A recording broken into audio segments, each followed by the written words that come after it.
To order and go on the record. I'm William Brawley, Chairman of the North Carolina Utilities Commission, and I will be presiding over this hearing. With me this morning are Commissioners Floyd B. McKissick, Tommy Tucker, and John W. Guido.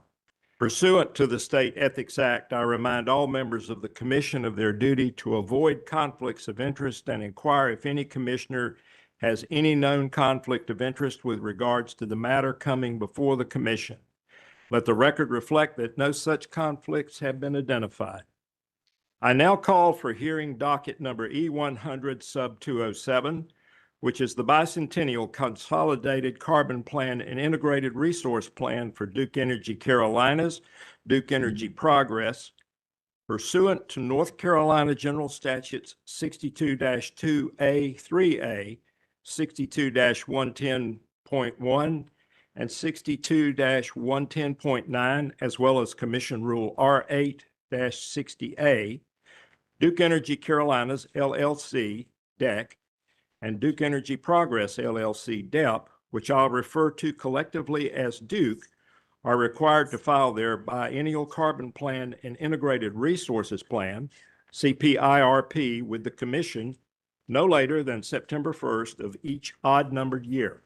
On February 2nd, 2025, the Commission opened this proceeding to consider Duke's 2025 Biennial Carbon Plan and Integrated Resource Plan. On July 14th, 2025, Duke filed a motion for waiver of Commission Rule R8-60A E1 and a 30-day extension of time to file its 2025. The Commission granted Duke's motion and directed Duke to file its 2025 CPIRP with the Commission no later than October 1st, 2025. On October 6th, 2025, the Commission issued an order to provide superseding direction to Duke regarding pursuit of the interim target in accordance with GS 62-110-9 as modified by Session Law 2025-78. Also known as Senate Bill 266. The Commission directed Duke to cease modeling scenarios designed to achieve the interim target by the earliest possible date, but to continue modeling scenarios to achieve the least cost path to carbon neutrality by 2050, while maintaining or improving upon the adequacy and reliability of the existing grid. On October 1st, 2025, Duke filed a verified petition seeking the Commission's approval of its proposed 2025 CPIRP, which has presented a preliminary base portfolio of resources, 30 sensitivity analysis portfolios, a near-term action plan, and a resulting recommended portfolio. The 2025 CPIRP, including 4 chapters, 13 appendices, and 1 attachment. On the same date, Duke pre-filed the direct testimony and exhibits of witnesses in support of its verified petition and proposed 2025 CPIRP. On October 31st, 2025, Duke filed an informational update on recent steps taken to execute the Commission's Carbon Plan and Integrated Resource Plan. On November 17th, 2025, Duke filed its semi-annual update report on large load customer additions in advanced stages of development for fall 2025. On November 19th, the Commission issued an order scheduling hearings, establishing procedural and filing requirements, requesting supplemental testimony, and requiring public notice. On December 3rd, 2025, Duke filed DEC's and DEP's identification of designated issues for the 2025 Carbon Plan and Integrated Resource Plan proceeding and index to direct testimony. On November 19th, 2025, Duke filed supplemental testimony in support of the 2025 CPIRP and an index to direct and supplemental direct testimony. On January 30th, 2026, Duke filed its affidavits and certification of publication of public notice. On March 30, 2026, the public staff and many of the interveners pre-filed the direct testimony and exhibits of their witnesses. On May 14th, 2026, Duke pre-filed the rebuttal testimony of its witnesses. On May 26th, 2026, Duke filed a proposed order of witnesses, estimates of cross-examination times, and witness list. On June 5th, 2026, a second proposed order of witnesses, estimates of cross-examination times, and witness list was also filed. The following parties have petitioned to and been allowed to intervene in this proceeding: North Carolina Attorney General's Office, Avon Grid Power LLC, Buncombe County and the City of Asheville, Carolina Clean Energy Business Association, Clean Energy Buyers Association, the City of Charlotte, Carolina Industrial Group for Fair Utility Rates 2 and 3, Carolina Utility Customers Association Incorporated, Environmental Defense Fund, Google, Microsoft Corporation, North Carolina Electric Membership Corporation, North Carolina Sustainable Energy Association, NC Warren, Southern Alliance for Clean Energy, Sierra Club, and Vote Solar, known as SACE et al. That brings us to the expert witness hearing today. I now call upon the parties to announce their appearances, beginning with Duke. Good morning. Thank you, Chair Brawley and Commissioners. My name is Jack Durack here on behalf of Duke Energy Progress, Duke Energy Carolinas, and I'm joined this morning by Co-Counsel Hayes Finley, Mr. Bo Summers, and Ms. Tracy Marker. Thank you very much. Good morning, Chair Brawley, Commissioners. Tom Felling, along with Will Freeman for the public staff on behalf of the using and consuming public. And we are also joined by Nadia Lure, Ann Keyworth, Jennifer Harrod, and Zeke Creech, who are also making appearances in this. Okay. Good morning. Attorney General's Office.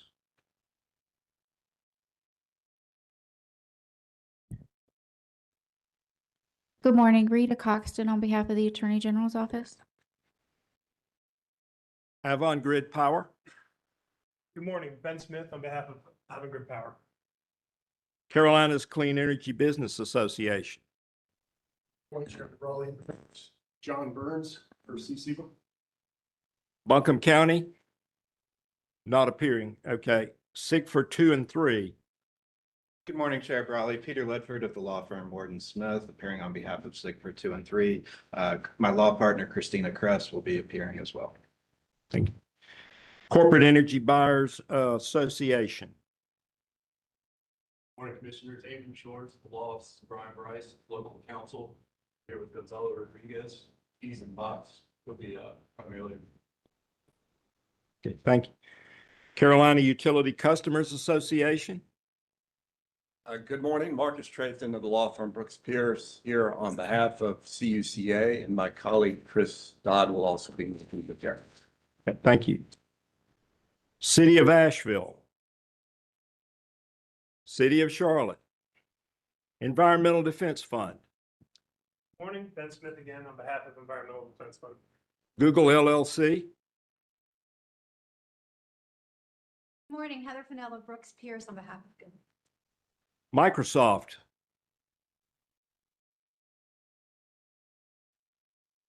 Good morning, Chair Brawley, Commissioners. Ben Snowden of the law firm of Fox Rothschild, here on behalf of Microsoft Corporation.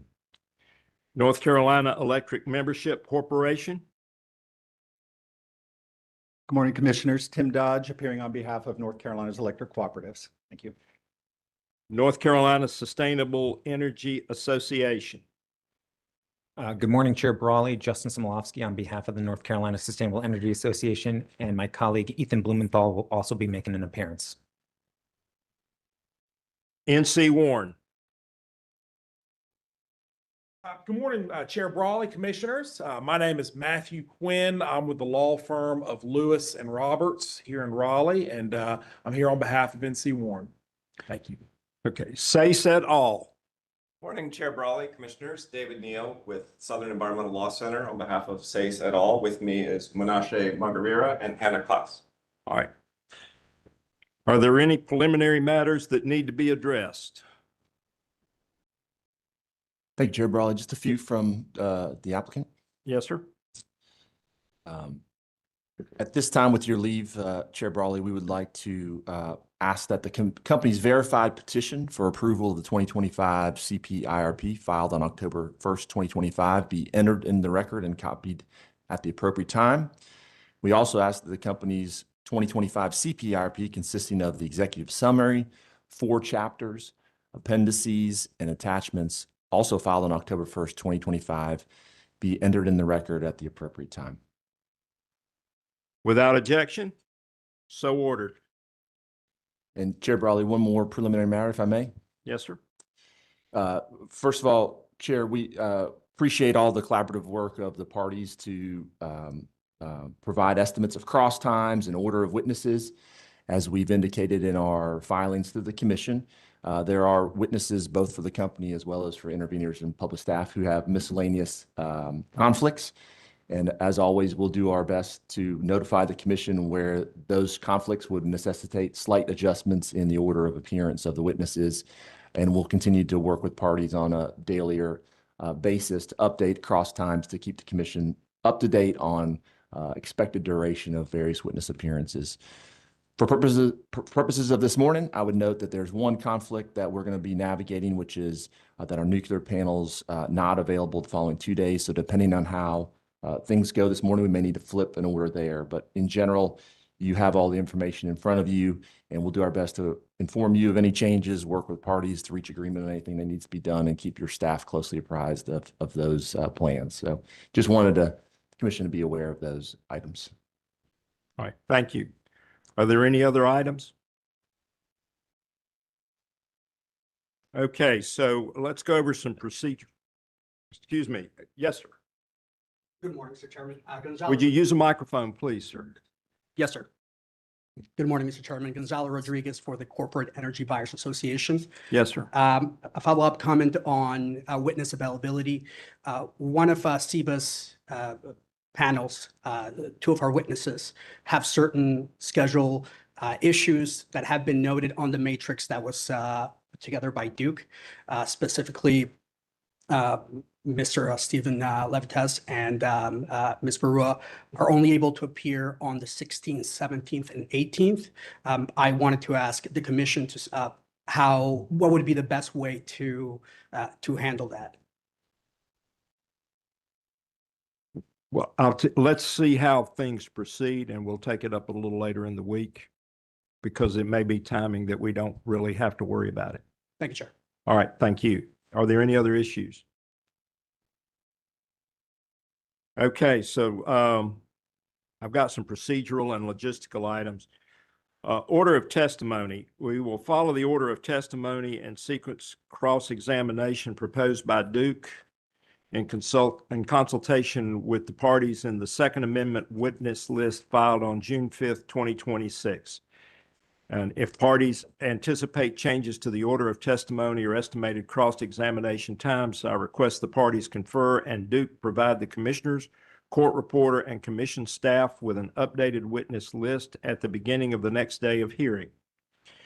Admission of pre-filed testimony and exhibits. At the beginning of each witness panel, I will take motions to admit pre-filed testimony, exhibits, and witness summaries into the record as evidence. Unless there are objections, I will admit the pre-filed testimony and exhibits into the record as evidence at that time. Summaries of pre-filed testimony. Per ordering paragraph 29 of the Commission's scheduling order, parties are instructed to refrain from reading witness summaries into the record. Avoiding duplicative cross-examination.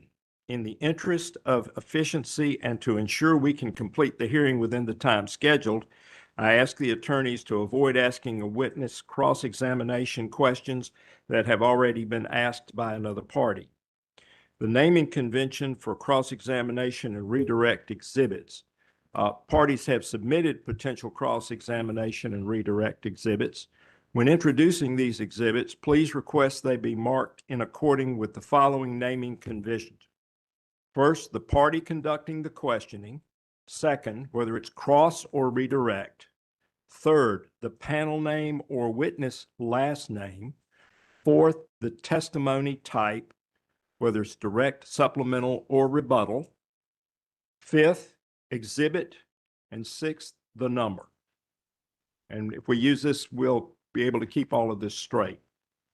The hearing schedule. For the remainder of the week, we will begin at 9:30 each morning and plan to conclude at 5 p.m. or shortly thereafter.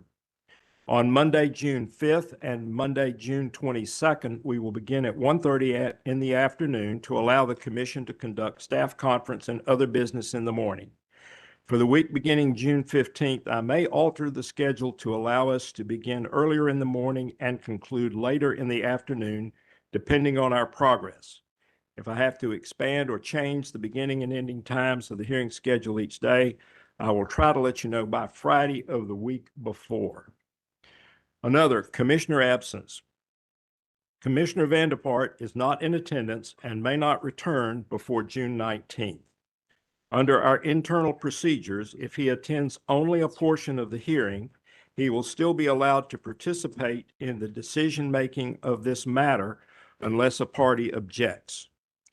Parties shall file either written objections to Commissioner Vandevart's participation in the decision-making or a statement of no objection by 5 p.m. Monday, June 15th. If any party wishes to make an objection on the record in lieu of filing a written objection, they may do so at the beginning of any day of hearing. At this time, does any party wish to state an objection to Commissioner Vandevart participating in the decision of this matter, notwithstanding his unavailability to attend a portion of the expert witness hearing? Mr. Chair. Yes, sir. John Burns for CCBA. CCBA would object to his participation in the decision of the matter if he's not present for the entire hearing. Some exceptions are allowed, I believe, under your procedures manual for that, but missing is this much, we would object to his participation. Your objection is noted for the record, sir. Good morning again, Chair Brawley. North Carolina Sustainable Energy Association also respectfully objects to. Would you say again your organization louder? The North Carolina Sustainable Energy Association also respectfully objects to a commissioner's participation if the commissioner is not at a significant portion of the hearing. Thank you. Your objection is noted. Justin Simolovsky. Chair Brawley, Ben Smith for Environmental Defense Fund. Environmental Defense Fund joins the objections of North Carolina Sustainable Energy Association and the Carolinas Clean Energy Business Alliance Association. Your objection is noted for the record. Thank you. Good morning, Mr. Chairman. Gonzalo Rodriguez for the Corporate Energy Buyers Association. CBA also joins the objection of the commissioner's participation should the commissioner not be present during the entirety of the hearing. Thank you. Your objection is noted. Chair Brawley, David Neal, on behalf of SACE et al., we would also join in the objection. Thank you. Your objection is noted, sir.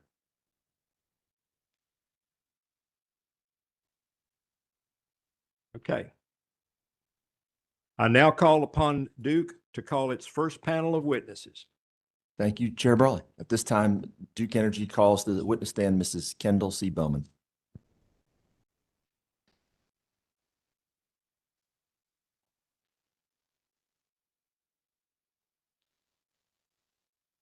Good morning, Ms. Bowman. Good morning. Do you swear that the testimony you're about to give is the truth, the whole truth, and nothing but the truth, so help you God? I do. Your witness, sir. Thank you very much. Ms. Bowman, would you please state your name and business address for the record? Kendall C. Bowman, 410 South Wilmington Street, Raleigh, North Carolina. Thank you. And by whom are you employed and in what capacity? I'm employed by Duke Energy Carolinas. I am the North Carolina State President. Thank you. Can you please briefly describe your roles and responsibilities at the companies? So as the state president, I oversee the financial health of Duke Energy Carolinas and Duke Energy Progress and oversight over regulatory, legislative, and external engagement.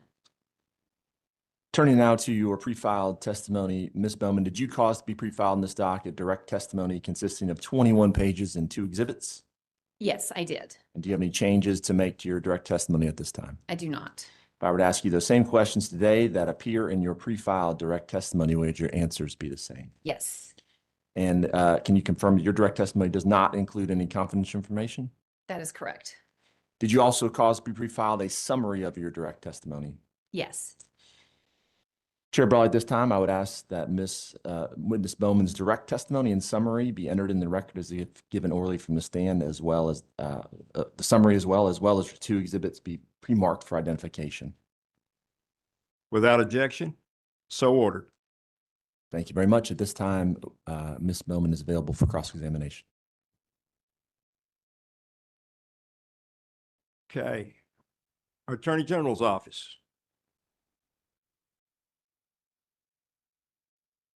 No cross? Okay, thank you. Avon Grid, Yes, sir, just a few. gentleman's recognized. You're a witness. Good morning, Ms. Bowman. My name is Ben Smith, and I'm asking some questions here on behalf of Avangrid Power LLC. Ms. Bowman, in the Duke 2023 CPIRP and the stipulation that was agreed to by the companies leading up to that final carbon plan order, that contemplated development activities of approximately 2,400 megawatts of offshore wind. Isn't that right? Subject to check.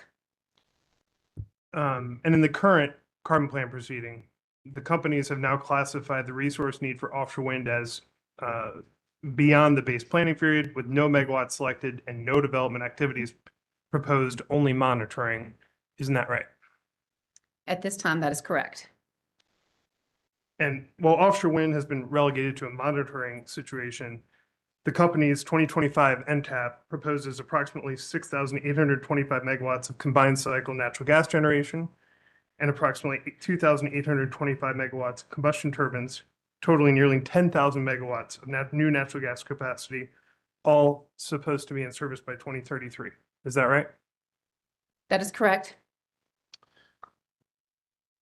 The company's request for relief asks the commission to approve the company's plans to monitor the regulatory and policy developments and future availability of onshore and offshore wind to better determine the costs and availability of wind resource options as part of future CPIRPs. So would you agree that the monitoring referenced here constitutes $0 of investment and 0 megawatts of commitment towards offshore wind? So I would defer to the offshore wind witness, Mark McIntyre, that we have in this case to answer the specifics. Sure.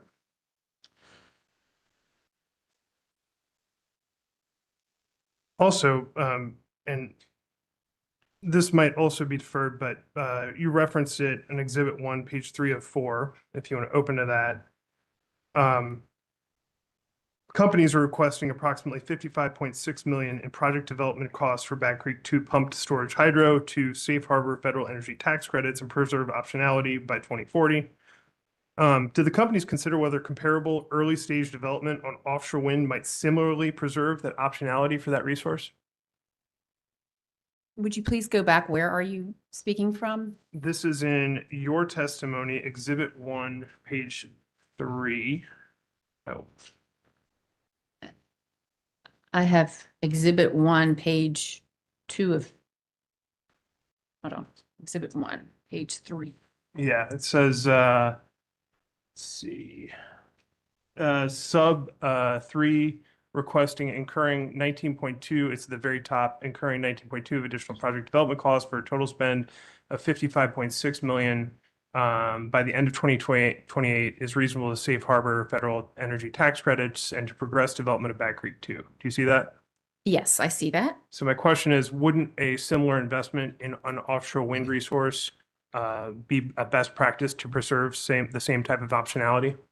So again, I will defer to the offshore wind witness panel and this proceeding. But we've done a lot of analysis. I believe there was a report filed with this commission last summer around the RFE that we issued. And given where things are standing from a policy dynamic around offshore wind, it's the company's belief that it's best to not move forward at this time, and we will continue to monitor all of the other policy and pending changes. Thank you. Going to page 18 of your direct testimony. Okay. Generally speaking, you're testifying here about new nuclear, and beginning at line 15, actually beginning at line 16, you note it is critical that additional customer protections be obtained before committing to construction of new nuclear, as it would be unreasonable to ask customers to bear such risks without safeguards in place. Companies are pursuing mitigation options and will keep the commission apprised of any nuclear material developments. Do you see that? Yes. Given the acknowledged risks of nuclear, can you explain why the companies are willing to invest so many millions of dollars in this type of development while investing nothing in offshore wind development, a technology being deployed successfully along the U.S. East Coast, including Virginia? So the companies have a long history of operating a fleet of nuclear assets. We have 11 nuclear reactors. We're the largest regulated nuclear fleet in the country. And they are some of the top performing nuclear units in the country. We see nuclear as a critical role, not only in the history of the company, but as a critical role going forward in order to meet all of the growing demand and replace aging infrastructure on our grid to serve our customers. We do see a place for new nuclear going forward. We need to do it in a manner that is very thoughtful, disciplined approach so that we are ensuring least costs for our customers and for our investors as a company.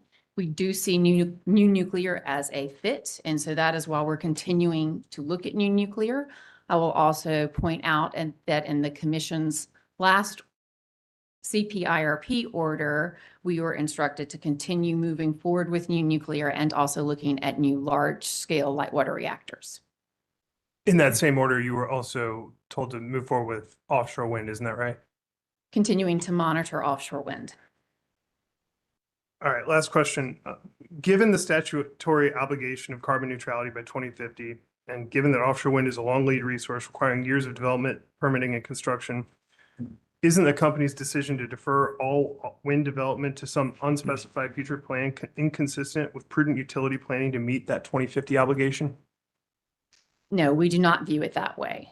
We believe we are still on a path to meet the net zero obligation, but we're doing it in a very rational and reasoned, disciplined manner, thinking of least cost and reliability, looking at those assets that are available and are least cost that benefit the system on whole. No further questions. Thank you. Buncombe's not present, so CCBA? No questions. CEBA? Thank you. Charlotte's not here. CUCA? Okay. Sigfer? Thank you, Mr. Chairman. Just a couple of questions.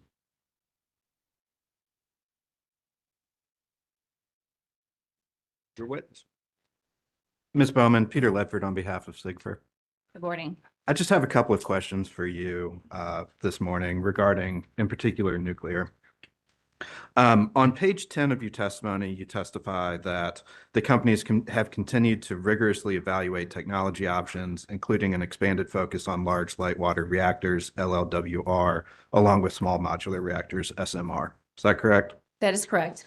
And then a little further along on page 13 of your testimony, you say that in North Carolina, the Power Bill Reduction Act, Session Law 2025-8, or Senate Bill 266, has several key provisions aimed at keeping costs as low as possible for our customers while enabling investments in always-on energy resources like carbon-free nuclear power. Is that correct?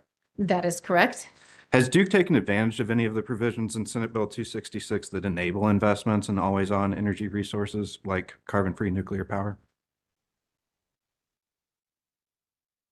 What do you mean specifically? What's your testimony? I'm asking you if Duke has taken advantage of that. Taken advantage of what specifically? Construction work in progress, for example? Not at this point in time. We have not taken advantage of that for new nuclear. Okay. And then a little later in your testimony, you state that it's critical that additional customer protections be obtained before committing to construction of new nuclear, as it would be unreasonable to ask customers to bear such risks without safeguards in place. Is that correct?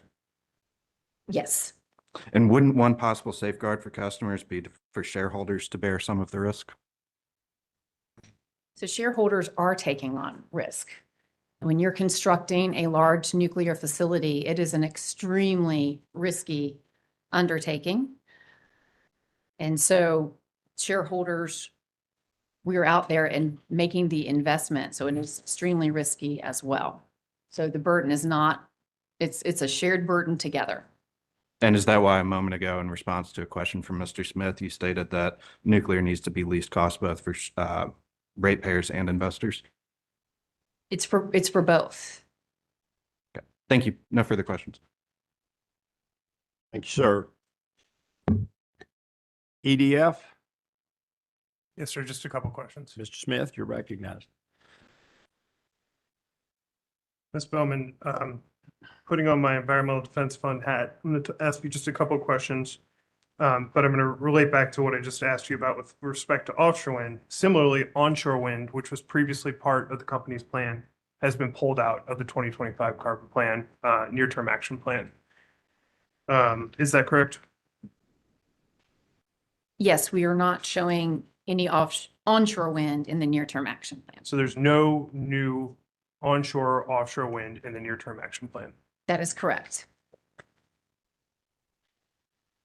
So is it the company's position that a portfolio including 10,000 megawatts of new natural gas generation, which has an inherent fuel cost volatility, potential carbon costs, and emissions issues, represents a lower long-term risk to customers than a portfolio that includes a meaningful allocation of wind resources, which have zero fuel costs and zero emissions?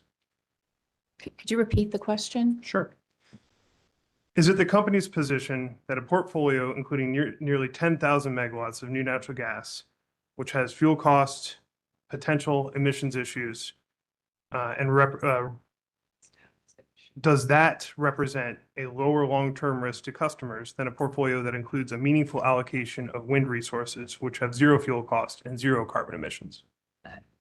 I disagree, and I think the NTAP modeling panel can get into more of the details, but we believe what we are proposing is the most reliable, least cost path for the future of North Carolina.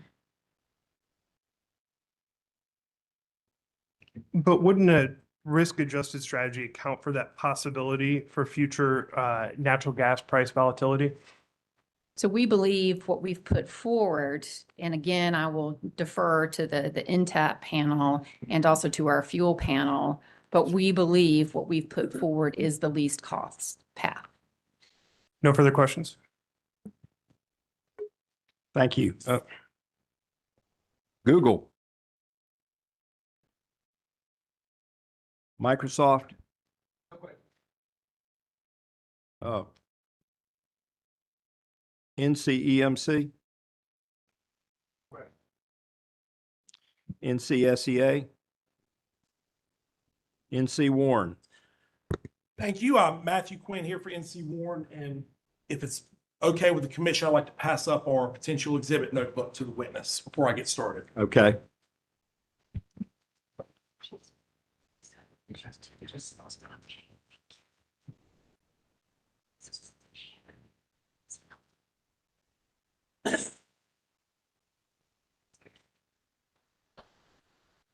Ms. Bowman, good morning.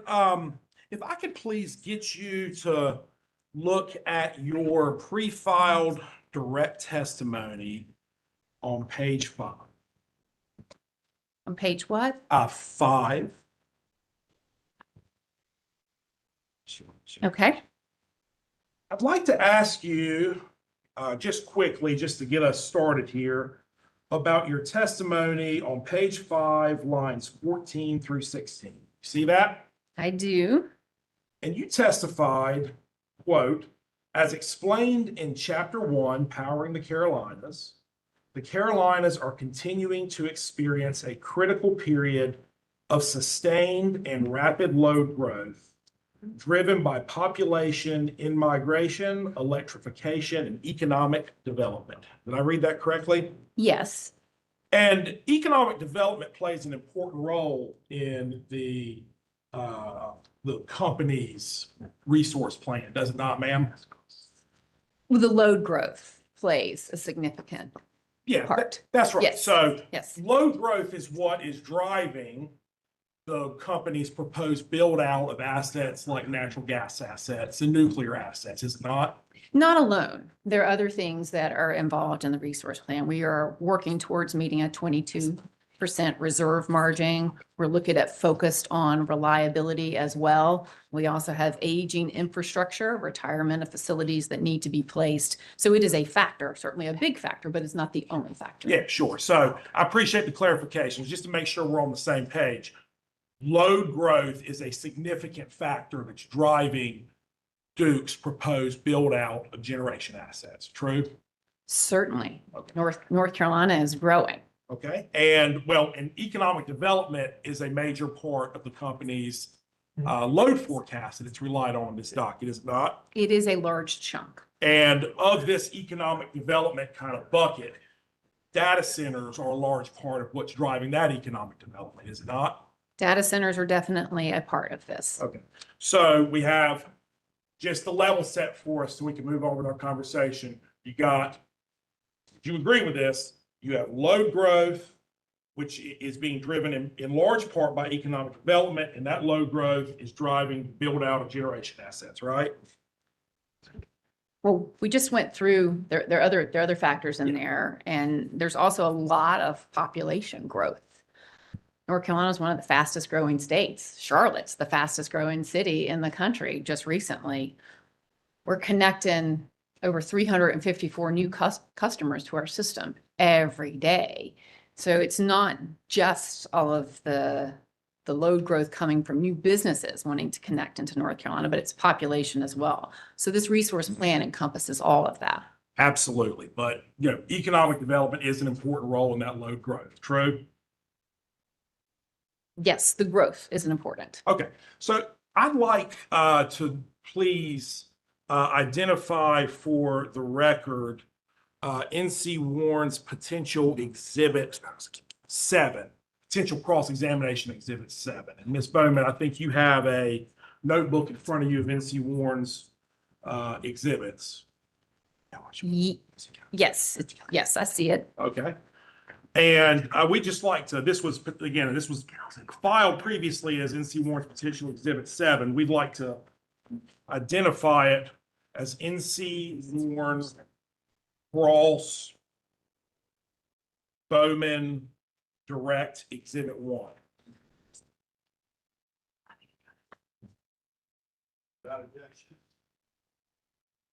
Without objection, so ordered.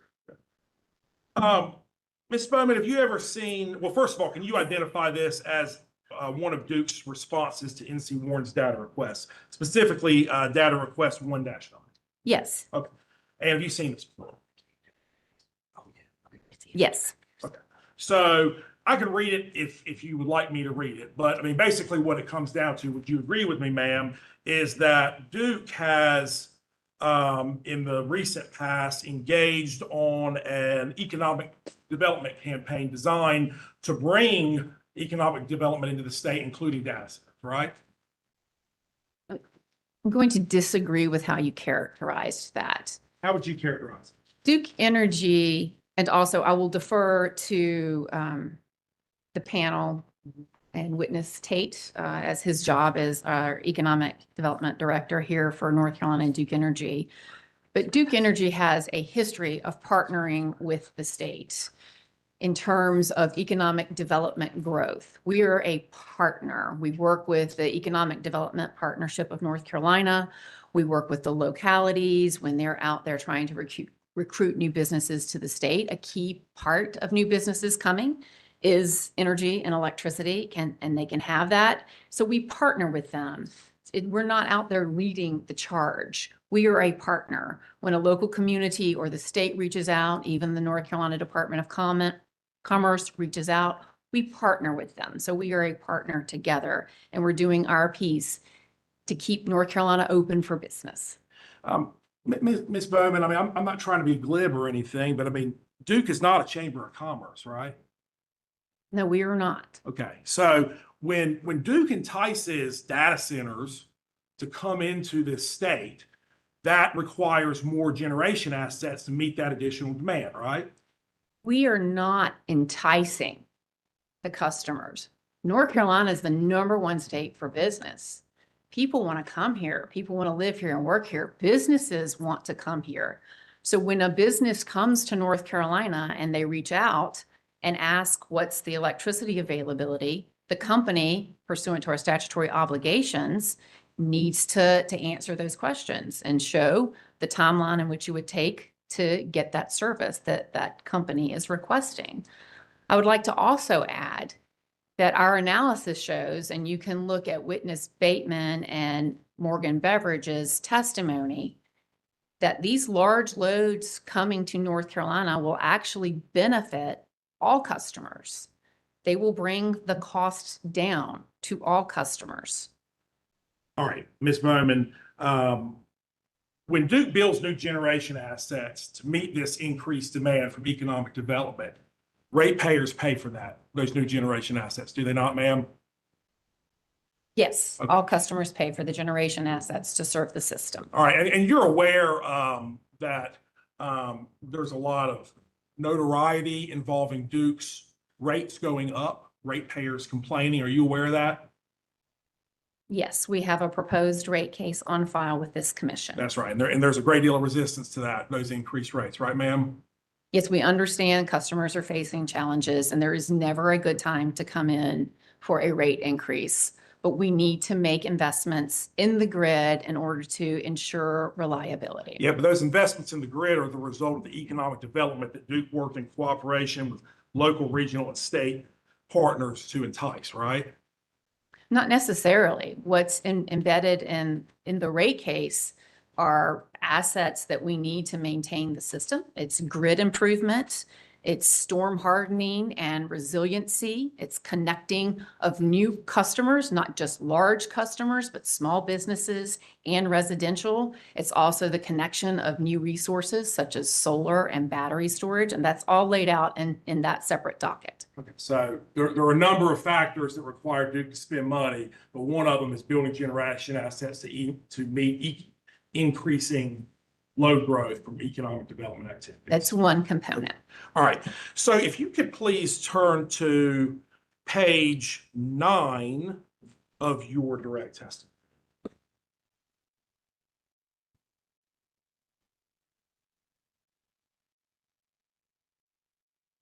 Okay. All right. I'd like to ask you about line 19. Just let me know when you see that. Okay. So you testified in your direct testimony, quote, in its 2024 CPIRP order, the commission recognized the critical importance of maintaining affordable rates, as well as the need for Duke Energy to invest in its system to ensure reliable service, particularly as load grows in the Carolinas. Did I read that correctly? Yes. I mean, Ms. Bowman, do you agree that it's important for the Duke to maintain affordable rates?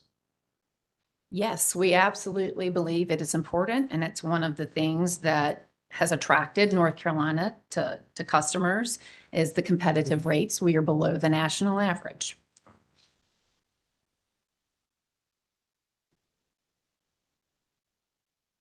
In your direct testimony, you talked about a number of legislative changes, did you not, ma'am? Yes. Okay. And I don't think we need to look at it together unless you disagree, but one of the legislative changes that you testified about was Senate Bill 266, correct? Correct. Okay, and among other things, Senate Bill 266 established a construction work in progress statute for baseload generation. Did it not? Yes, it did. Okay.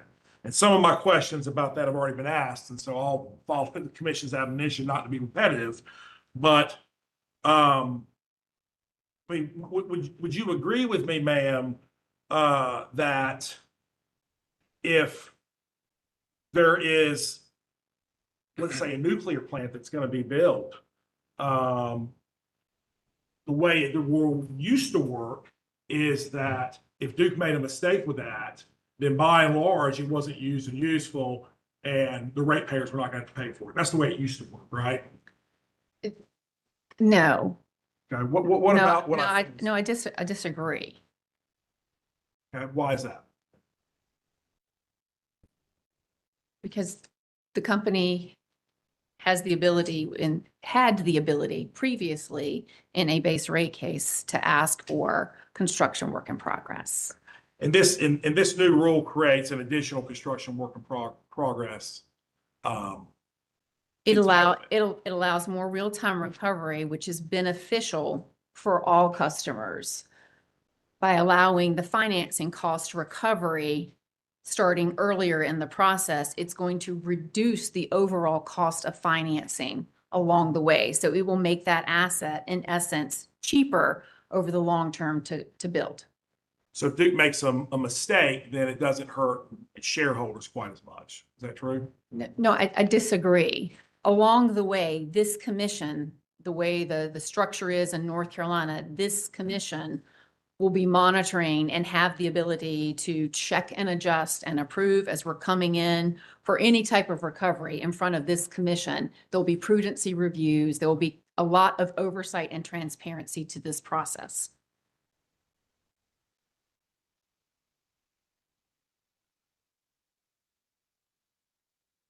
All right, I have no further questions. Thank you. Okay, thank you, sir. SACE. Thank you, Chair Brawley. David Neal on behalf of SACE. Good morning, Ms. Bowman. Good morning. From your experience as Duke Energy North Carolina president, do you have the opportunity to meet with customers, including large load customers? I have the opportunity to meet with all customers. I travel across the state. And without asking you to name names, have you encountered large customers with clean energy, carbon emissions reductions, or related sustainability goals? Yes. And you're aware that for some businesses, the carbon intensity of the electric system that serves them is a relevant consideration when looking at where to invest? Yes. Now, from your experience working in North Carolina, are you familiar with the North Carolina Chamber of Commerce? I am a member of the board. Wonderful. And so you're affiliate, you also are aware of their nonpartisan policy research arm, the NC Chamber Foundation? Yes, I am. So if I could direct your attention to that white notebook, right, the big white notebook right there. Yeah, and I've tried to make it almost open to it. We're looking at SACE et al. Potential Cross Exhibit 19. And Chair Brawley, these are excerpts from the NC Chamber Foundation's report titled North Carolina's Business-Driven Energy Vision from August of 2025, and we would ask that it be marked SACE et al. Cross Bowman Direct Exhibit 1. Oh, I'm sorry. Trying to get it pulled up. So potential cross Exhibit 19. Okay.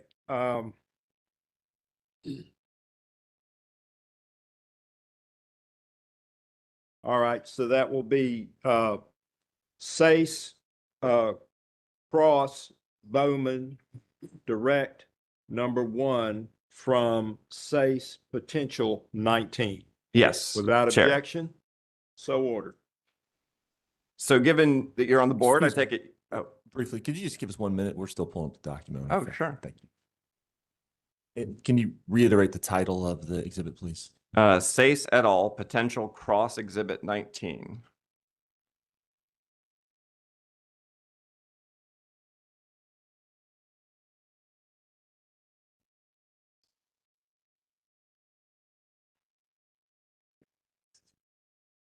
Thank you. We have it. So, Ms. Bowman, given your role with the chamber, I assume you've seen this report? Yes, I have. Turning your attention to page 49, which is the 8th page of this PDF excerpt. Could you read the language under sustainability as a competitive advantage? Just that first paragraph.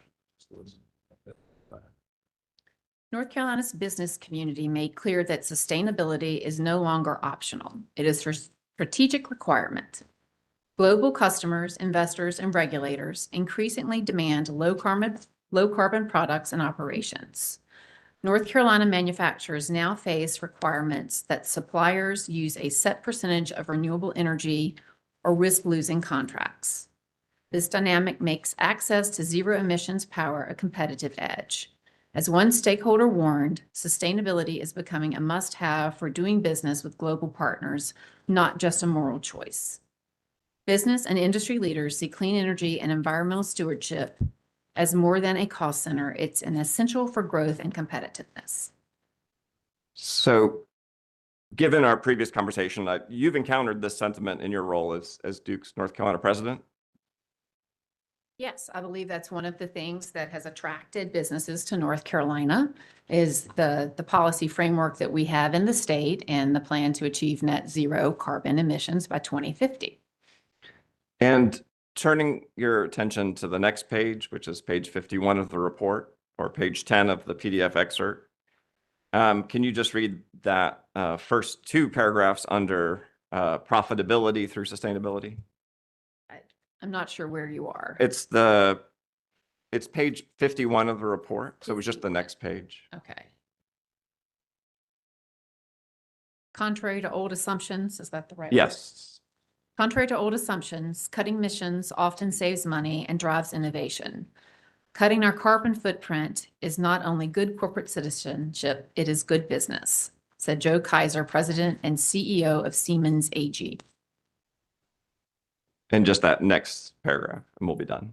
At global scale, Siemens expects to reduce energy costs by more than $23.5 million a year. Energy efficiency investments routinely lower costs while reducing pollution, a win-win.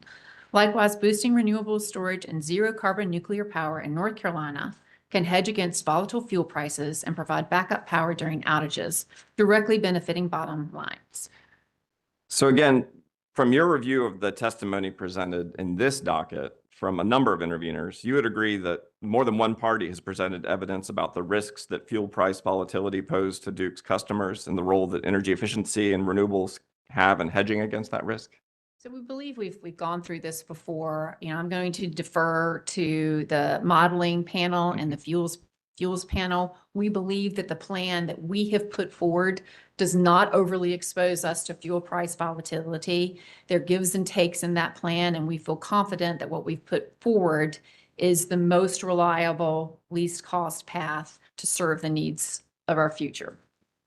And again, Ms. Bowman, I was just asking if you, from your review of this docket, you recognize that a number of parties have raised that concern. Yes. And so are you surprised to see that perspective also articulated by the state's principal business organization? This is just one segment of a very extensive report. So there's one person in here that's raised that.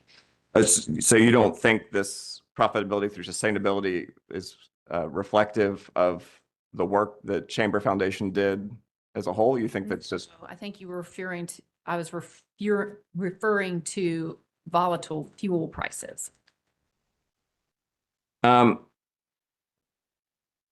So switching gears, you testified that you lead Duke's regulatory affairs, rates, and regulatory initiatives.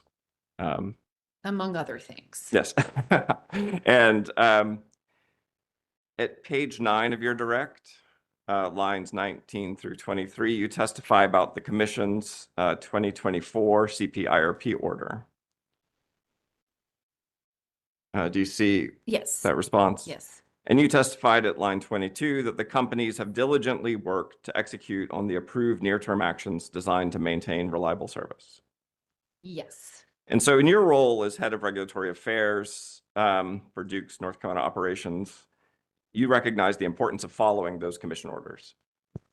Yes, we take them very seriously. Now, there's another notebook there, judicial notice documents, the smaller one. If I could turn your attention to tab 1 of that, which was judicial notice, Stace et al. Judicial notice document 1. And Chair Brawley, apologies, I've told Commission Counsel we misunderstood the sequential numbering instructions, but we would ask that the Commission take judicial notice of its order dated November 1st, 2024, and the most recently concluded CPIRP docket E-100 sub 190. Okay. We would definitely take judicial notice of an order that was issued by this commission. Thank you. We were just trying to follow directions and put the document in front of the witness. So turning your attention to the commission's findings of fact on page 31 of that order, which is page 8 of that excerpt. Are you there? Page 31? 31 of the order. Okay. And if you see findings of fact 47 through 49, you would agree these were the commission's findings of fact related to Bad Creek 2. Yes. And that among other things, the commission found that the projected 2034 in-service date for Bad Creek 2 aligns with Duke's retirement schedule of coal-fired generating units and will provide capacity to replace a portion of these retiring coal-fired generating units. Yes. And that the following finding of fact is Duke's system increasingly relies on carbon-free intermittent resources to meet demand. The long-duration energy storage to be provided by Bad Creek 2 will add diversity to Duke's storage resource portfolio. Yes. And then turning your attention to the ordering paragraphs on page 178 of the order. Again, this is an excerpt, so it's not that far. You see that the commission ordered. Could you read the commission's ordering paragraph number 32? That Duke shall pursue all reasonable development activities to construct 1,834 megawatts of PSH at the pumped storage hydro at the Bad Creek 2 facility to be placed into service by 2034 and provide annual updates on the progress of construction of Bad Creek 2 beginning with the next CPIRP. And then the following ordering paragraph 33 also directed the companies to notify the commission if the cost estimate increased by 15% or more. Yes, that's correct. And you would agree that the estimated cost for Bad Creek 2 did not increase by 15% or more since Duke's modeling and the most recent CPIRP? So I am not the expert on that. I would Okay. defer to that panel. I will say things have changed, policies have changed, prices haven't changed, inflation has changed. So that's one of the benefits, the way North Carolina does this carbon plan, integrated resource plan, is we come in every 2 years. So we have the ability to check and adjust, to move things around as the world changes around us and assumptions change. Well, Ms. Bowman, I'm asking you about a decision Duke made outside of one of these commission proceedings. You would agree that Duke made the decision to exit Bad Creek 2 from the 2022 DICES cluster study process in the first quarter of 2025? Again, I'm not the expert on that, but I will say the world changes around us and we have the ability to check and adjust. Well, in your role as the president of Duke, were you asked to approve the decision to exit Bad Creek 2 from the DICES cluster study in the process in the first quarter of 2025? I was aware that it was not going to be studied in that cluster process, but there are many of other cluster processes that go along the way. Well, according to Duke's application at Appendix H at page 16, with the move to exit DICES, the updated earliest projected commercial operation date for Bad Creek 2 is now 2040. Are you aware of that? Yes, and I believe that we've got that presented to this commission in this CPIRP that's before them today. Well, you would agree that the first quarter of 2025 is within 2 to 5 months of the 2024 carbon plan order that you were just referring to? Repeat your question. So the commission's 2024 carbon plan order was from November of 2024. So a decision made in the first quarter of 2025 is necessarily within 2 to 5 months of that order, correct? From a timing perspective, yes. And Duke did not notify the commission before exiting Bad Creek 2 from the DICES cluster study?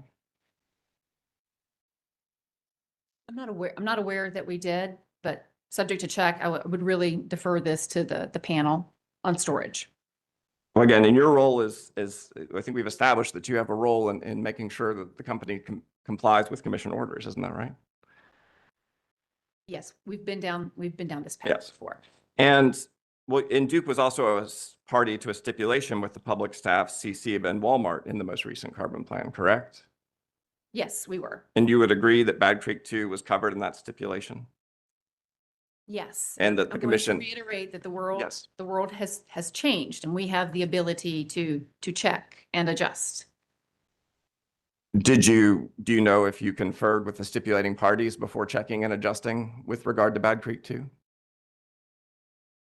I will defer to other witnesses. I do believe we probably discussed with the public staff, but that would be subject to check.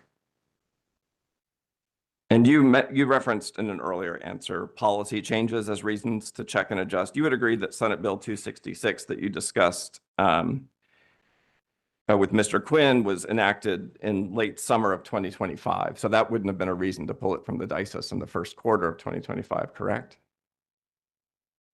Senate Bill 266 was in the summer of 2025.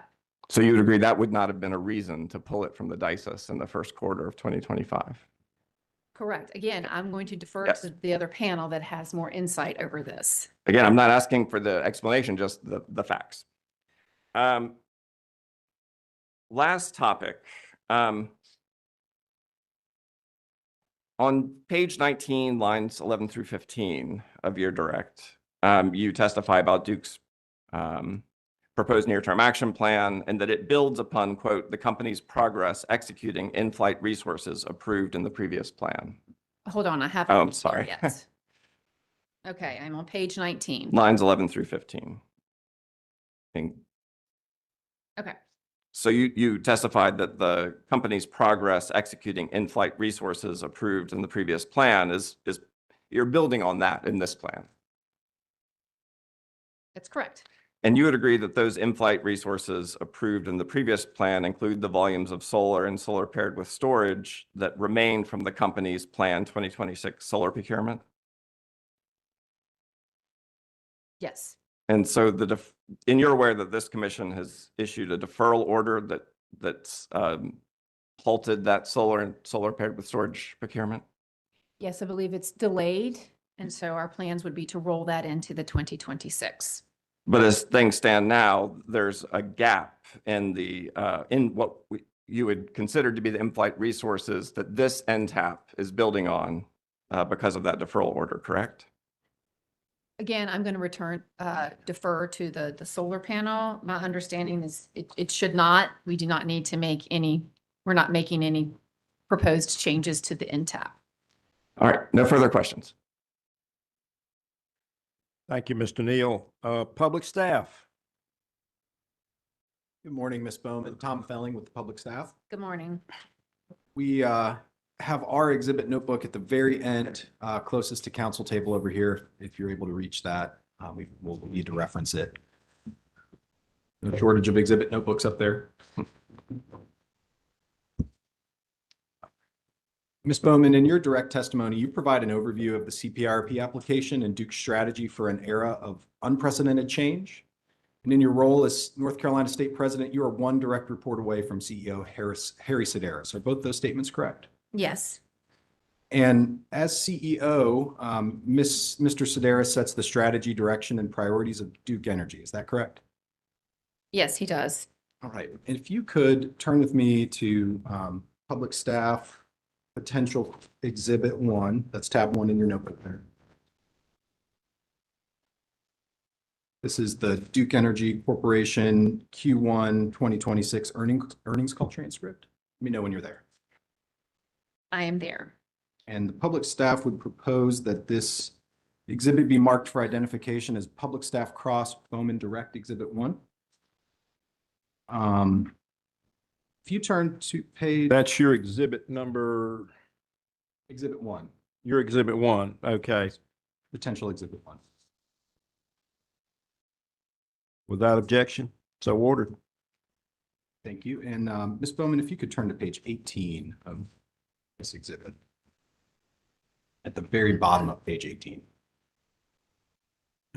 Okay. Mr. Sedaris on this call said it's a very dynamic environment that we're dealing with. That's why we put a high case in that IRP. This 2.7 gigawatts that we just recently signed, that moves that load up to that level. So it's been contemplated in our plans there. it will be discussed in our rebuttal as well. That just solidifies that other line in there. This is very dynamic. Did I have that right? Yes. And by using the term dynamic, I believe that Mr. Sedaris is referring to the load growth. And when we talk about dynamic, that implies that this can be both an increase or decrease in load. Is that correct? I'm not sure. I think it is very much a fluid situation. Lots of customers and large load are wanting to come to North Carolina. So it's a dynamic situation. I think we agree, but when we talk about it being fluid or dynamic, the use of those terms implies that it can increase or decrease. Would you agree with that? That is true. Okay. And, in North Carolina, we've certainly seen examples of load, planned load leaving the state. Would you agree with that? There's some examples. Okay. I also wanted to look at page 16 with you of this exhibit, if you don't mind.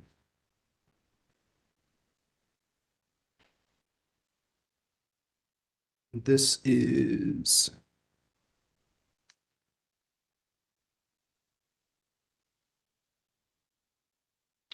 where Mr. Sedaris says, we have a team in place that their goal 7 days a week, 24 hours a day is how do we get these things signed quicker?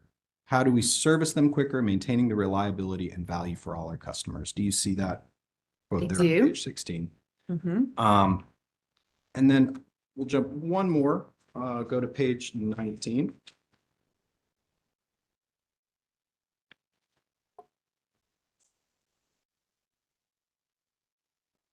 The very top of the page.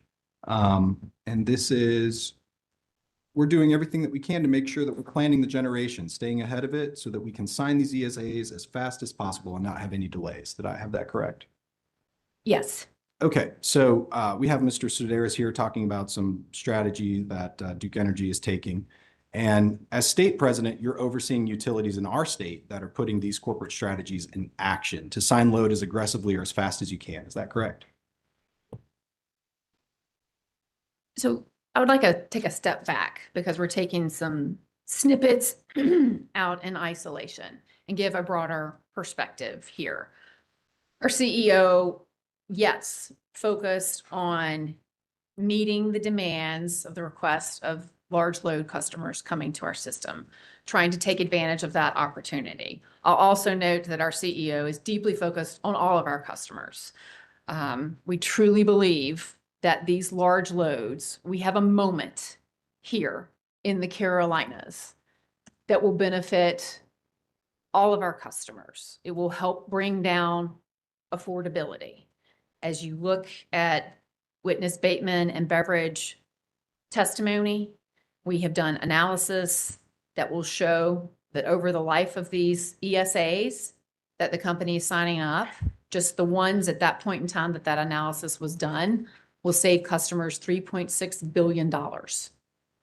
That's over and above.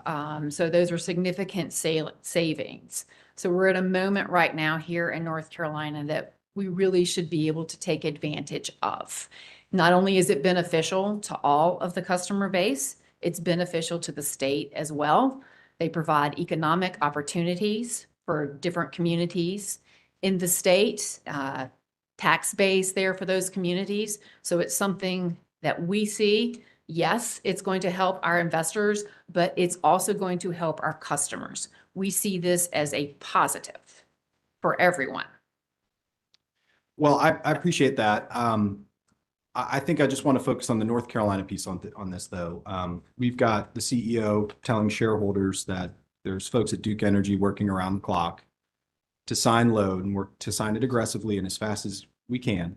And my question is, as you're in your role as the state president, are we implementing that policy in North Carolina? Yes, we are working to sign up this new load. And again, I will reiterate, this is a moment in time and we see this as beneficial to the entire state of North Carolina. Okay, thanks. and this aggressive load signing has resulted in approximately the 2.7 gigawatts of new ESAs that Mr. Sideris referenced. And that was just in the past few months. And these ESAs are actually reflected in the April 15th, 2026 Economic Development Report on Large Loads Additions that was filed in the E-100 sub 208A docket. Is that correct? Subject to check. I do not have that in front of me. I wanted to know generally if you could help me understand. I understand that Duke Energy has a lot of different divisions, and if you could help me understand sort of the divisions within Duke Energy who are responsible for signing load, who's responsible for system and generation planning, who's responsible for evaluating reliability. If we could take those one by one, and I can come back as we need to. So you have a lot of those witnesses here in front of you today. I'm not sure specifically if you want to take one by one. Let's go through this one by one. What your first question was? Signing, who's responsible for signing new load in North Carolina? Signing new, Sorry, there's a lot of people involved. It's a rigorous process that the company goes through, a very disciplined and rigorous, thoughtful process that we go through whenever there is an energy supply agreement that is going to be signed. You've got to go follow the steps of what is it going to take to interconnect that customer? What is the transmission going to look like? There's a rigorous approach over generation. Do we have enough generation to serve that? What is the timeline in which to do that? We've also been very thorough in thinking through protections in place for our other customers. You mentioned load potentially not showing up or leaving. We've built in protections, credit protections. We've built in termination provisions. And matter of fact, I think in 2024, we filed some changes to those tariffs to build in some of these provisions. So we take a very disciplined approach before any ESA is signed. So it's not just one person or one department responsible for it. It is many parts of the company. I appreciate the nuance there and recognize it's probably not a simple question, but sort of then what would be the agency or the division be that takes the lead or the point? Who's primarily responsible when a large load customer comes to North Carolina and say, I'd like to interconnect? So we have an organization, Witness Tate leads that organization in working with potential new customers into North Carolina. So he takes the lead and his team takes the lead on interfacing with those new customers. But to get to the final answer, you pull from many different parts in the company. Again, as part of that disciplined and rigorous approach that we take. Okay. And I'm implying, and check me if I'm correct here, it sounds like all these agencies or all these divisions are coordinating together throughout that process. So assuming that's correct, who would be responsible at Duke Energy if a new large load customer was signed, but resulting in an outcome where we didn't have the generation to match that need? Who would ultimately have the responsibility for that scenario? So as I mentioned, when we're looking and analyzing, we do a generation analysis to look at that. And it's our obligation to serve customers. So when a customer comes, we do the analysis and we explain to them the timeline in which it would take to meet whatever load ramp or needs that they're looking for. Sometimes we can't do it in the timeline that they're asking for, but we put forward a timeline to that customer. Okay. Thanks for walking me through that. And again, I would encourage you for details, you can ask Witness Tate. Will do. And who actually, while we're on that subject, in the org chart, who does Mr. Tate report to in the org chart of the chain of command? So he reports up to Chris Edge, who reports up to Sasha Weintraub, who reports up to Harry Sideris. Okay, thank you. And just a few questions ago, I referenced the economic development report that was filed on April 15th, 2026. As a result of the load that was added, sort of as reflected in that report, it's fair to say that the initial load forecast that was filed with Duke's CPIRP application and much of the modeling is now out of date. Would you agree with that? So I think we actually planned for this when we submitted in 2025. I think we had varying, and I think Witness Stillman can address some of this. We showed like advancing development, and then we showed like a high load, and we ran all kinds of sensitivities. So I think we were planning this as a potential. We have been seeing this growth coming for a few years now. So this did not necessarily come as a surprise. I think we were planning for this to happen. And as you will hear from the other witnesses, what we've put forward in the NTAP that's before this commission right now, we believe is adequate to meet this additional load growth that we are seeing. Is it fair to say, though, that those sort of economic development projects reflected within that load report were not specifically modeled as part of the high load sensitivity? And then the second part to that, are you aware that there was a couple other additions following that report that were also included within the rebuttal case that sort of raised the load forecast above the high load sensitivity? So I'm not sure I'm familiar with all of the puts and takes and the ins and outs. I do know when we do the load forecast analysis, we take a very conservative approach. We try not to put things in there that we know, projects that are not serious.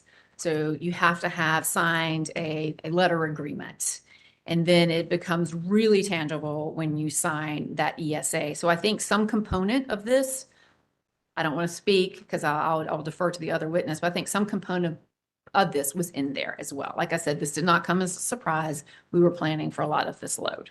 Okay.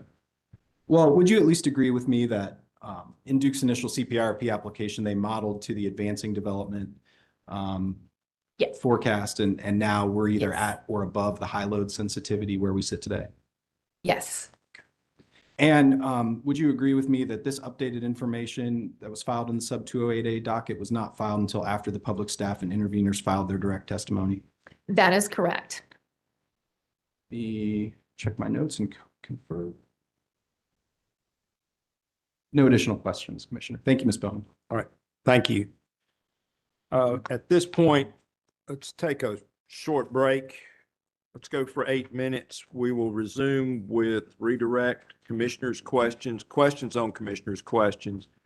Plan on breaking for lunch around 12:30 and resuming at 1:45, just for planning purposes. So,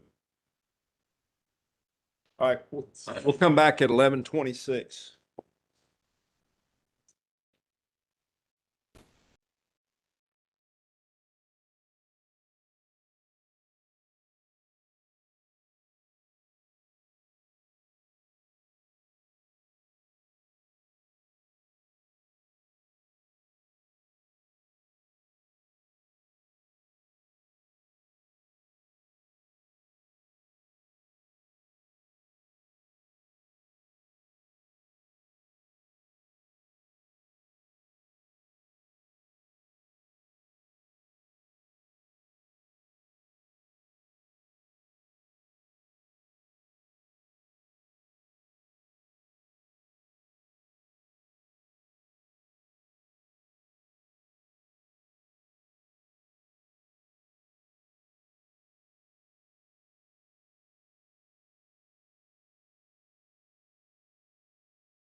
Let's come to order and come back on the record. It's kind of like middle school. Mr. Jurack, do you have redirect? I do, thank you. Ms. Bowman, I want to just ask a handful of questions to you. I want to start with questions related to the questions you were asked by Counsel for SACE about Chamber of Commerce documents. Can you just begin by speaking generally to the business climate in North Carolina? So as I said before, North Carolina has been the #1 state for business 3 times out of the past 5 years, and they were named it again last year. We're also the #1 place for workforce development. North Carolina is booming. People want to live here, work here, businesses want to come here. So the environment in North Carolina is very, very positive. A component of that is energy prices. They play an important role in attracting people to North Carolina, and we have a history of having competitive energy prices below the national average. And can you comment on what role reliable service also plays in the economic vitality of the state? It is critical to the economic vitality. And so you mentioned affordability and reliability. Please comment on what your thoughts on how the plan in front of this commission proposed by the company will, how it will address affordability and reliability. So we believe that the plan we've put in front of this commission, given all of this load growth, we believe we have the opportunity to meet these growing needs for the future of North Carolina, do it in a reliable and affordable way. This large load growth puts downward pressure on all of the rates for other customers going forward. So we're at this moment right now in North Carolina that we could take advantage of to meet all of the growing needs. We also continue to need to make investments going forward with or without this load, but this large load gives us the opportunity to spread those costs over a broader base in a way that really benefits all customers. We feel like it also creates meaningful economic development for our communities as well. So we really don't want North Carolina to miss out on this opportunity. Thank you. I want to turn now just to a few additional questions related to questions that were asked of you by public staff. You were asked questions, a series of questions about a transcript from an earnings call. Do you recall those questions? Yes. And in those earnings calls, is it the case that our company representatives, including Mr. Sedaris, talk about a wide range of topics, correct? They do. And what are some of the other topics that are typically focused on, including in that specific earnings call? What were some of the other topics that were focused on by Mr. Sedaris? Some of the other topics were affordability, customers, reliability, ensuring we have reliability for the system, and the overall financial health of the company. I do want to add that the financial health of the company and our customers are inextricably linked. When we have a financially healthy company from an investor perspective, that gives us access to cheaper capital, which we need a lot of capital to make the investments and to just operate the day-to-day operations of a utility. And if we can access that at a cheaper rate, that flows to our customers. So it overall benefits our customers to have a financially viable utility. And did Mr. Sedaris also address, and has he addressed in other forums, the many ways in which the companies are seeking to avail themselves of all opportunities, lower costs for customers? Absolutely. We talked about the 1U combination, providing benefits to customers, savings to customers, talked about tax monetization, the fact that we were able to go out and monetize the nuclear tax credits and some of the storage and solar tax credits as a direct benefit to our customers, but also to take advantage of opportunities via DOE grants, I think the Spark program, IIJA, other DOE loan applications as well. Thank you. You also discussed a bit about the pace of this load growth, and there was a little bit of a discussion around whether there's the changes that have occurred over the course of this proceeding related to load growth. Is it your position that the companies have been forecasting this potential for a number of years now? Yes, we have. And, we've talked about it in the previous CPIRP. You hear it discussed across the state. We were at the North Carolina State Energy Conference back in April. It was a big discussion there. I think it was a big discussion the previous conference. When I travel around the state, it is the topic du jour. So it has been known for a while that North Carolina is an attractive place and there's a lot of large load looking to come here. And this commission has also been well aware of this potential trajectory of load growth, and in fact, proactively initiated a separate docket for that very reason to monitor the potential for this load growth, correct? That is correct. And I believe we even had a technical conference last October on this very fact. And can you speak just very briefly to some of the things the companies have done to proactively ensure that appropriate structures and protections are in place for existing customers as we deal with this load growth? Yes, so we've tightened a lot of the contractual provisions. We've provided security. We've got termination provisions built into the contract. We're also requiring a minimum demand payment. So if they don't bring the load that they say they're going to bring, they pay a minimum demand payment. There's penalties built in there. There's upfront payments for interconnection costs, some refundable deposits. We have done a lot in terms of the contractual provisions. We added some additional things into the tariff. I believe we filed the end of 2024 with this commission as well. We've also done a lot in terms of the queue, trying to clear out the queue, trying to determine those projects that are serious versus those that may not be quite as serious. So we've done a lot in order to try to protect customers. Thank you. There was also discussion based on the questions from public staff regarding the teams in place within Duke Energy to facilitate the load growth. Do you recall those questions? I do. It's not new, correct, Ms. Bowman, that the company has a team in place to facilitate economic development, right? That's not a new development. No, we've always had an economic development team since the 27 years I have been at the company, and we have partnered well with the state. And can you speak a little more how that team intersects with local communities to facilitate the economic development objectives of local communities in a manner consistent with the state policies?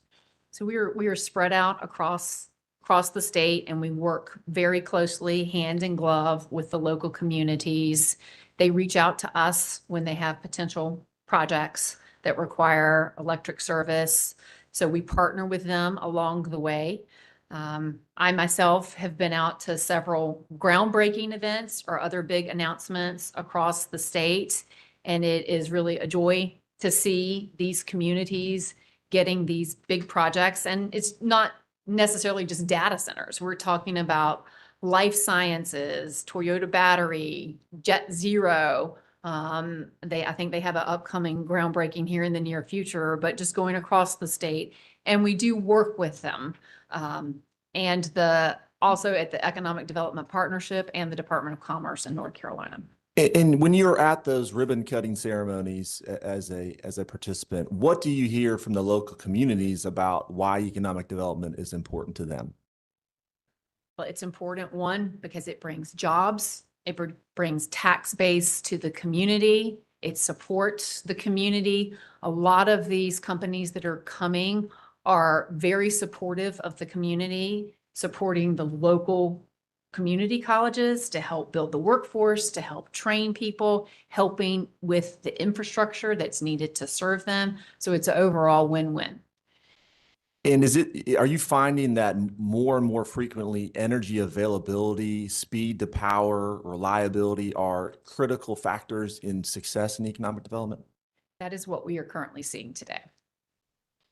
And you sort of flip this hypothetically, how do you think local communities would react if Duke Energy simply said, we don't think we can serve these economic development projects and facilitate your goals? It would be extremely disappointed and unhappy. And would it have real tangible impacts on local communities? Yes, that it would. Okay. And just in closing, you've talked a number of times about this being a unique moment. What is it about this unique moment that provides a real unique opportunity for the state? So these moments don't come along all of the time. We have the opportunity now, as I mentioned before, even without large load coming, we still need to make significant investments.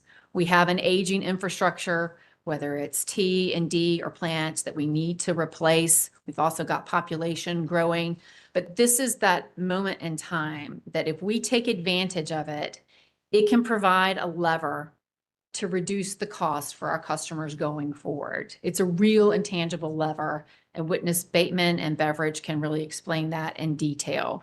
It also provides economic prosperity for the state and those local communities as well. So we really want to take advantage of this moment in time that we have.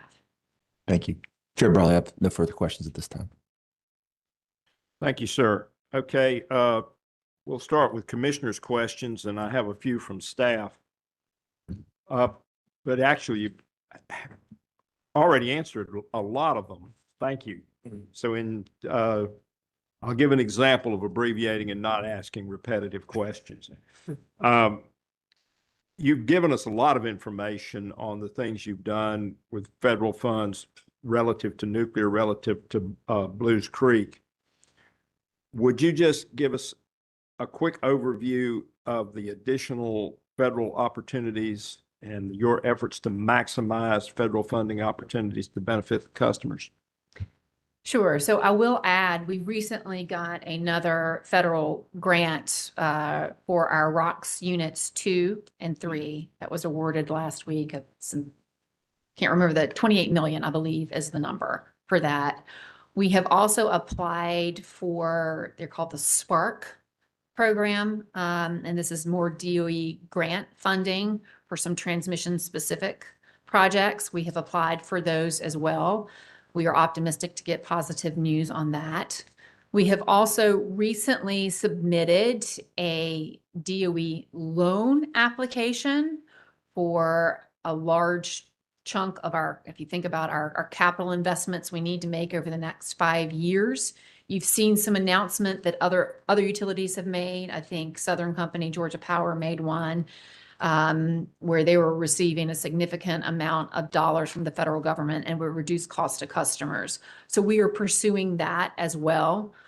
We are also continuing to talk to the Energy Dominance Finance Council as well as DOE on other potential opportunities. I know there's been a lot of discussion around nuclear. We're continuing to talk about what's available in terms of grants, loans, cost overrun, those sorts of things as it relates to nuclear. Thank you. We talked a little bit about Bad Creek so far. You know, it's a mature technology. What can you say to reassure us that the challenges we've seen with Bad Creek 2 are singular and not reflective of execution risks of large capital projects? So I'm not sure I'm the best witness to answer the specifics of that. I think we're always looking and assessing those that are the most reliable, most cost-effective things for our customers, and the way the dynamics in terms of incentives, risk, costs, increasing labor, increasing parts, that sort of thing. You know, the assessment around Bad Creek 2 is it's no longer the least cost resource. There are other resources that can provide better reliability at the least cost. And I believe our NTEP and modeling panel can probably provide a lot more detail for you on that, Chairman. Does that include Witness Thompson? Because I've got here that he's probably, it's other than Witness Thompson, who else should address that? So I think it is. Chair Brown, if I may Yes, assist, Mr. Ben Smith is our SME on Bad Creek 2 and be able to provide further right. details on that project. All right, good deal. Thank you. That's in rebuttal, correct? Yes, that is in the rebuttal. Okay. Ben Smith is in the rebuttal. We've heard a lot of talk about the attitudes, the way the public's reacting to the rate cases. What's your reaction to the sentiments expressed by the customers, and how has that feedback informed the company's thinking as it moves forward with its resource planning efforts? So we understand customers are feeling pressure, and we're trying to do everything we can to reduce the cost for customers. The one thing I will say in terms of this resource plan is this current resource plan, if you look at the bill impact numbers, it's significantly below the previous CPIRP, almost cut in half from the previous CPIRP. Some of that has been driven by policy changes, both federal and state. Some of it is attributable to the large load that we see coming online. You can see in the latter years that large load helps reduce the overall cost to customers. So that is a positive. So we're continuing to try to figure out ways that we can bring the cost down for our customers. We are sensitive to this. This does not mean that costs are not going to go up. We will continue to need to make investments. We continue to need to replace aging infrastructure, but also to ensure reliability and improve reliability, grid hardening, and resiliency. But if we can have levers that can help bring that down, we are going to be trying to deploy those. Do you have any reflections to share from the retirements of Allen Unit 1 and Allen Unit 5? So I think those assets served the company and the state very well. We have since their retirement, we are deploying battery storage on that site. So we have a mantra where we like to do retire and replace. We like to replace assets where we have a facility that's retired, so you don't need to go through new interconnection and new land. So we're taking advantage of that location for battery storage. Were there any other lessons learned from those retirements that the company is applying as it plans for future coal retirements? I am sure that there are, Chairman, but I'm not sure I have the specifics on those, but you can ask some of our other witnesses. The last question, and this goes to the execution of CPIRP. Has Duke been successful in attracting and retaining the workforce needed to execute this portfolio of projects? And are there any areas where talent availability remains a challenge? So that is an ongoing area that we are continually focused on. We do have a great workforce here in the Carolinas. We are lucky. We have a fantastic university system. We have a fantastic community college system that we're continually partnering with. We had a great line worker program that has been very successful. As we're pivoting towards more construction, there are certain skill sets that we have a need for. We think about pipe fitters, electricians, welders. We're starting to partner with not only the community colleges, but with our vendors. We have a company called Zachary that is helping us build up at Person County, the new Person County Energy Complex, the combined cycles up there. They're doing a tremendous amount in the workforce. So it's going to require a partnership and continual focus, but it is something that we're confident that we can meet. Okay. Any other questions from commissioners?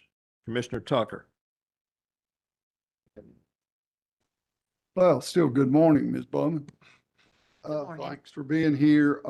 Just as a follow-up, a segue in what Chairman just asked about the question, are you aware of the Blackstone and the Mike Rowe scholarship programs that could be tapped into for individuals to be linemen and welders? Blackstone has just put up $100 million for Wow. trades to be able to be utilized, and Mike Rowe on TV has a foundation where there can be applications made to defer cost for training for those type of employees that Duke's going to need. Are you aware of that?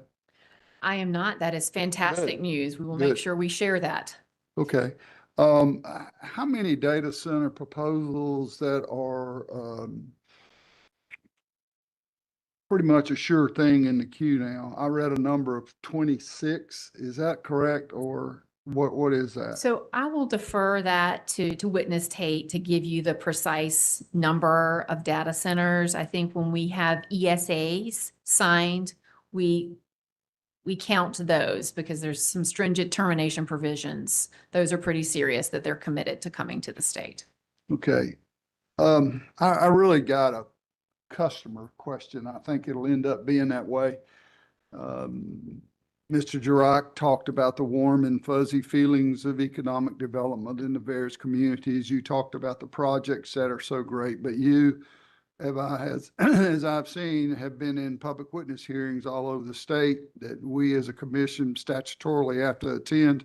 I don't know if Mr. Girock was there, but he would have felt the sentiment about the rate increase. And I know we're here to talk about the CIRP. Help me explain, or explain to me in a form that I can understand, that data centers are going to pay for themselves, and that in your rebuttal testimony on page 13, excuse me. Okay. Well, we can wait for that one. Okay. Let me think a minute. In your resource planning, have you had discussions with players in data centers such as Microsoft, Amazon, Meta, et cetera?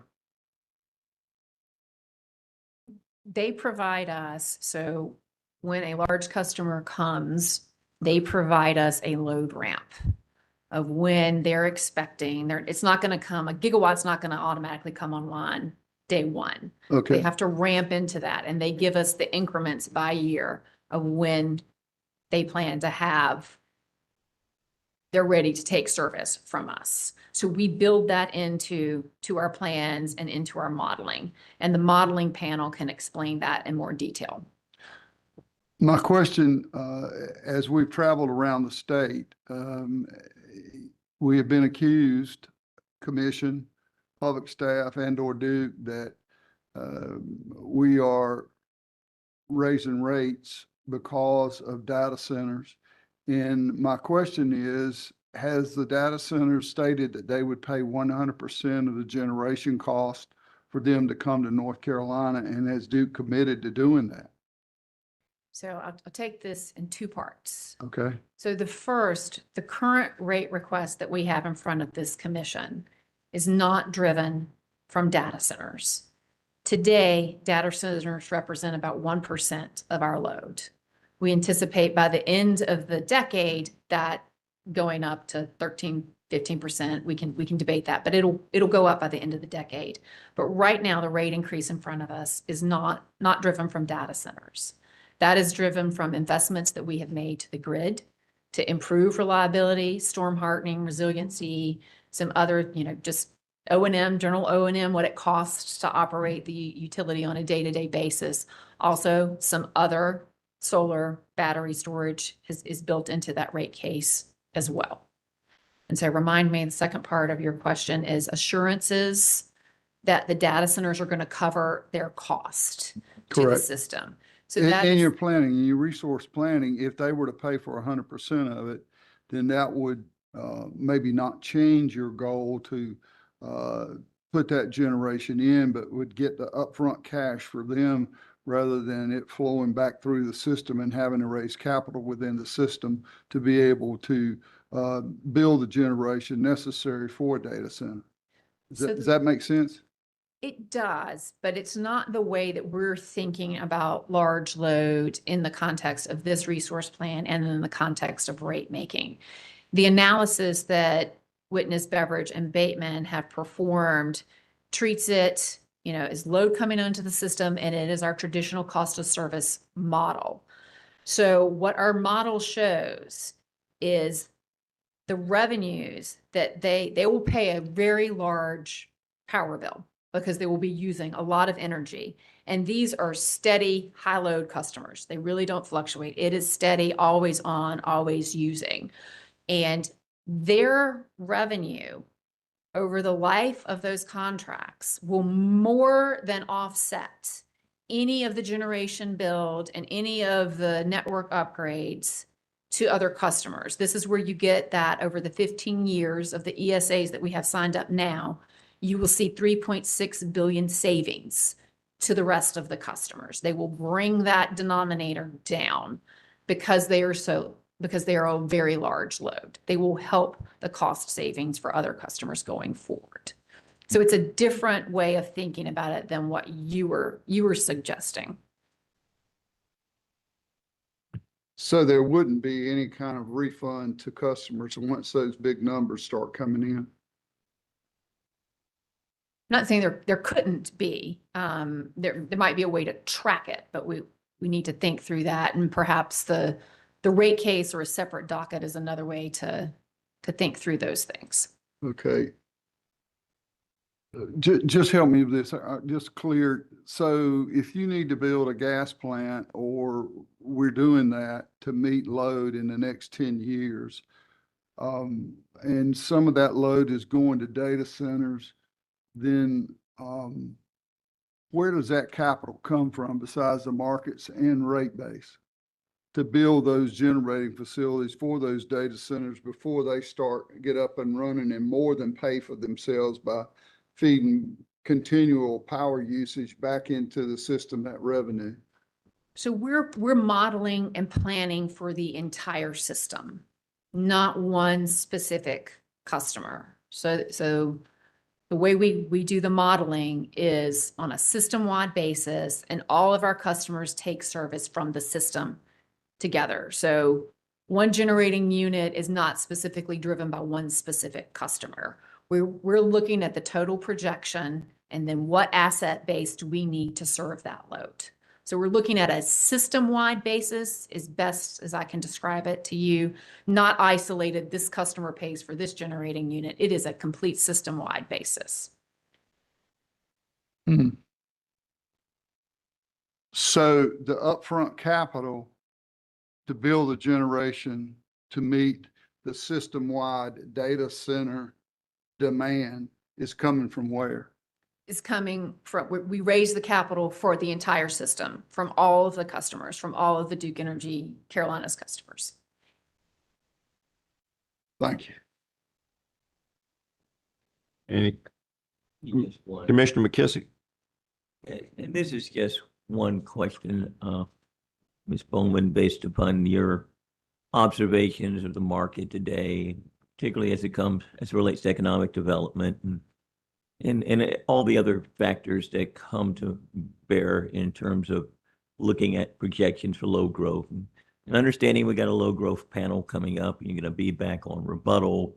So from a high level, are you seeing any changes in the market, any changes in demand that would cause you to believe that this advancing development load forecast that the near-term action plan is based upon is accurate in terms of its projections? So we feel like what we have proposed is reasonable and accurate given what we know at this point in time. Obviously, things can change, but the facts in front of us and the other panel can certainly provide more detail because they're living it day to day. But we believe that the NTAP that we've put in front of us will provide reliable, affordable electricity going forward for the next decade.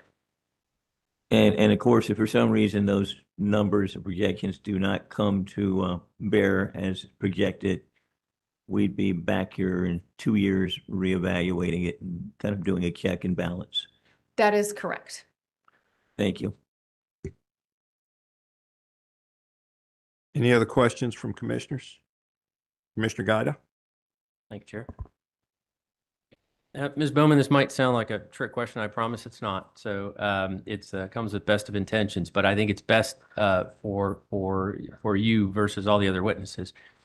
From your perspective, is there anything that immediately comes to mind about, excuse me, the CPIRP process that is harder than it needs to be? And I'll say one more rephrase on that question. In other words, is there anything about how this process works that you find not well compatible with utility planning for long-term least cost operation? Wow. Okay, that is a loaded question. And I apologize if it seems like that. And again, it's on the spot, but anything that immediately comes to mind that, you know, the Duke team finds, boy, if this worked differently, that would be great. That sort of thing. Thank you.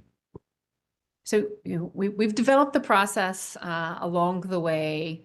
To me, at the moment, the thing, and I think public staff would likely agree with this, that the potential load that we're seeing is coming at us very, very fast. This process takes a bit of time. If there's some way to either speed up the process or have more periodic touch points in terms of load changes or load projection changes, that would be extremely beneficial. Those are off the top of my head, but we can think more on that. Appreciate the question. Thank you. I appreciate it. Okay, questions on commissioners' questions. Attorney General. Avangrid, No questions for Avangrid. CCBA, SEBA, KUKA, SIGFUR, EDF. Yes, just one. Yes, sir. Chair Brawley asked you a question about additional federal opportunities, and you referenced a federal grant for Roxborough coal plants, I think 2 and 3. Do you recall that? Yes. Federal grant,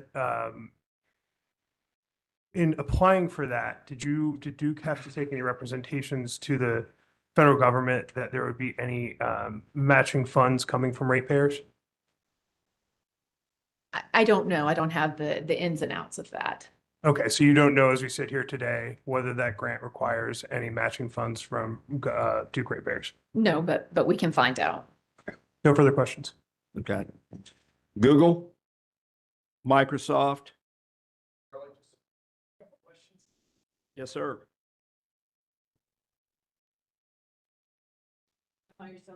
Yes, ma'am. Ben Snowden with Fox Rothschild for Microsoft. Good morning, Ms. Bowman. Good morning. I think it's afternoon. Oh, gosh. All right. Good afternoon then. I'm behind the curve here. Ms. Bowman, do you recall a few moments ago, Commissioner Tucker was asking you a question about where the upfront capital for construction of new generation comes from? Yes. Okay. And you responded that that Duke raises that capital from customers. Is that right? Well, we go out onto the markets to raise the capital, but Yes, who ends up paying for it? Yes. Yes, ma'am. And I expect you were speaking in shorthand at that point, because would you agree that the capital that Duke raises to fund construction of new generation comes from a variety of sources? Absolutely. Could you just explain at a very, very high level and very quickly where those sources of capital and what those include? Not sure I'm not the best on the finance, but we go out to the capital markets to raise funds. We raise them in numerous different ways and numerous different methods. So there's not one particular, it's a whole host of financing options that we utilize. Okay, thank you. So it doesn't just come directly from customers in the first instance? That is correct. Thank you for the clarification. All right, thank you for that. No further questions. Yes, sir. NCEMC, NCSEA, NC Warren. SACE et al. Thank you, Chair Brawley. David Neal for SACE et al. Briefly, you recall Commissioner Tucker asking this question that Mr. Snowden just referred to about a question about whether or not these large data centers or large load customers could bring capital to the table to help meet their generation needs. Do you recall that question? Yes. And in addition to the things you just discussed with Mr. Snowden, you would agree that one, other pathway through which those large customers could help finance new generation is through some sort of large customer program where those customers could maybe pay the incremental difference between zero carbon resource and what was otherwise in the company's plan. Yes, there are obviously other avenues where we're open to discussing those, where they fit within the regulatory framework in North Carolina and are beneficial to all customers. Absolutely. So if a program like that were to exist that protected other ratepayers, that would be another avenue for bringing additional capital to the equation and helping to meet that large customer growth. Yes, and Duke Energy is open to that. No further questions. Thank you, sir. Public staff. Thank you, Chair. Just a couple. Ms. Bowman, in response to Commissioner Tucker's question on data centers committing to pay 100% of their costs and Duke holding them to that, do you recall that question? I do. Okay. I believe in your response, you referenced that data centers currently are about 1% of Duke's load. Can you let us know, or if you can, like, where does that figure come from and what does it reflect? Is it system-wide North and South Carolina? Is it like jurisdictional North Carolina? So we operate the dual state system across both North and South Carolina footprint. So my understanding is that number is for the whole of that. Okay. And if there were other witnesses for Duke that we could sort of check that figure with, do you know who that would be? I recognize that you're not the expert and the witness on this topic, or at least I don't think you are, but if there was someone else that we could talk about that number with. Can we get back to you? That'd be fine. Thank We can you. get back to you on that one. Following up on that question as well, the same question from Commissioner Tucker. You were referencing that high load customers will pay their fair share and bring down costs for all customers. Do you recall that response? Yes.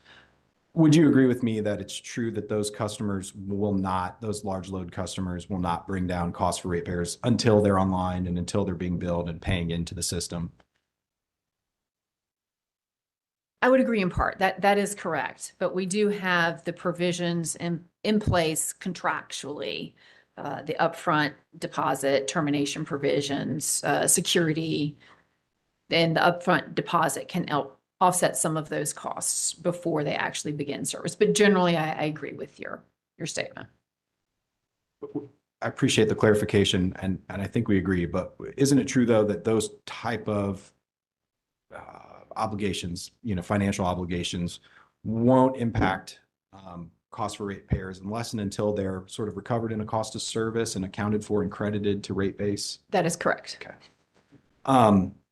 You also referenced that the Duke's cost of service study, I'm sorry, let me strike that. The data center analysis that you referenced being performed, the bill impact analysis for large load customers, you referenced that was based on Duke's cost of service. Did I have that right? Don't hold me to that. I'm not really ask witness Beveridge those details. Okay, and I hope this will be high level. So I did have a question sort of based on that, since you referenced the cost of service in the data center analysis, but that. I think my point on cost is we operate a cost of service model here in North Carolina.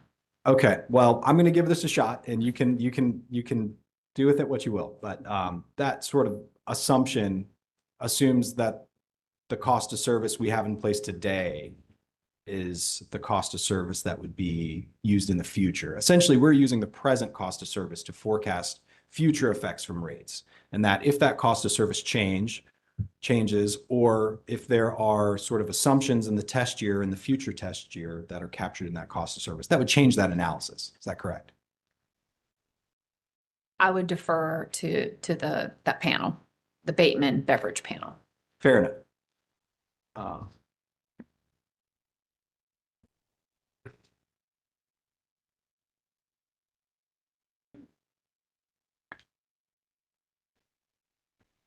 Thank you, Ms. Bone. No further questions.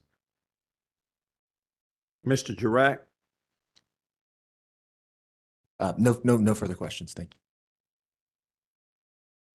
Well, you'll be back.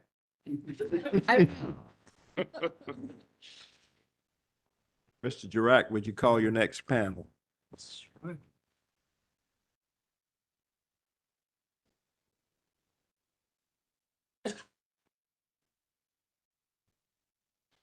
Chair Brawley, may I raise a quick procedural? Yes, you question? may. So we had mentioned this to the start, and I apologize for the last minute pivot, but the nuclear panel again is unavailable beginning tomorrow and the following day, Thursday. For that reason, if parties don't object, we would ask if we could at this time flip those panels such that we can ensure the nuclear panel is completed today. We just didn't want to take the risk of putting reliability up, that taking longer than it's on paper right now and running into a scenario where we don't complete nuclear today. Is that too much? First start with the commission. I'm sorry, I received advice from the back of the room and they were just telling me that you hadn't moved the exhibits for witness Bowman. Oh, okay. We can do that first. I thought I did that at the start, but I'm glad. I thought you did too, but let's make sure. For the abundance of clarity of the record, I would ask that the commission accept into the record witness Bowman's 2 exhibits and marked as pre-filed. All right. So ordered. Now, your nuclear panel. So again, Chair Brawley, just I apologize that we're juggling a few schedule conflicts here, but I think to ensure the nuclear panel completes their testimony today, I think the safest approach here would be to have them appear now. So they would appear at this time and reliability and operation. The reliability panel would then appear after the nuclear panel. So just flipping those 2 panels, that's okay with it. All right. Is there any objection? All right. No, Chair Brawley, but this last discussion, I apologize. I didn't move my cross exhibit into evidence. I believe public staff has the same issue. So if this time I'd move into evidence. Actually, I thought that was what we were doing when I wrote them down, but let's go ahead. We'll take the motion. But if I'm happy to do it that way going forward, but just. On an abundance of caution. Thank you. Sace et al. Would move into evidence this time, what was marked Sace Bowman direct cross exhibit 1.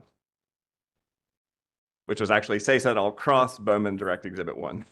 Yeah, and that was your exhibit 19. Yes. Okay, I had it as you had admitted, but yes. All right, it's admitted. Thank you. Public staff, you've got public cross Bowman direct 1, which was your exhibit 1. That's correct, Chair Brawley. Okay, We move it's that be admitted. admitted. Thank you. NC Warren, you had cross Bowman direct 1, which was your potential exhibit 7. Correct. Okay, it's admitted. Thank you. And again, Chair Brawley, thank you very much for the accommodation of parties and the commission as we accommodate schedule issues. This time I'm going to turn things to Ms. Finley. Thank you, Chairman Brawley. Duke Energy now calls Mr. Stephen Capps and Ms. Brunette Rader, the nuclear panel, to the stand.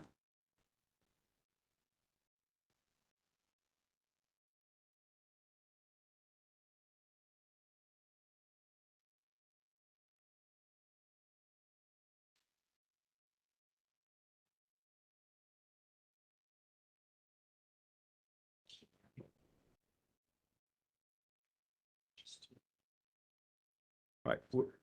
Would you put your left hand on the Bible?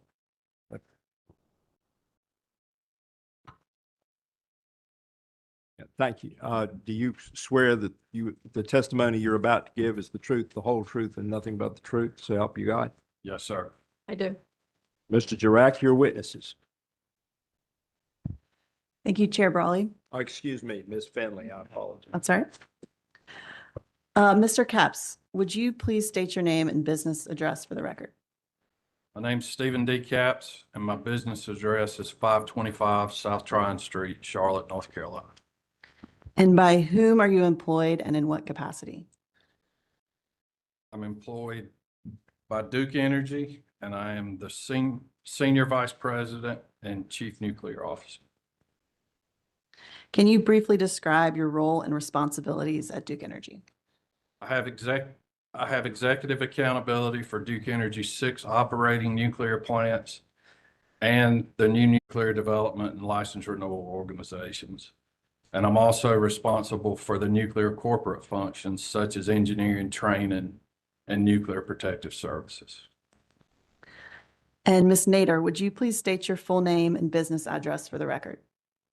My name is Renette Nader, and my business address is 525 South Tryon Street, Charlotte, North Carolina. And by whom are you employed and in what capacity? I'm the Vice President of New Nuclear Generation and License Renewal for Duke Energy. And can you briefly describe your role and responsibilities at Duke Energy? Yes, I'm responsible for providing executive oversight for the development of Duke Energy's new nuclear strategy and execution of subsequent license renewal for the existing operating nuclear fleet. And Mr. Capps, did the panel cause to be pre-filed in this docket on October 1st, 2025, direct testimony consisting of 25 pages with no exhibits? Yes, ma'am. Do you have any changes to the panel's direct testimony at this time? No, ma'am. And did the panel also cause to be pre-filed in this docket on December 19th, 2025, supplemental direct testimony consisting of 10 pages with no exhibits? Yes, ma'am. And do you have any changes to the panel's supplemental direct testimony at this time? No, ma'am. And if I were to ask you the same questions today that appear in the panel's pre-filed direct and supplemental direct testimony, would the answers be the same? Yes, ma'am, they would. And the panel's testimony did not include any confidential information, correct? Correct. And did the panel also pre-file a summary of its direct and supplemental direct testimony for the commission in this docket on June 5th, 2026? Yes, ma'am. Chair Brawley, I would ask the nuclear panel's direct and supplemental direct testimony be entered into the record as if given orally from the stand, and also that the summary of the panel's direct and supplemental testimonies be entered into the record as well. Okay, the direct testimony of Stephen Capps and Renette Nader, supplemental testimony of the same, and witness summary of the first of 25 pages, the second of 10 pages, will be moved into the record as if given orally from the stand today and are admitted into evidence. Okay, and there were no exhibits pre-marked for identification at this time. The panel is now available for questions. Attorney General's Office. Avon Grid, No questions. CCBA, Yes, Mr. Chairman, I have a few questions. you're recognized, sir. Thank you very much. Mr. Capps and Ms. Nader, good morning or good afternoon. I'm John Burns. I represent the Carolinas Clean Energy Business Association, and it's a little awkward. I'm kind of off to your right and behind you, but I think we can get through this. I've just got a few questions primarily related to the description of the technology that you include in your testimony and the timing of new nuclear generation in Duke Energy's territory. So I'll try to move through this relatively quickly so we can move on to more questions from others. I'm going to direct my questions at both of you. So if you'll answer as you see fit, depending on which of you believe to be best able to respond, does that work for you? Yes, sir. It does. Great. I may ask questions specifically of you, Mr. Capps, on a couple of matters that are related to former testimony, but let's go forward and see how we do. Your joint direct testimony supports Appendix J, which is the nuclear discussion in the Carolinas Resource Plan. Is that correct? Yes, sir. That's correct. And Mr. Capps, you have previously testified to Duke's nuclear plans and capabilities in both prior carbon plan or resource plan hearings in 2022 and 2024. Is that right? Yes, sir. In this resource plan, in this docket, Appendix J discusses 3 nuclear activities to be undertaken by Duke. And if I can summarize them, please confirm whether I'm correct. The first is uprates and improvements to the existing nuclear fleet. Is that right? That's correct. Second would be advanced nuclear, which includes small modular reactors and non-light water reactors. Is that right? That's correct. And third is large light water reactors, such as the AP1000. Correct? The large light water reactors are included in this carbon plan, but were not included in the previous plan. That gets me right. You jumped right to my next question, which was that you did not present information on new large light water reactors in your testimony in prior carbon plans, did you? Or in the appendices to those plans? That's correct. Okay. Would you agree with me that subject to check that, and I guess you do based on what you just said, that the prior carbon plan and IRPs focused primarily on SMRs as the new nuclear technology that the company intended to pursue? Yes, sir. That is correct. And subject to check, in 2022, the initial carbon plan proposed June 2032 as the earliest date by which an SMR unit could be feasible. Is that correct? Subject to check. And now in 2026, your testimony and Appendix J indicate that while Duke is still interested in SMRs as an advanced nuclear technology, the first unit you propose would be in the 2036 to 37 timeline if an SMR is selected for placement at Belews Creek. Is that right? Yes, that is correct. For that to happen, however, your testimony, your joint testimony states that Duke will have to choose SMRs as it's approached by 2027, right? That is correct, relative to a technology selection for SMRs. And then you would need to pick your site and begin ordering long lead time equipment by 2029. That is correct. It's your testimony also that the previously approved near-term action plans and expenditures of up to $440 million will not be exceeded under this, under the near-term action plan authorized if this proposed plan is approved. Is that right? Yes, sir, that is correct. But it will still be needed. Yes, sir, that is correct. Any long lead time procurement, once a technology is selected, either SMR or LLWR, would not be included in that $440 million, would it? That is correct. The long lead items we had listed as to be determined and said we would come back to the commission. Okay. So that $440 million in the next couple of years just gets Duke to the point where it can select either a 600 megawatts of SMRs, which would be 2 units, or 1,117 megawatts of large light water reactors to be placed in service by 2037. Is that right? And again, either one of you can answer that. I'm not trying to grill Mr. Katz. So yeah, I can chime in here. I would say that the 440 million is for activities through the end of 2028. Okay. Which includes, which, beyond the technology selection date that Mr. Capps just discussed in 2027. Okay. So Duke's plans, in short, have gone for new nuclear, have gone from deployment of an SMR unit in 2032 as a second mover to deployment of either SMRs or a new LLWR in 2037 as a second mover. Is that correct? That's correct. So new nuclear under this plan would come online 5 years later than you had originally planned in 2022. To clarify, the current CPIRP plans are online by 2037, which indicates a 2036 online date. But energized and producing energy to the system by 2037, so end of 2036. Correct. All right. You cannot today assure this commission that those dates would not move further back in time, can you? They are plans, and so I think as Witness Bowman alluded to, the CPIRP process allows for check and adjust. But currently, those are the reasonable dates that we foresee an SMR could be brought online. And 2032 was the prior reasonable date that an SMR could possibly be brought online. That's correct. Okay. Duke, as part of its second mover strategy, will not be the first to bring any SMR or advanced non-light water reactor to market, will you? That's correct. That's to avoid the risks of over expenses and unforeseen challenges that might affect a first mover, right? Correct. So any delay in the development by others who are first movers would affect your timeline, wouldn't it? It could.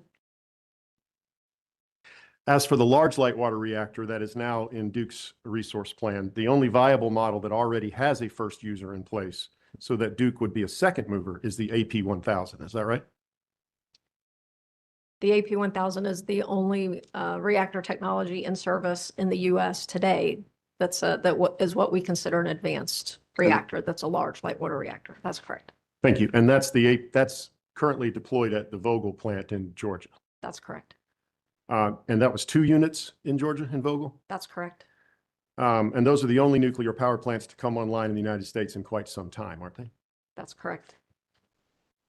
And the Vogel plant was developed with significant delays and budget overruns, the type of problems that affect, in your testimony, the first user. Yes, sir.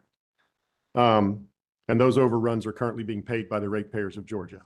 Is that correct? Correct. So the 2037 date that you've now proposed as the commencement of, or the reasonable commencement of commercial operation, let me rephrase that. So the end of 2036, beginning of 2037 date that you have mentioned as a reasonable date for either 2 new SMRs or a new large light water reactor is 5 years later than the first proposed commencement of commercial operation of a new nuclear plant on Duke's 2022 carbon plan. I believe it's 4 years. If I'm doing my math correctly, but yes. Well, if 20, okay. But at least it's later than it would have been. Correct. At least 4 years, okay. And that is relying either on a technology that has not yet reached commercial operation anywhere in the United States, or a design that has achieved commercial operation, but only after years of delay, permitting challenges, redesigns, and cost overruns, correct? For the SMRs, correct. For the large light water, I think as we mentioned before, they were not included in the previous CPIRPs. So those are new dates provided. But the only in use or producing nuclear plant using the AP1000 is the Vogtle plant that we discussed. In the US, that's correct. Just 2 more questions. What is the earliest date by which Duke could reasonably request a CPCN for either a new SMR or a new large light water reactor from this commission? I'm not sure if we can sit here today and say when the earliest date would be.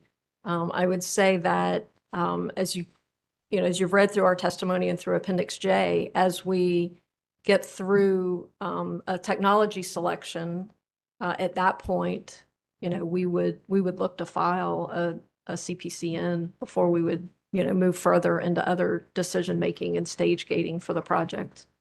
So by 2028, would that be a reasonable estimation of the date by which you would seek a CPCN? Early 2028? I think, given what we know today, then I would say yes, that's probably reasonable. And do you have an estimate at this time of the amount of time it takes between the issuance of a CPCN for such a plant and when we would expect commercial operation to begin? And I realize it's probably different for the 2 technologies, but Right. I think the timelines that were presented in Appendix J and the figures at the very end of Appendix J, I think would give us a good idea. We can look at those, or I think generally we say approximately 10 years for a large light water reactor. Okay. And those are in the record in the end of Appendix J?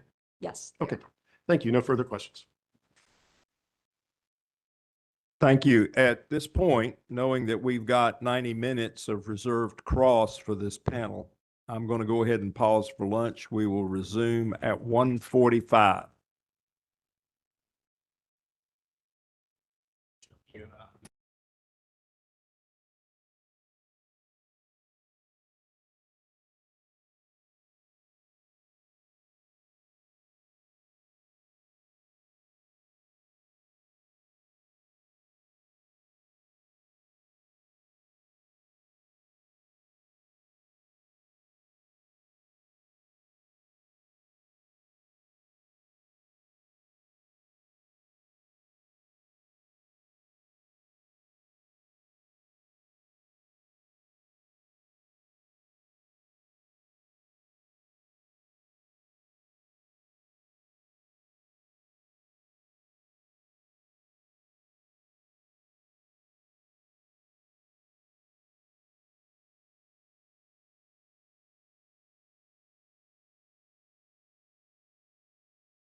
I'm going to make a slight change. Rather than polling everybody for cross, I'm going to go down the ones that have reserved.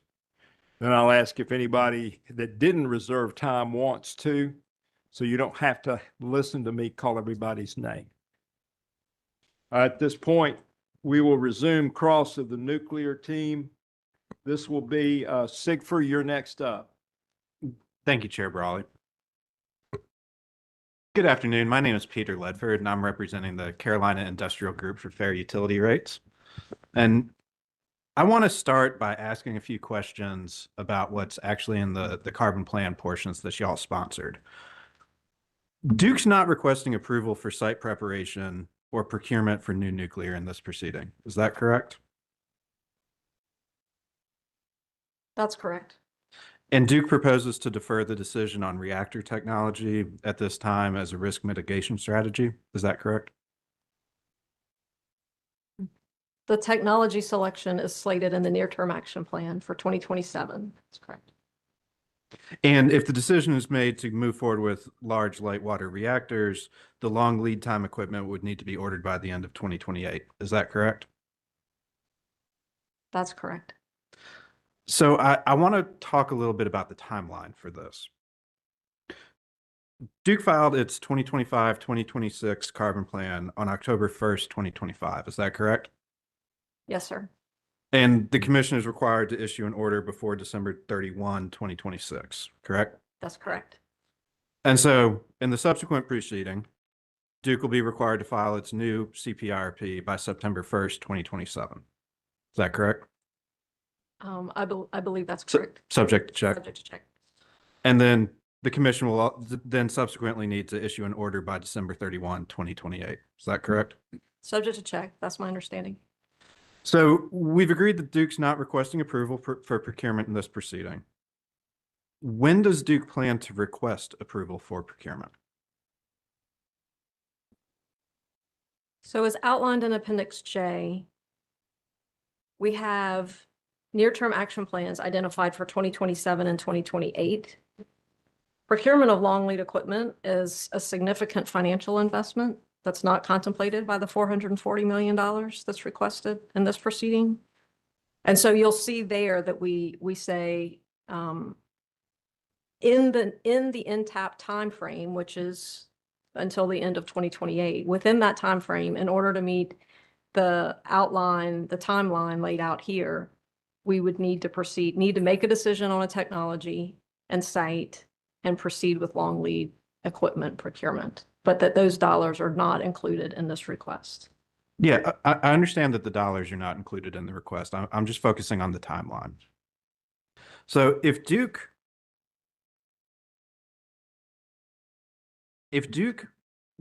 has to order long lead time equipment before the end of 2028, and the commission won't issue an order until December 31st, 2028, how is the timeline going to work? So when you look at Appendix J, and we talk about the need to order long lead equipment before the end of 2028, I would just want to clarify, it's not necessarily means that that would happen at the end of 2028. It just means that it would need to occur before that time frame, so before the end of the NTAP timing, which ends at the end of 2028. So we would need to come back to the commission separately to talk about long lead equipment. Right. But the order, I mean, there's an order coming out in 2026, right? That was the first order, I believe, that you referenced. But between that order and potentially the next order that would come in the next CPIRP proceeding, we would have to engage the Utilities Commission on the authorization to proceed beyond the $440 million to order long lead equipment. Thank you. Chair Brawley, at this time, I would request that Sigford Potential Exhibit 97 be marked for identification as Sigford Cross Nuclear Panel Direct Exhibit 1. Okay. And to the witnesses, I placed a binder in between y'all that should have all of these that I'm going to use. Okay. So Sigford Cross Nuclear Direct, number 1 of your potential 97. Okay, it's marked. Thank you, sir. And so would you agree? I'm sorry, Counselor, could you give me a few minutes to pull it up? Yes.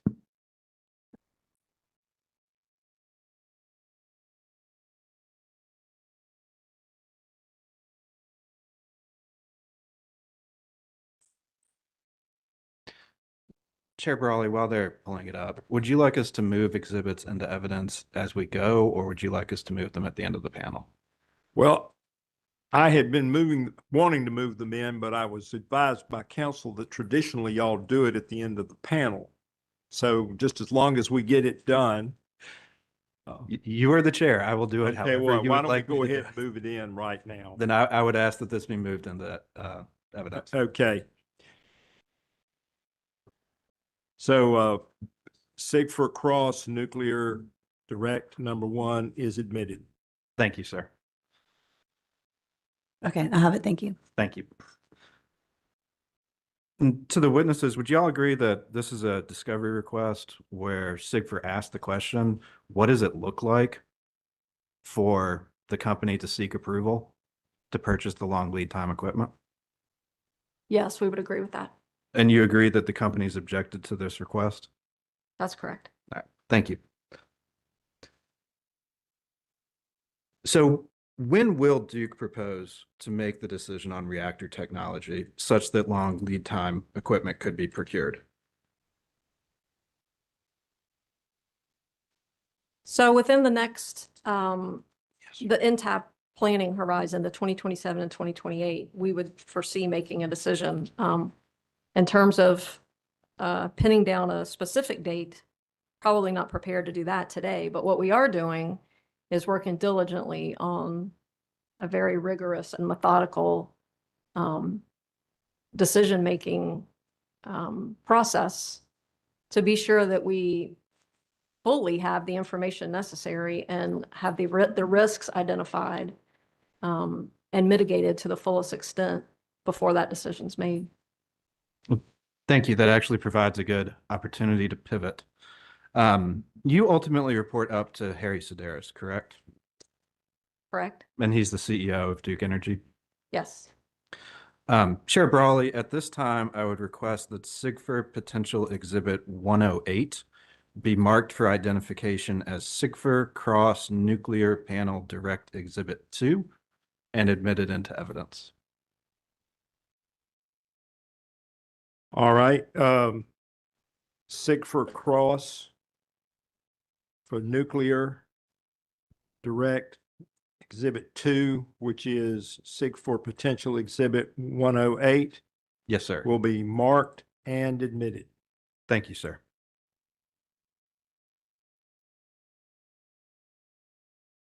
And to the witnesses, would y'all agree this is a transcript of Duke Energy's earnings call from earlier this year? Yes, sir. And could you flip to page 10 of the exhibit? And I apologize that the headers sort of overlap the text a little bit.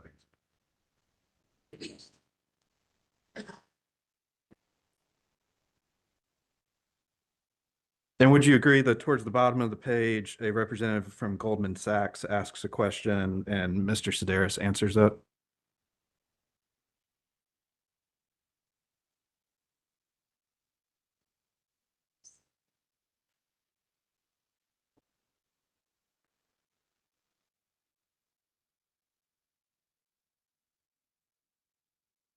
Yes.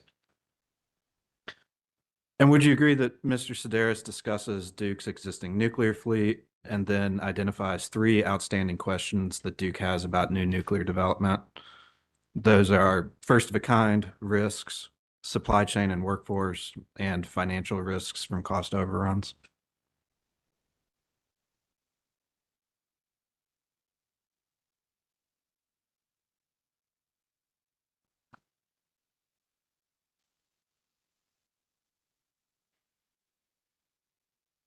Yes. And the last sentence of Mr. Sedaris's response, do you agree that reads, but we will not make any moves till we get those 3 questions answered? Yes, sir. And that's a pretty definitive statement, right? It is. Objection, Your Honor. I don't think that Mr. Capps can speak on behalf of Mr. Sedaris and what his intentions were with this statement. This is just obviously hearsay. Well, Chair Brawley, to the extent the rules of evidence are only influential to what the commission decides, not mandatory to the commission, I don't think that the hearsay is an issue. But ultimately, I believe that Mr. Sedaris is the one who will make the decision on whether Duke moves forward with new nuclear. Well, And the document says what it says, but to ask Mr. Capps to opine on the intention or anything beyond what it says in the text, I think is beyond what's appropriate here.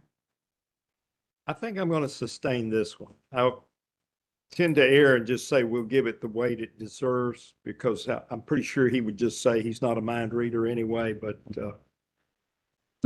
I think we frequently answer the same question the same way.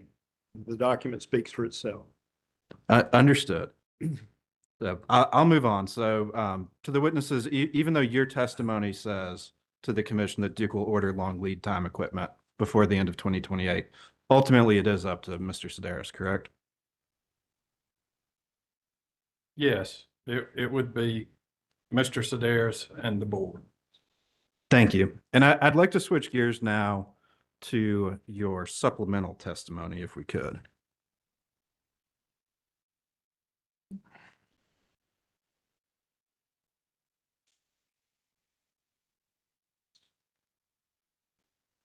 And just to lay some framework, in its scheduling order, the commission asked Duke to answer a number of specific questions, and in response, y'all filed supplemental testimony to address 3 of those questions, correct?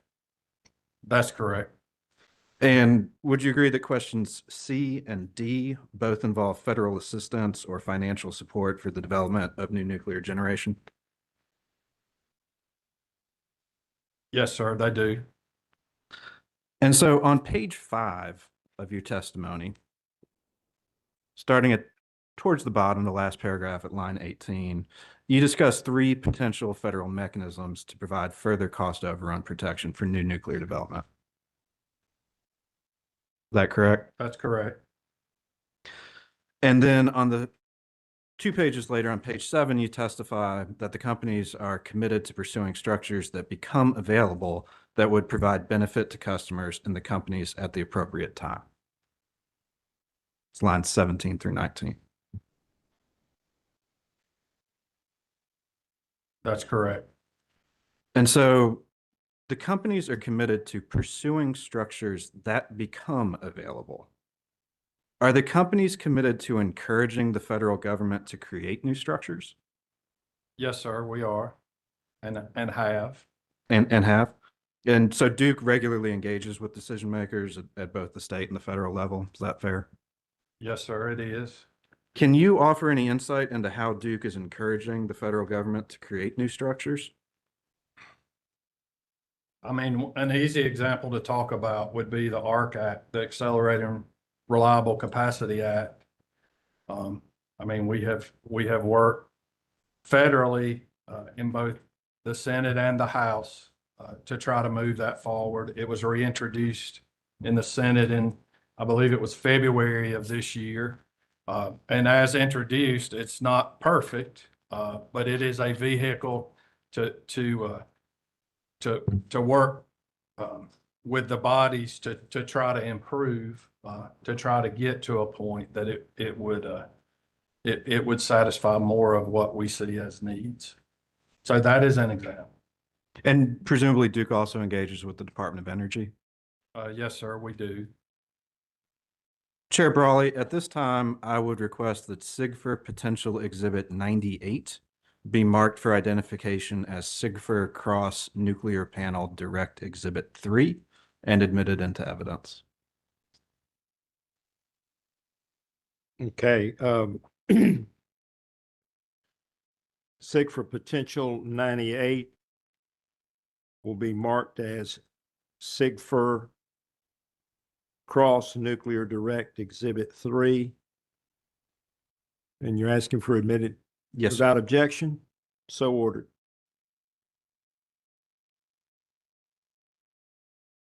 And to the witnesses, would you agree that this is a data request where Sigford requested the correspondence between Duke and the Department of Energy?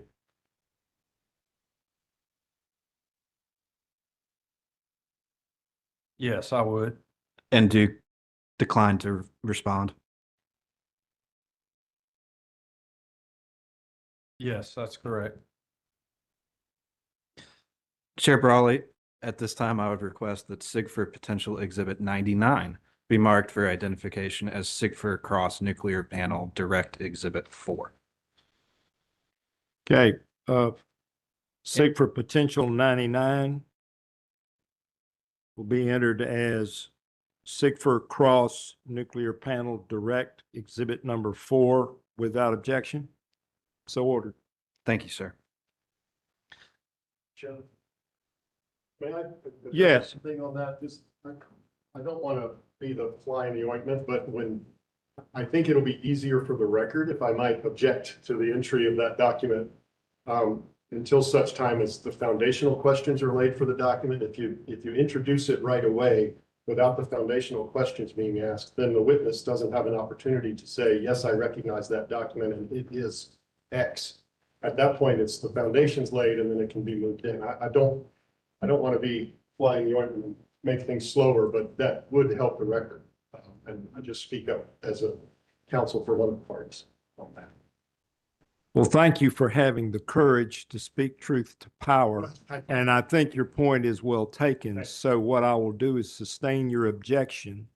So I'm going to unadmit it and I get. didn't mean to do that to Peter, but No, that's all right. at some point, there may be a controversy over what a document is, and then it needs to be established. That's okay. I think my intent, and I read your intent, I want a clear, clean, complete record of these proceedings. Yes. So everybody knows we took our time and got it right. Thank you, Mr. Chair. All right. Mr. Ledford, if you'll establish the document, then. Yes, sir. So to the witnesses, would you agree that this is a similar question to the previous one, but requesting notes, memorandums, presentations, and other materials?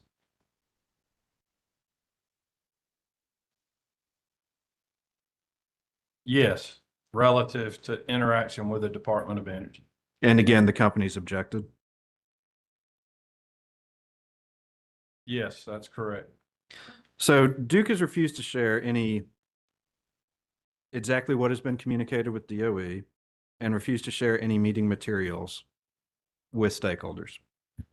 Do you agree? Objection, Your Honor. I'm sorry, but characterizing an objection in a discovery request as a refusal to produce information is not the same thing. Well, I can move on. Well, I would ask the witnesses, can you offer any specifics about how Duke is actively encouraging the federal government to adopt further cost overrun protections? I mean, I just gave one example in the earlier discussion. I'd have to go back and look at a date. We spent a day with the Department of Energy at Catawba Nuclear Station, and I think it was April of this year, talking about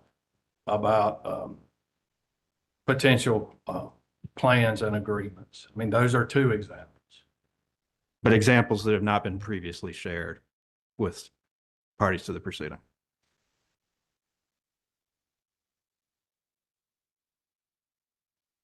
I can't say whether they have or they have not. All right. Thank you. No further questions. All right. Now, at this point, your Sigford Cross nuclear number 4, I think we've established you had something to ask a question about. He recognized it, but you didn't get the answer you wanted. But at this point, we'll admit it to the record without objection. No objection. All right. Thank you, sir.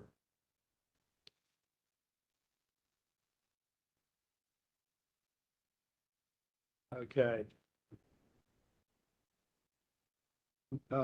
Environmental Defense Fund. Thank you, Chair Raleigh. Just a few questions. You all testified on page 16 I believe lines 7 through 11,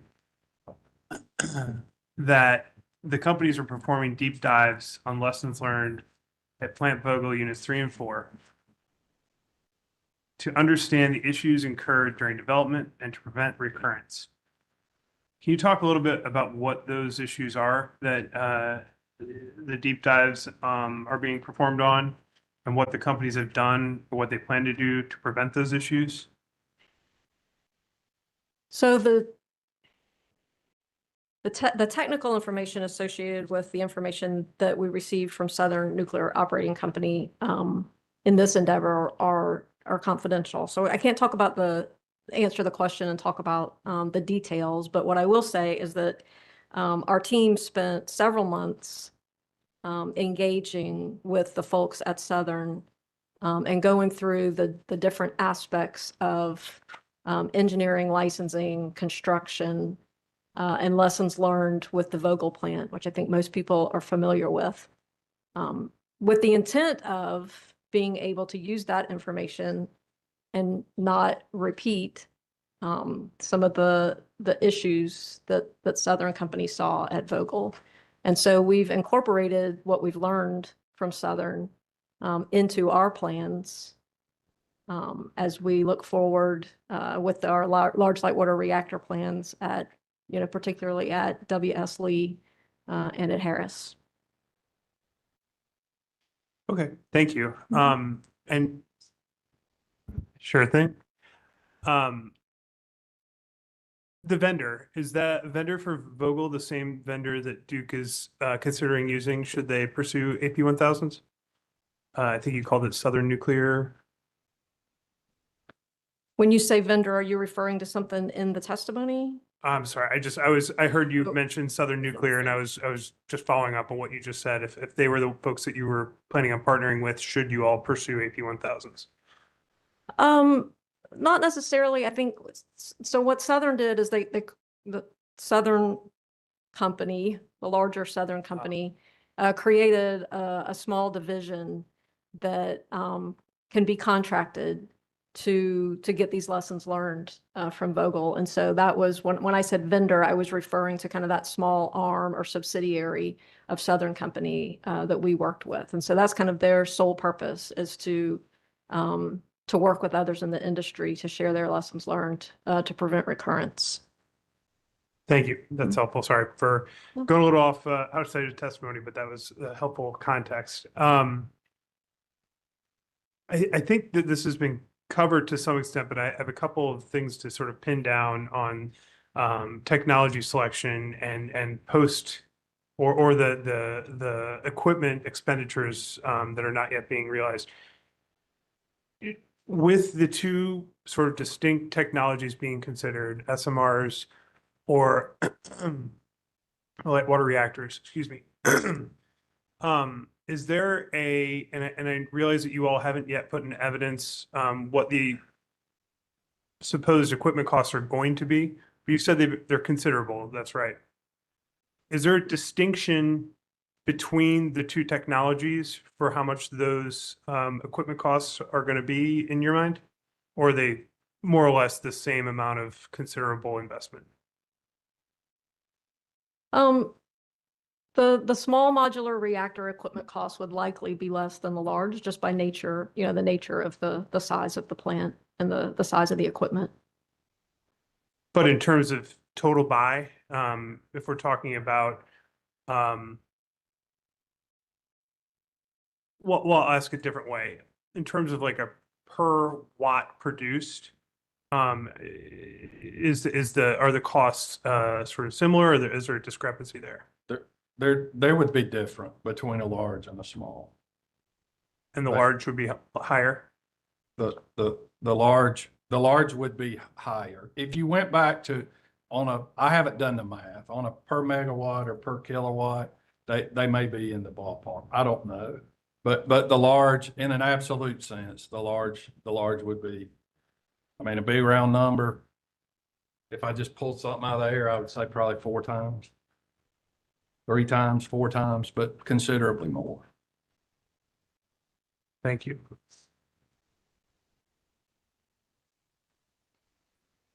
So with respect to these, ordering the long lead equipment and the significant financial investment that would be entailed, those haven't yet been included in this plan. And as Sigfrid's attorney went through, some of the next steps will happen before the next CPIRP order for the next iteration of this proceeding is issued. How do you think the commission and for the ratepayers can make an informed decision about the prudence of this nuclear development path for planning purposes in this docket when the companies haven't provided an estimate of these equipment costs?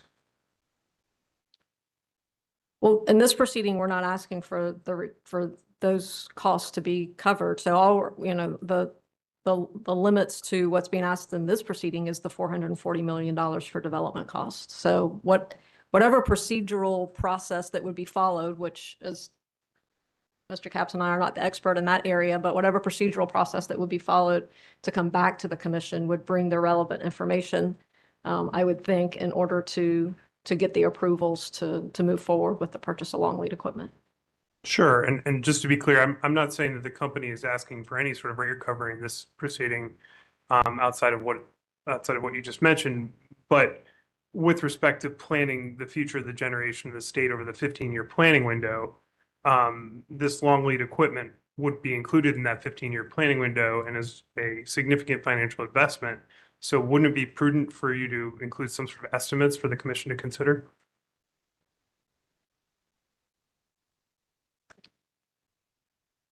I mean, my immediate thought is that same question can be said for everything that's in that 15-year window. So I'm not sure. I'm not sure why you would just make a distinction for long lead items versus anything else that's in there. I mean, there's an input provided to the modeling that kind of rolls it all together, and then the model, the model goes through and does the selection for the resources. So I'm not sure of the prudence of calling out this cost any differently than any other thing that's reflected in the plan. No further questions. Thank you, sir. Next, I have NC Warren. Thank you, Chair Brawley. Good afternoon, Mr. Capps, Ms. Nader. Well, there's been a lot of conversation and discussion about the AP 1000 this afternoon, hasn't there? Yes, sir. Yes. And in Duke's capacity expansion model, the base availability assumption for nuclear involved the AP 1000 and not.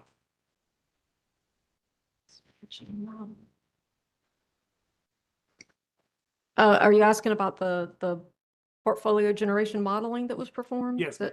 Yes. It did. Okay. And how many units were part of that assumption?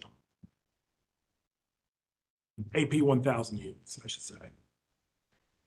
So the AP 1000 was used as a representative technology for the modeling team, which you'll have an opportunity. The panel will be up as well. But the AP 1000 was used as a representative technology for the modeling team to use in their model for the model to be able to select, whatever was required to meet the demand and the acceptance, the criteria, I guess, of the model. So I think, we could go through, it's in the testimony somewhere, I believe, or in Appendix J or Chapter 4, perhaps. We'd have to find it in terms of exactly how many the model selects. Okay. Well, I don't think we have to do that at this point, but Duke has experience with the AP 1000, does it not?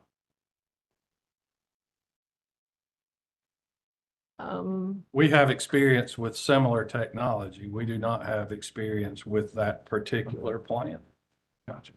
Let me ask you, please, about Duke's experience with WS Lee Station in South Carolina. Are you familiar with that?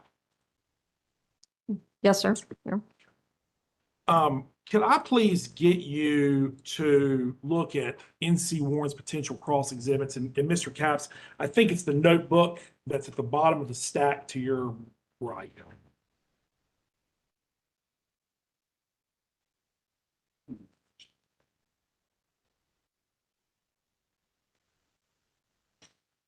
And if you could please turn to potential NC Warren's potential cross exhibit 25.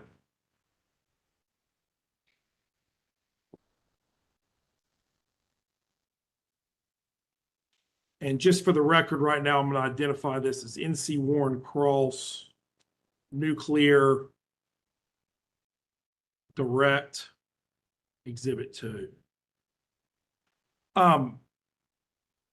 Mr. Capps, Ms. Nader, have you seen this document before? Yes, sir. Okay. And can you identify this as Duke's response to NC Warren's data request, item number 1-35? Yes. Okay. And we can read it all if you want, but basically Duke was asked how much the company spent on the AP1000 reactors at WS Lee, right? Correct. And among other things, Duke indicated that it incurred pre-construction costs for the development of Lee Nuclear Project totaling approximately $558 million through June 3rd, 2018. Is that right? That's correct. And that unit was never put into operation, was it? It was not. Okay. Chair Brawley, I would move NC Warren Cross Nuclear Direct Exhibit 2 into evidence, please. I would request that it be moved into evidence, please. Is that the second exhibit for this panel? You had a previous panel, but we could label that differently. Oh, okay. So this, I would have this as NC Warren Cross Nuclear Direct 1, and that is your Exhibit 25. Thank you. Yes, thank you for the correction. Yes, I misspoke. Just one other point to make on that. It was not put into service, but that $558 million, a large part of that work, the majority of that work, were we to go build an AP1000 at WS Lee, were we to pick it up today and move forward, that is useful work relative to that endeavor. Yeah, so this data request provided a response of the amount Duke has spent through 2018, right? Correct. Okay, and that unit is not in operation. That's correct. Right? And so those expenses, I mean, you stopped incurring those in June 30th, 2018, but we still don't have a nuclear power plant there, do we? That's correct. Okay. The plant was not put into operation, but we do have two combined licenses to construct and operate two AP1000s at that facility, at that site. And so those licenses are very valuable. They take several years and a significant amount of money to obtain. Yeah, okay, but those expenses are not helping meet load right now, are they? That's correct. Okay. They're not creating megawatts. That's correct. If you could please now turn to NC Warren's potential exhibit number 26.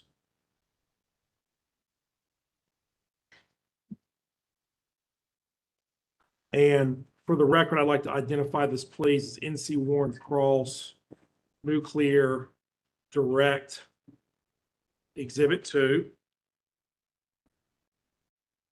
Have you seen this document before? I'm sorry, Mr. Quinn, can you tell me what potential exhibit Yeah, number? potential exhibit 26. Thank you. Yes, sir. Yeah. I have. Okay.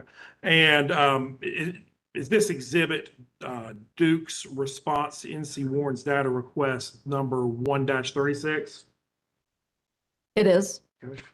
And in short, this data request asked that Duke provide the amount that the company spent on the AP1000 reactor at Sharon Harris that was never put into operation. Is that correct? That's correct. Okay. And the answer was approximately $70 million through March 31st, 2013. Is that right? That's correct. So these are two examples of Duke's experience with the AP 1000, true? Yes, we do have experience in the licensing with these two particular projects. That is correct. Okay, so nationwide, do y'all have any knowledge about other efforts to construct AP 1000 units? Not just with Duke, but some of your colleagues in the utility industry and other utilities. In terms of, is there active construction going on? Is that the question? It's a very general question. Okay, I apologize. It was. I'll try to be more specific. Are y'all familiar with the South Carolina Electricity and Gases two AP 1000 reactors at BC Summer? Yes, we are. Okay, is that something that y'all, as part of your role with Duke, is SCE&G's attempt to build those two AP 1000 reactors? Is that something that you studied or have studied? We have spent time talking with them. Yes, sir. So you've communicated directly with SC&G about that? Not really with SCE&G because it doesn't exist, but with other entities, subsequent entities. Okay. If you could please turn to NC Warrant's potential exhibit 27.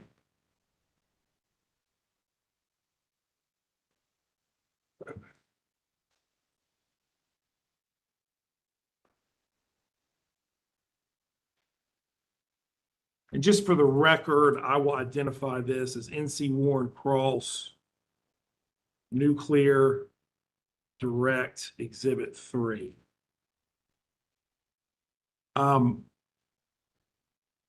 Are you familiar with the Institute for Energy Economics and Financial Analysis? I am not. I am not.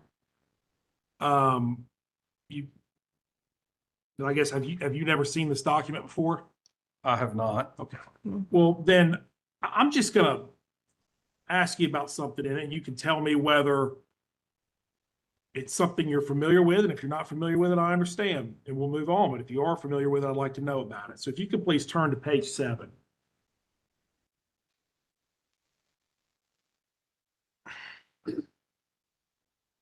And you see at the top of page 7, the second sentence, it begins with TWO.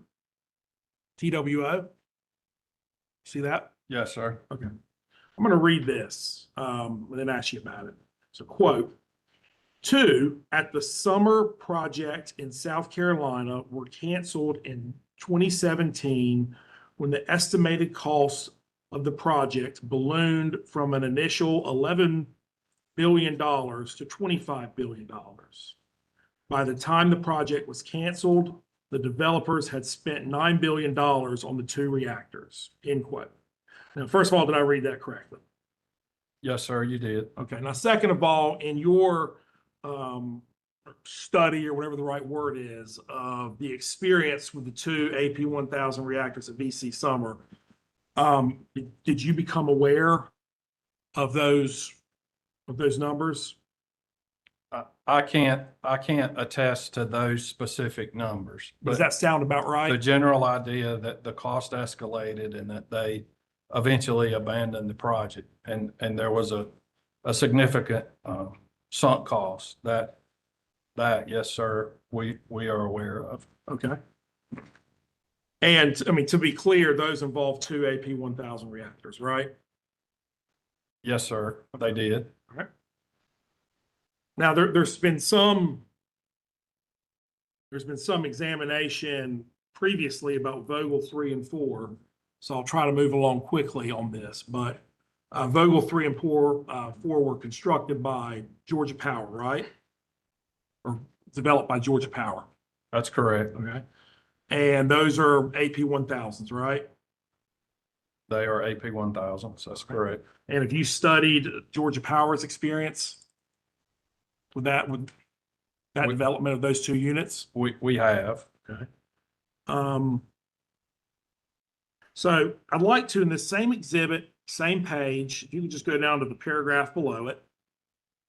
Do you see the second paragraph is talking about Vogtle Nuclear in Georgia, right? Yes. Okay. I'd like to ask you about the second sentence. It begins the estimated. Do you see that?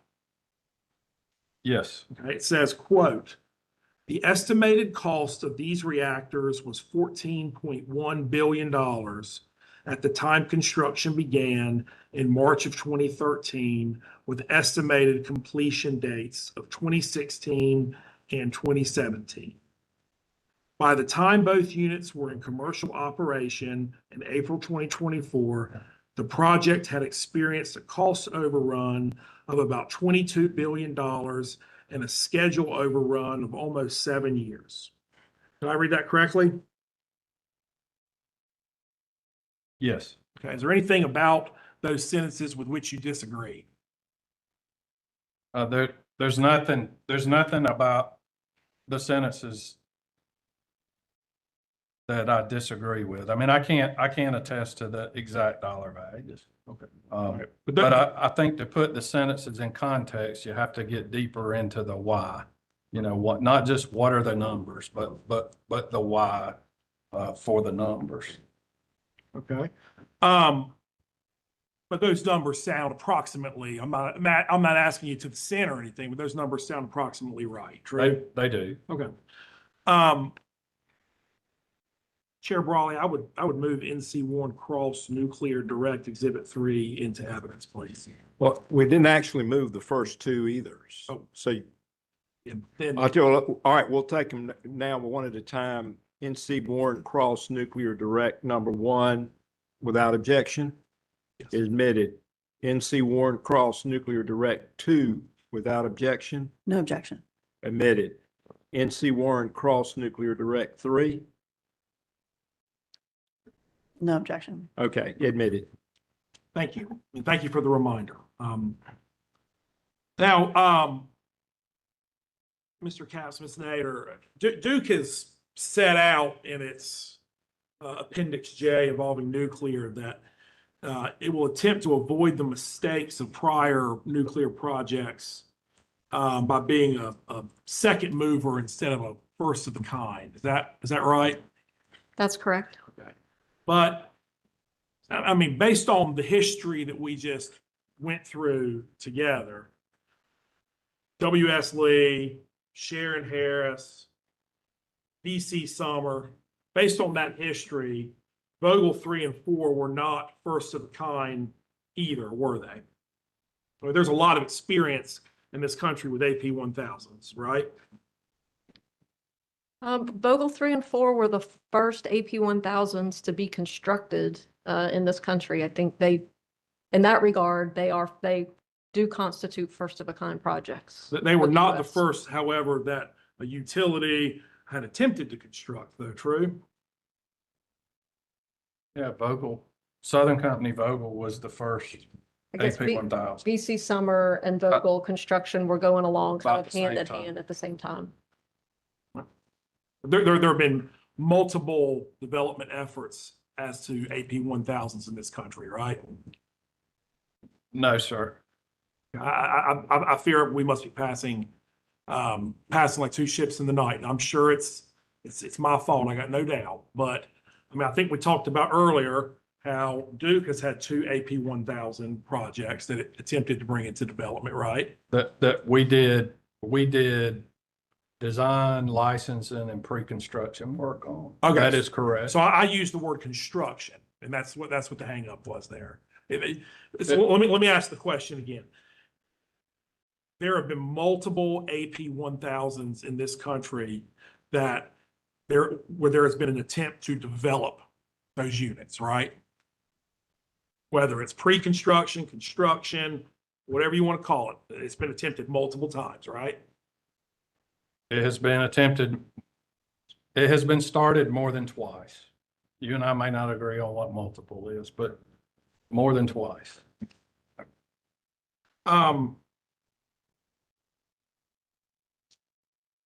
But again, I mean, I'll go back to, rather than just talk broad numbers, you got to get down to the why. What was the basis or decisions that were made or costs that were incurred to really understand it. And I actually, I'm going to actually get to that concept in just a moment. But before I get there, there's another thing I would like to ask you about. If you could please turn to NC Warren's potential exhibit 31.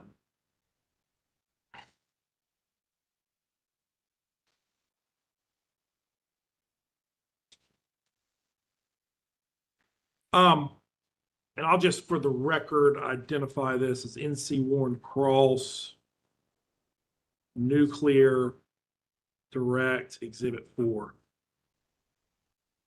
Are you aware that NC Warren in this docket sponsored a witness who provided direct testimony, that witness being William Powers? Yes. Okay. And did you review the section of Mr. Powers' pre-filed direct testimony concerning nuclear? I did. So this graph that we're looking at here, NC Warren's potential exhibit 1, I'll just tell you, was figure 8 on page 30 of Mr. Powers' direct testimony. You don't need to go look at that direct testimony unless you just want to. It's fine if you want to.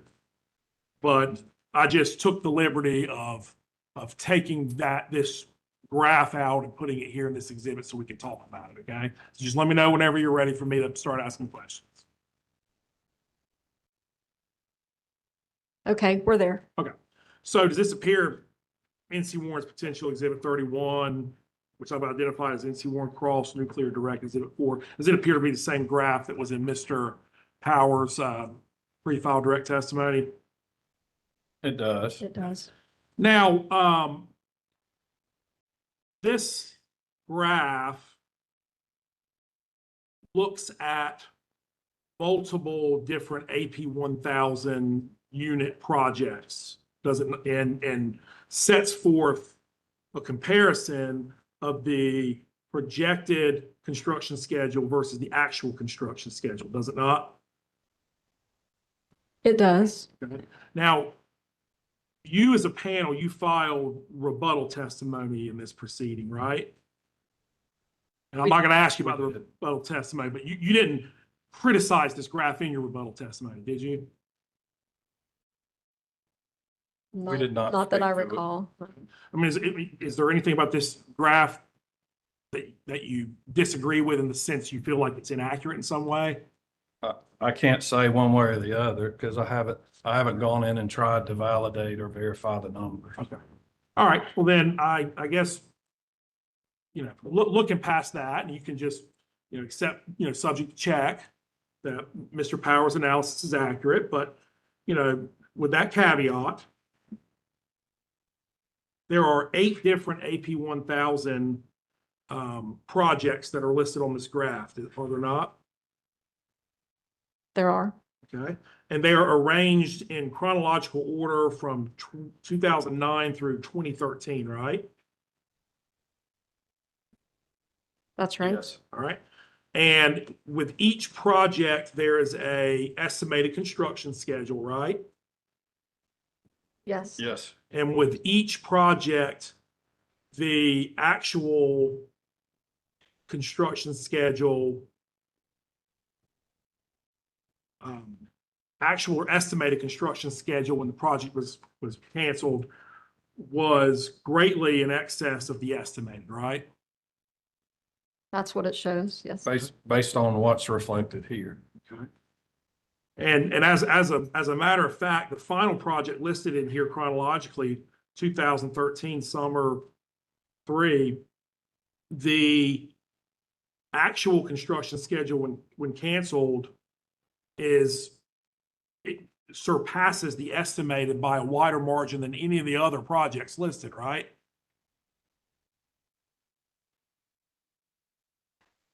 I can't say if that's the case. I also don't know how they came up with the estimated construction schedule from the point of cancellation. I understand, and Mr. Powers will be available for cross-examination, so I understand, but just, subject check. Assuming his analysis is right on this, the final project listed here chronologically has an actual schedule that exceeded by a wider margin the estimated than any of the other projects on here, right? I think actually the Vogel 3 is, Well, was that 10 or 12? It's I think 10. it says 13. Yeah, it does. okay, all right. So, I mean, at least insofar as when we look at construction schedule, this construction schedule issue, there doesn't seem to be a second mover benefits from the wisdom of prior projects, really, does there? So a couple of things I guess I would note. The first four on this chart are construction in China. And so the construction in China and the construction in the Southeast US are very different for a lot of reasons, labor probably being the most obvious reason. And then the Vogel 3, Vogel 4, Summer 2, and Summer 3, as we mentioned before, they were all, the construction at those two sites and 4 units were all happening kind of essentially in parallel. And so the same issues that were plaguing Vogel 3 and 4 were also plaguing Summer 2 and 3. Okay, I understand. So let me, are you aware that during the discovery process in this docket, NC Warren asked Duke to provide certain information about its analyses, where Duke was attempting to learn the lessons of prior nuclear projects. Are you familiar with those data requests? That's not ringing a bell right off. So I have not. if we could please then look at NC Warren's potential Exhibit 30. Excuse me, what number was that? 30. I think he said 30. Yes, 30.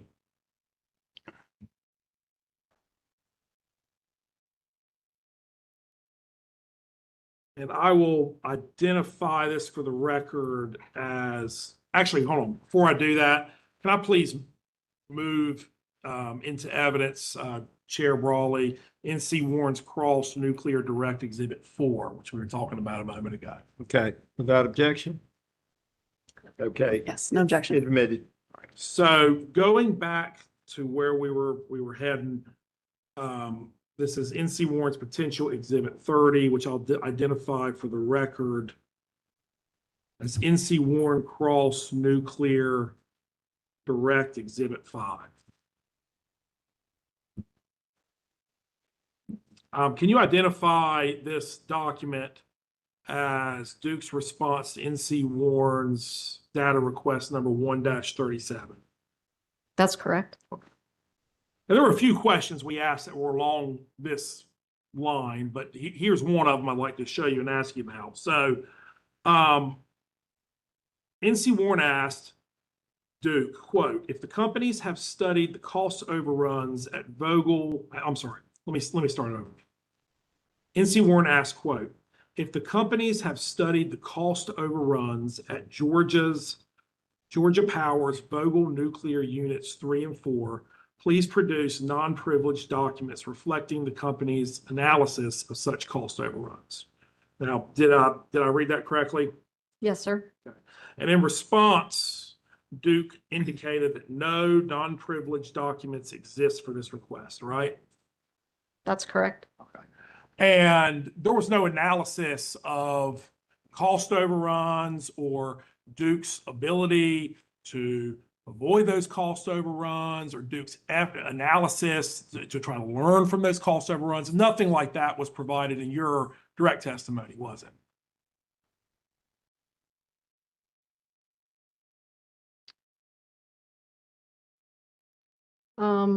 That's a fairly broad question.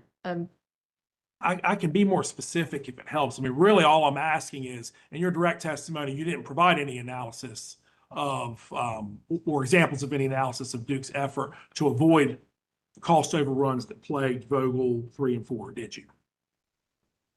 If you'll give me just a minute.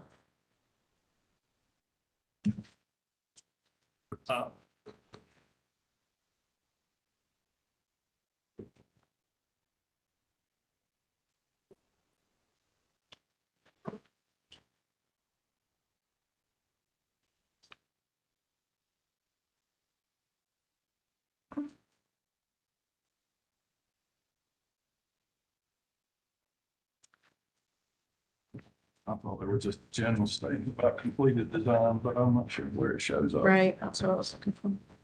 Um,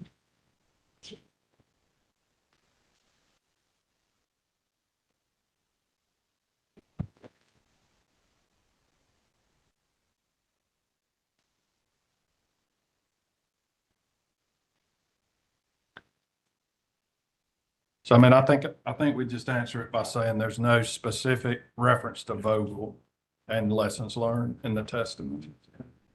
I mean, is there anything, and I agree with that, by the way, but, you know, so I think we've established there's nothing in your direct testimony, and you were asked about it in discovery and you didn't provide anything either. I mean, is there anything in this docket where the commission could look at it and go, oh, you know, here's Duke's analysis on how to avoid the problems of all these other AP 1000 projects? I mean, there's nothing like that, is there? No, but to be clear, the question was non-privileged. So we have the information. It's just information that was obtained under an NDA. It's information that you have, but we can't, none of us can look at, analyze, critique, anything like that, right? Right, as I mentioned before, you know, we contracted with the subsidiary of the Southern Company to obtain that information, all under NDA. So that's correct. So we'll have to trust you on that, right? Yes. Mr. Quinn, Yes. you had reserved 15 minutes and you've spent 30. Have you got a lot more to go? I am actually, I'm actually done, and I apologize for going over. It was unintentional, but Well, I had promised our court reporter frequent breaks. well, then if I could just move that last exhibit into evidence, and I will be done. Okay. NC Warren Cross Nuclear Direct number 5, which is your potential exhibit 30, without objection? No objection. Is admitted. Thank you. And All right, I'm going to take a short break. For those of us that need it. Do you need your break? Yes. All right. Yes, ma'am. Take as long as you need.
Come back into session.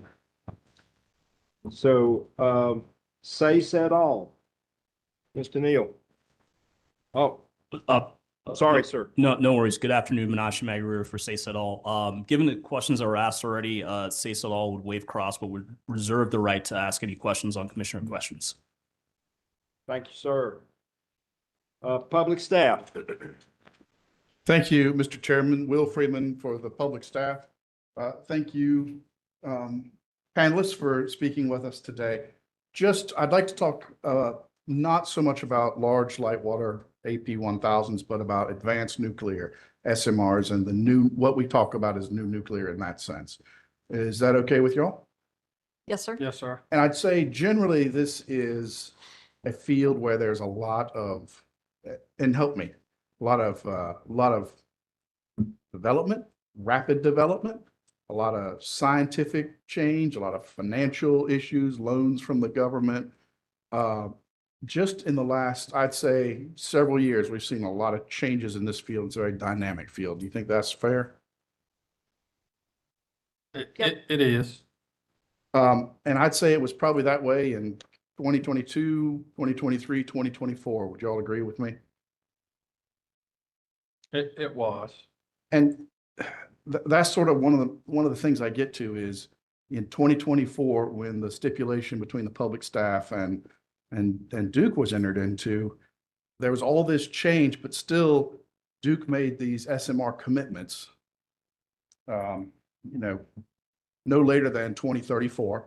And I know the commission's order says reasonable and whatnot, but we're making these plans around these units coming on in 2034, and then they're not. And so that's now all of a sudden they're risky and whatnot. Now it's 2037. I don't understand what changed from 2024 to this IRP. Well, we can talk about a few developments in the industry that have occurred. And so some of the small modular reactor technologies that are included in our Blues Creek early site permit application, for example, and just for frame of reference, terminology, just to be sure we're clear, the way we've used terminology in our testimony and in the filing, CPIRP filing, advanced nuclear refers to any Generation 3 plus reactor, be it small or large, or Generation 4, which uses something besides water for cooling. So that would include the large light water reactors, what we typically call SMRs, which are the small light water reactors, and then the non-light water reactors, which are small. So back to the question about, I guess, what's occurred over the last couple of years, I would say, and it's in some of our testimony as well as in Appendix J. We've talked about some progress that has been made, particularly licensing progress, as well as construction.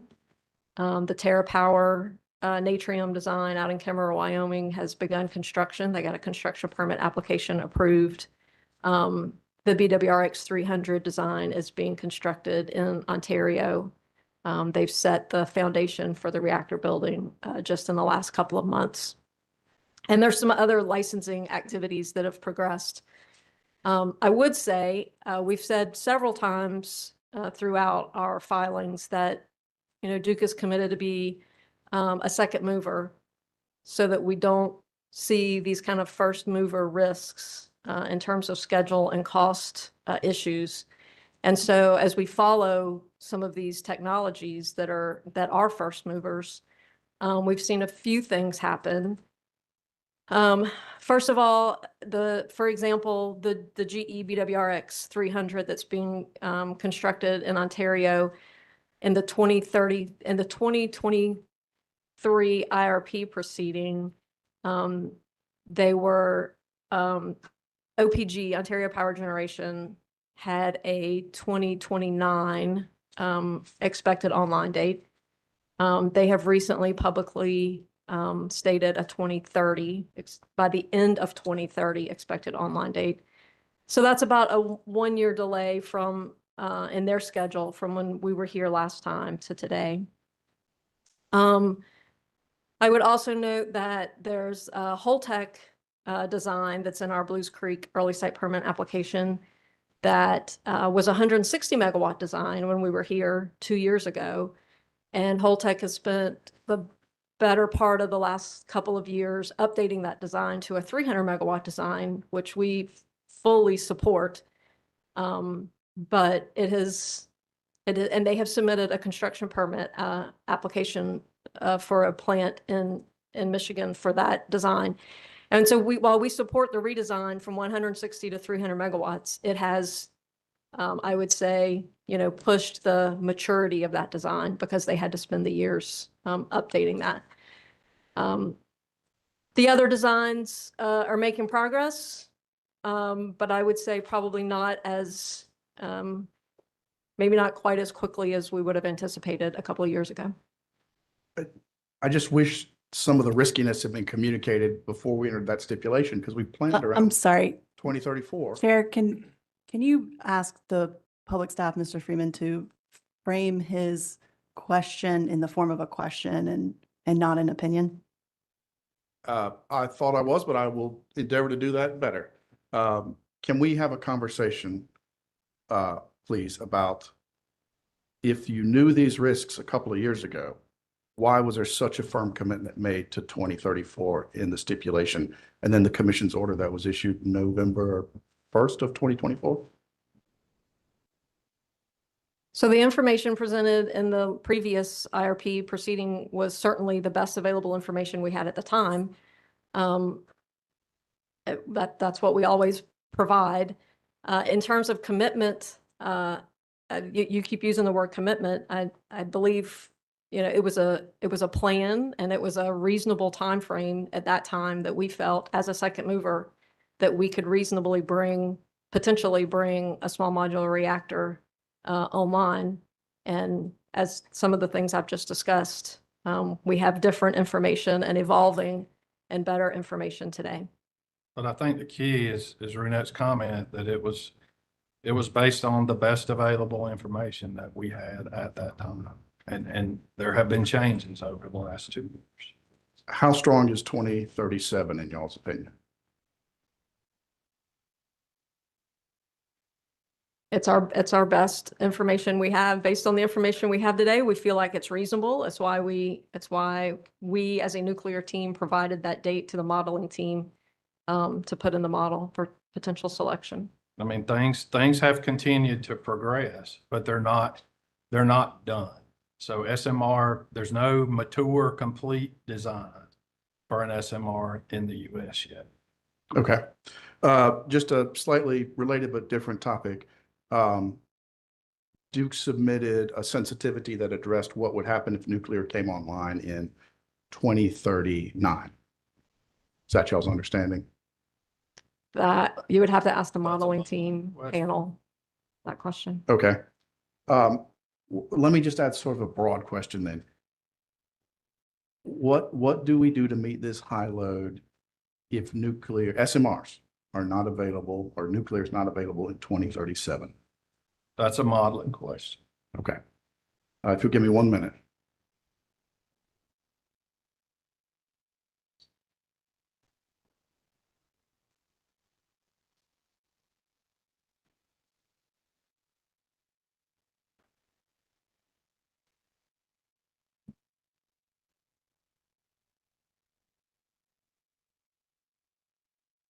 Thank you. I don't have any more questions.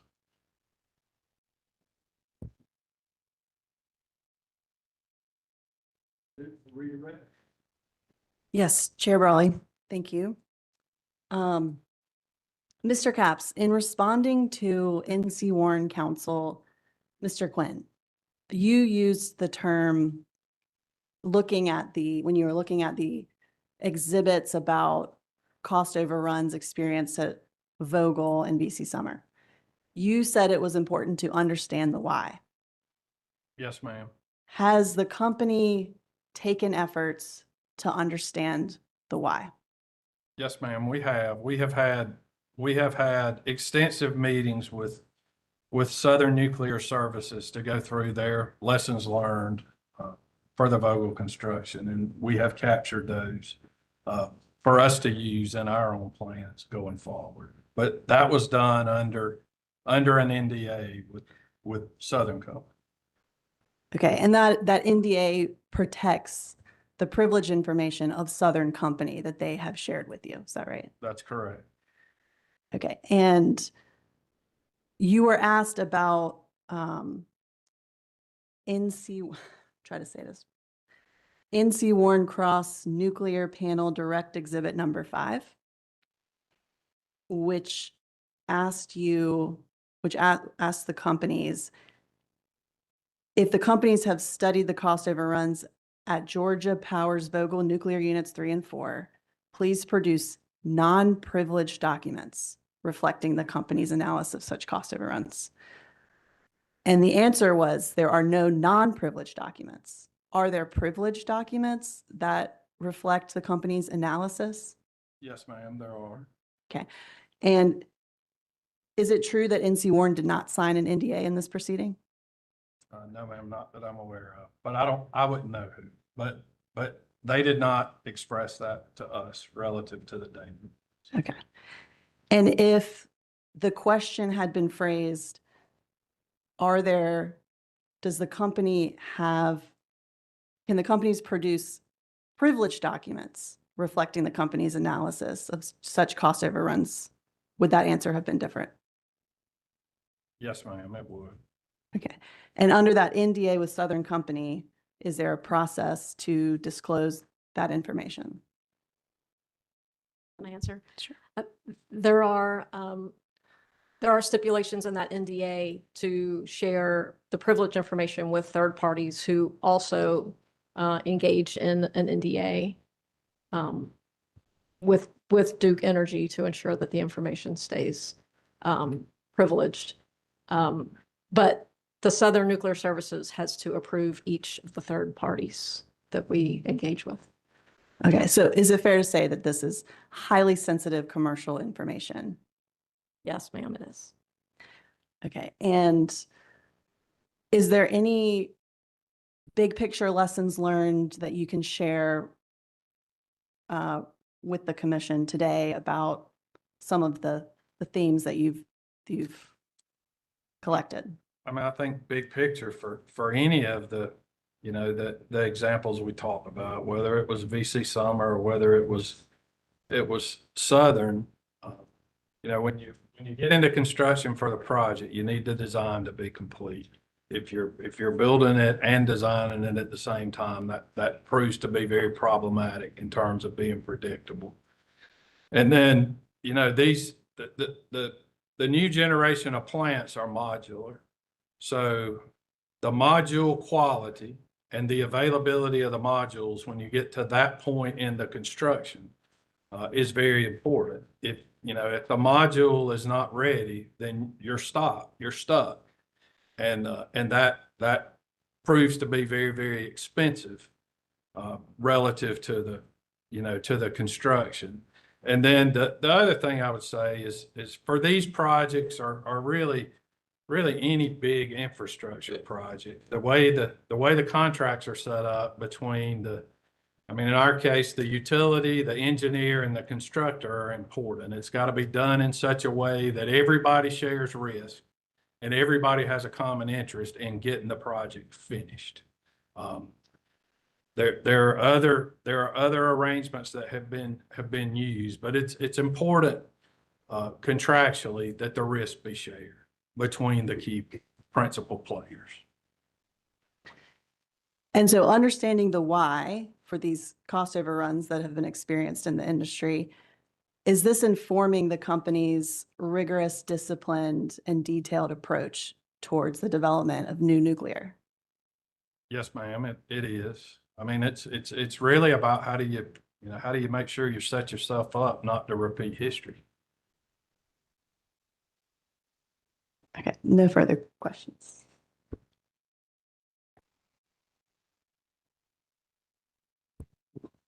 Commissioners' questions. Commissioner Tucker, I believe you've got a couple of questions. Okay. No. Go ahead. Go ahead, Floyd.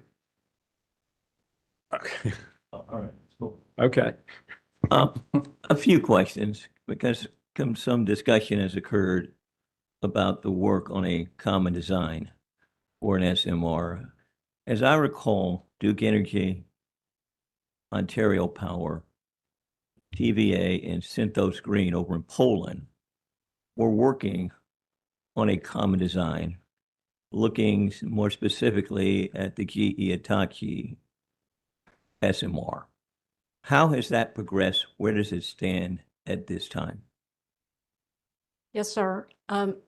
Duke Energy participates in what's called a Technology Collaboration Agreement, or TCA, with those four entities that you mentioned. And so we're working really hard with that. We have at least one engineer who works full-time dedicated to that on our team, and daily meetings and daily design reviews to continue to design, to provide input to the design and understand the design, to be sure that it's a design that we would be comfortable with and that our technical engineering experts and licensing experts feel like could be licensed and built in the US. And so that is an ongoing, like I said, every day, an ongoing effort, and that is making a lot of progress and learning from the experience that OPG is learning from their construction, as well as continuing to mature that design, because that design is not complete. Does that design, as it stands at this time, is it substantially different than what Ontario Power is using for the SMR that they're working on right now? As I recall, there are going to be 4 SMRs that they're talking about up in Darlington site. So how different is that design, considering that that one is ongoing? They expect it now to be operational by 2030. How different is the design that's being worked on collaboratively by the other 3 entities, if you're able to speak to that and without providing confidential information? Some of that information is confidential, Commissioner McKissick, but I will say that some of the lessons learned that they're learning from construction, what they're learning from, for example, what they've done, the big thing they've done so far is place the foundation of the reactor building. And so what they're learning from there, they are trying to redesign into the common design, as you called it. I think OPG recognizes that their Unit 1, is going to be, it will be different than the subsequent units. They may continue to build that design at Ontario, but for any subsequent units in the US, we would like to improve upon that design based on what they're learning are the tough spots in Canada, as well as any licensing differences between what the Canadian Nuclear, their regulatory commission requires and what the US Nuclear Regulatory Commission requires in terms of standards and criteria. There are some differences that will drive likely a few differences in that design as well. I think the other, just kind of notable thing, the Canadian plant, their cooling water, their service water, raw water is in the, I don't recall the exact number, but we'll say the low 70 degrees. So for their condenser, their heat exchangers, their service water, cooling water, they have to have a certain capacity because they have what for us is relatively cold cooling water, whereas for a plant in the Southeast, you're going to have to design it to something in the low 90s. So that's a difference that'll have to be accounted for between Canada and here. It won't be a fundamental difference in the design of the plant, but a heat exchanger in the Southeast will end up having to be bigger than a heat exchanger in Canada just because of the design conditions. Thank you for providing that context. I'm just curious, based upon the status of I'm going to refer to it as kind of this collaborative design, what do you feel would be a reasonable timeline for them to reach a point in time where they have a project that can be submitted for consideration for certification?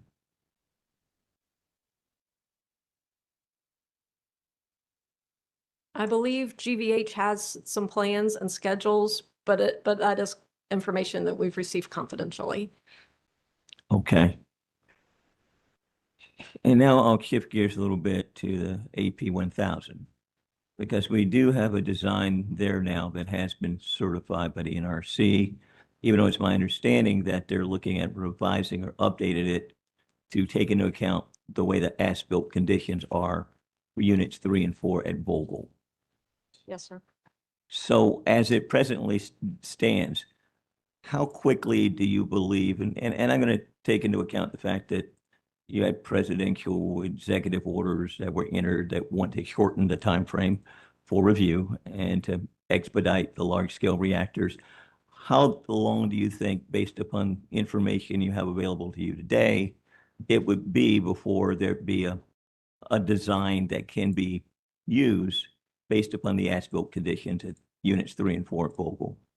Yeah, so the NRC schedule for reviewing that design control document revision 20 that was submitted in May, they, subject to check, that may have been March, excuse me, they submitted in March. That's right.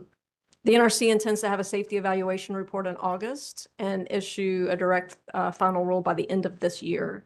So by the end of 2026, the industry will have an updated approved design control document with Vogel Unit 4 as the reference plan with all of the changes. You know, as Vogel was being constructed, there were on the order of a couple of hundred changes that had to be submitted and approved by the NRC.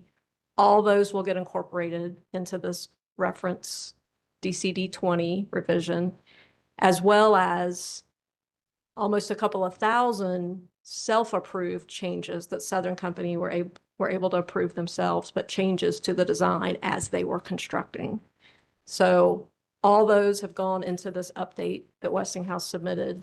And so by the end of this year, that should be approved, and we'll have an approved design cert for a Vogel Unit 4 reference plan. All right, and when you say by the end of this year, you're talking about the end of 26? 2026, yes, sir. Okay.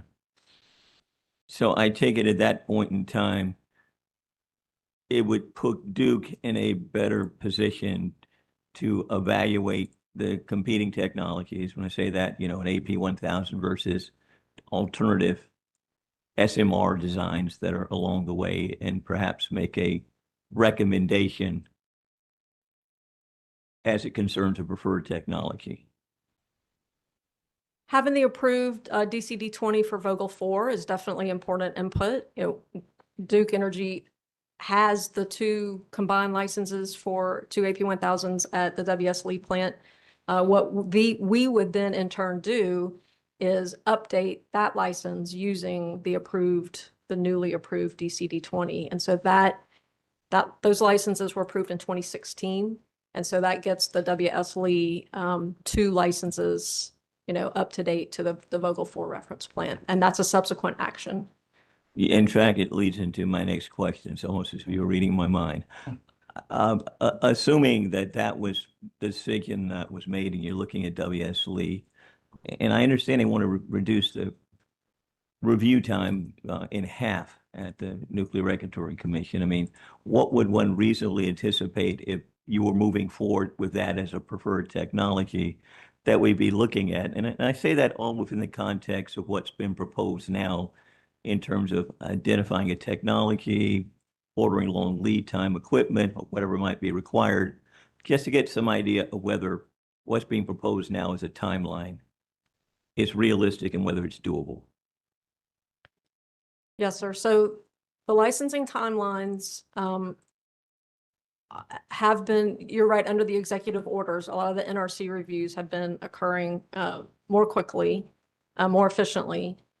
And so one of the specific items in the executive orders was, for example, you know, approval of, say, a construction license or a combined operating license. We don't have to go in with a brand new application because we already have a license. So these would just be what's called license amendment requests, LARs. Probably would take on the order of a few months to Be pretty expedited. Yes, sir. They would be pretty fast.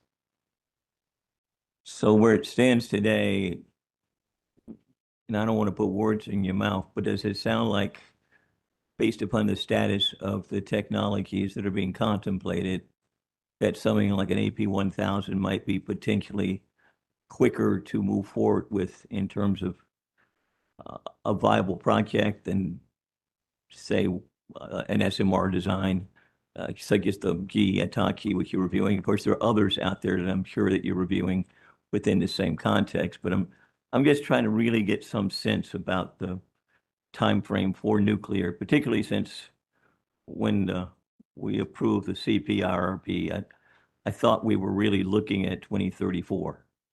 Yes, sir. And now I understand, based upon recent submissions, that that's no longer viable. For the SMRs, right? Yeah. Yes, sir, that's correct. I would say, in terms of the AP 1000, having the licenses, the 2 licenses for WS Lee, which, we talked about occurred a couple of decades ago. Having Yes. those licenses puts us, it would have been probably 3 years or more to start from scratch in licensing. So that puts us definitely ahead of the game for the AP 1000. And then having the 2 plants operating, having been constructed, and operating just, a few miles away really from where we are today, really helps as well for the first of a kind in the U.S. to have been constructed and operating very well. But Commissioner McKissick, your characterization of, if you just said all things were equal and drew a line, could you start AP 1000s with the things you would want, complete design, a DCD sooner? The answer would be yes, based on what we have. And I take it that Lee is a far more viable site because of the status of it than Sharon Harris would be. Because we actually have the licenses. Yes, sir. And if it were Sharon Harris that was being evaluated, how much would that potentially lengthen the timeline? So for Sharon Harris, we had submitted a combined license application that's in suspension with the NRC. And so right now we're working through what it would take to get the NRC to restart that review. That's going to require working with the NRC to see how much of the application needs to be updated, either on the safety and the environmental side of the application. So we're doing what we're calling a gap analysis right now to really see what that would take. So it's going to take a little while to do that analysis, figure out what needs to be updated. Then obviously the engineering and environmental work has to be done, and the submittal has to be made to the NRC, and they have to approve it. It's gonna take probably a couple of years, all told, between preparing the work, submitting it, and getting the approval. So it's a longer timeline project than looking at Lee. It is. The one other thing, Commissioner McKissick, I would mention is we talked about Westinghouse revising the DCD to incorporate the Vogel changes.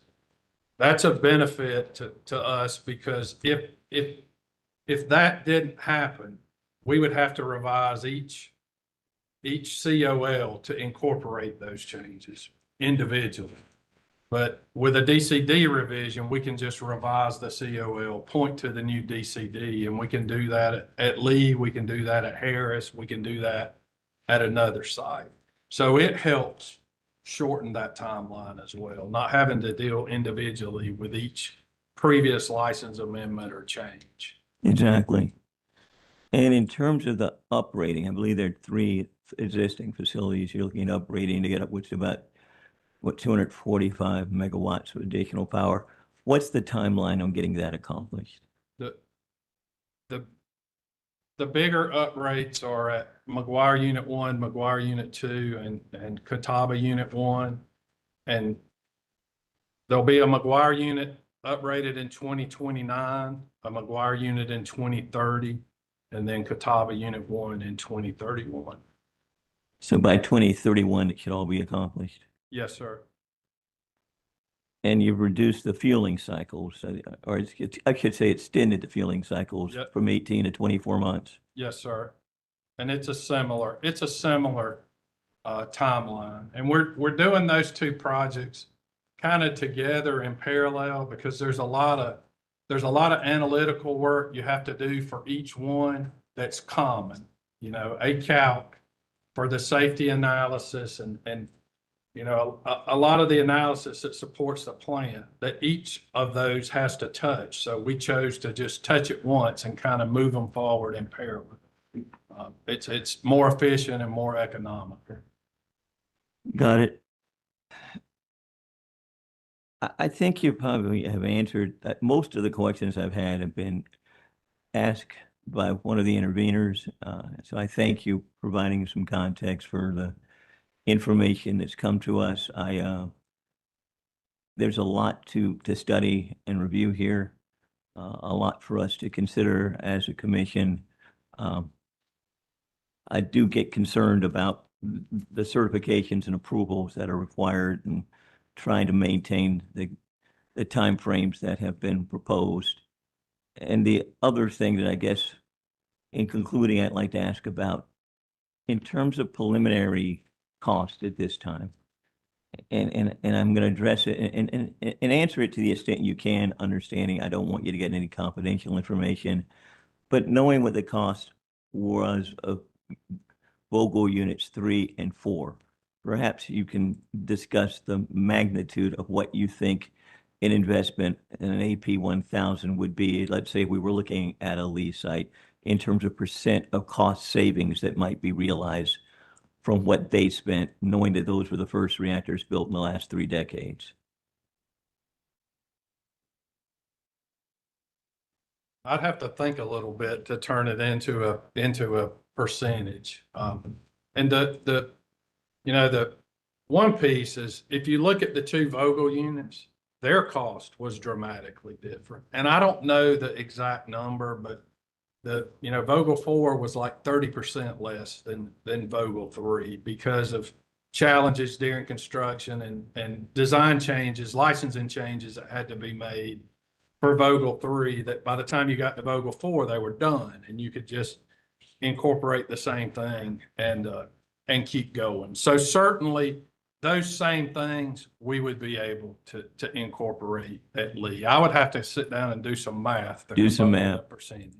And I gather there are grants available through the Energy Dominance, I'm going to call it fund, or can you explain a little bit more how that might reduce the cost of, say, an AP1000 type of unit? If you've evaluated it. There's not really grants. How would that work then? Because it's loans. Loans, excuse me. Through as you said, through the Energy Dominance Fund in DOE. And essentially it's a loan at a rate that is better than the rate we could get in the market. So from a financing cost, it would save customers to be able to use that as one of the funding streams. And I guess my last question is this, because I guess the cost of, say, an SMR is undetermined, but we must have some idea what they're spending, what Ontario Power is spending. Yes, sir.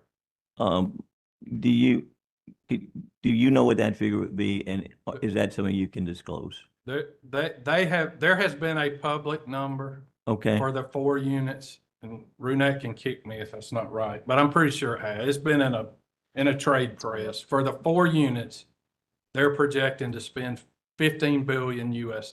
$15 billion US dollars at this time. Yes, sir. Okay. Thank you. I don't have any further questions. Well, Mr. Capps, we got into all of the cost and capital and development costs. There is one question.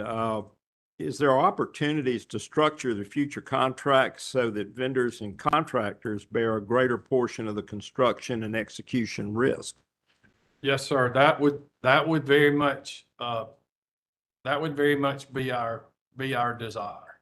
And it's not as simple as it seems, because you got to be thoughtful about how you go at it. You could say, well, we just want everything to be fixed price, but that's part of what challenged Vogtle and VC Summer.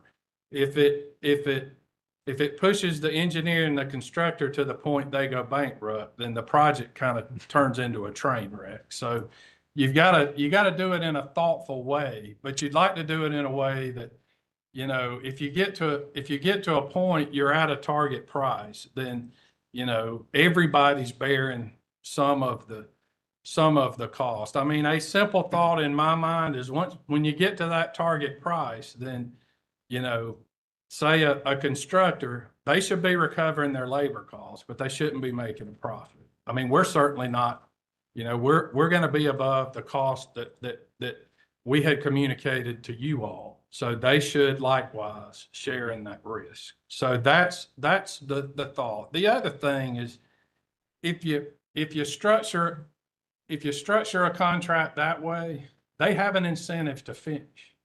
If the major contractors are working under time and material, you know, then it's your project, you're paying the bills, you're hemorrhaging money, they're still making a profit.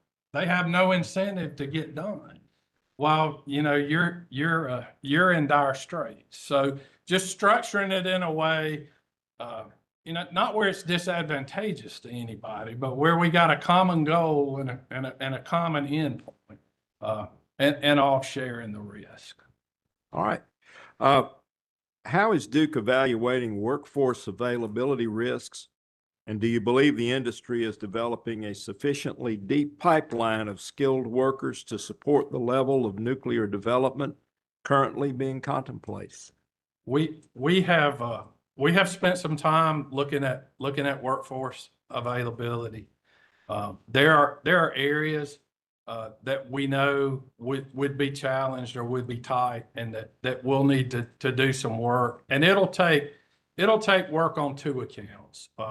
You know, we won't physically build the plant. We'll hire a constructor. So those, you know, those trades folks, the millwrights, the electricians, the welders, will ultimately work for them. So they'll need to have a program to develop and recruit. But likewise, we'll have to also have a program to help develop and recruit talent for them in our service area, to make that work. I think it's workable. A concern I have is if you know, it kind of happened with VC Summer and Vogel. If you ended up with multiple sites in the same geographic area, it would create some hard spots. You know, in a perfect world, if you could end up with multiple sites in an area but separated in time a little bit, which is kind of our thought if you built a fleet over time so you can move resources from site to site, that would be an ideal scenario. All right, thank you. Commissioner Tucker. Mr. Capps, good to see you again, sir, after your short tenure with Duke of 39 years. Yes, sir. How much of our power today is created by nuclear? It's just a little over 50% in the Carolinas. Okay, and when were those plants built? In 70s and 80s? Yeah, from 1970 through the mid 80s. Yes, sir. Well, what constraints were they under that are more strenuous than the ones we're under today? They back then had a 1 or 2% growth rate, and we're experiencing 4 or 5, to some people 6. Why has it been so difficult to get nuclear started? I mean, I think one of the things they had in their favor at the time is just on pure economics, nuclear was advantageous. Okay. Today,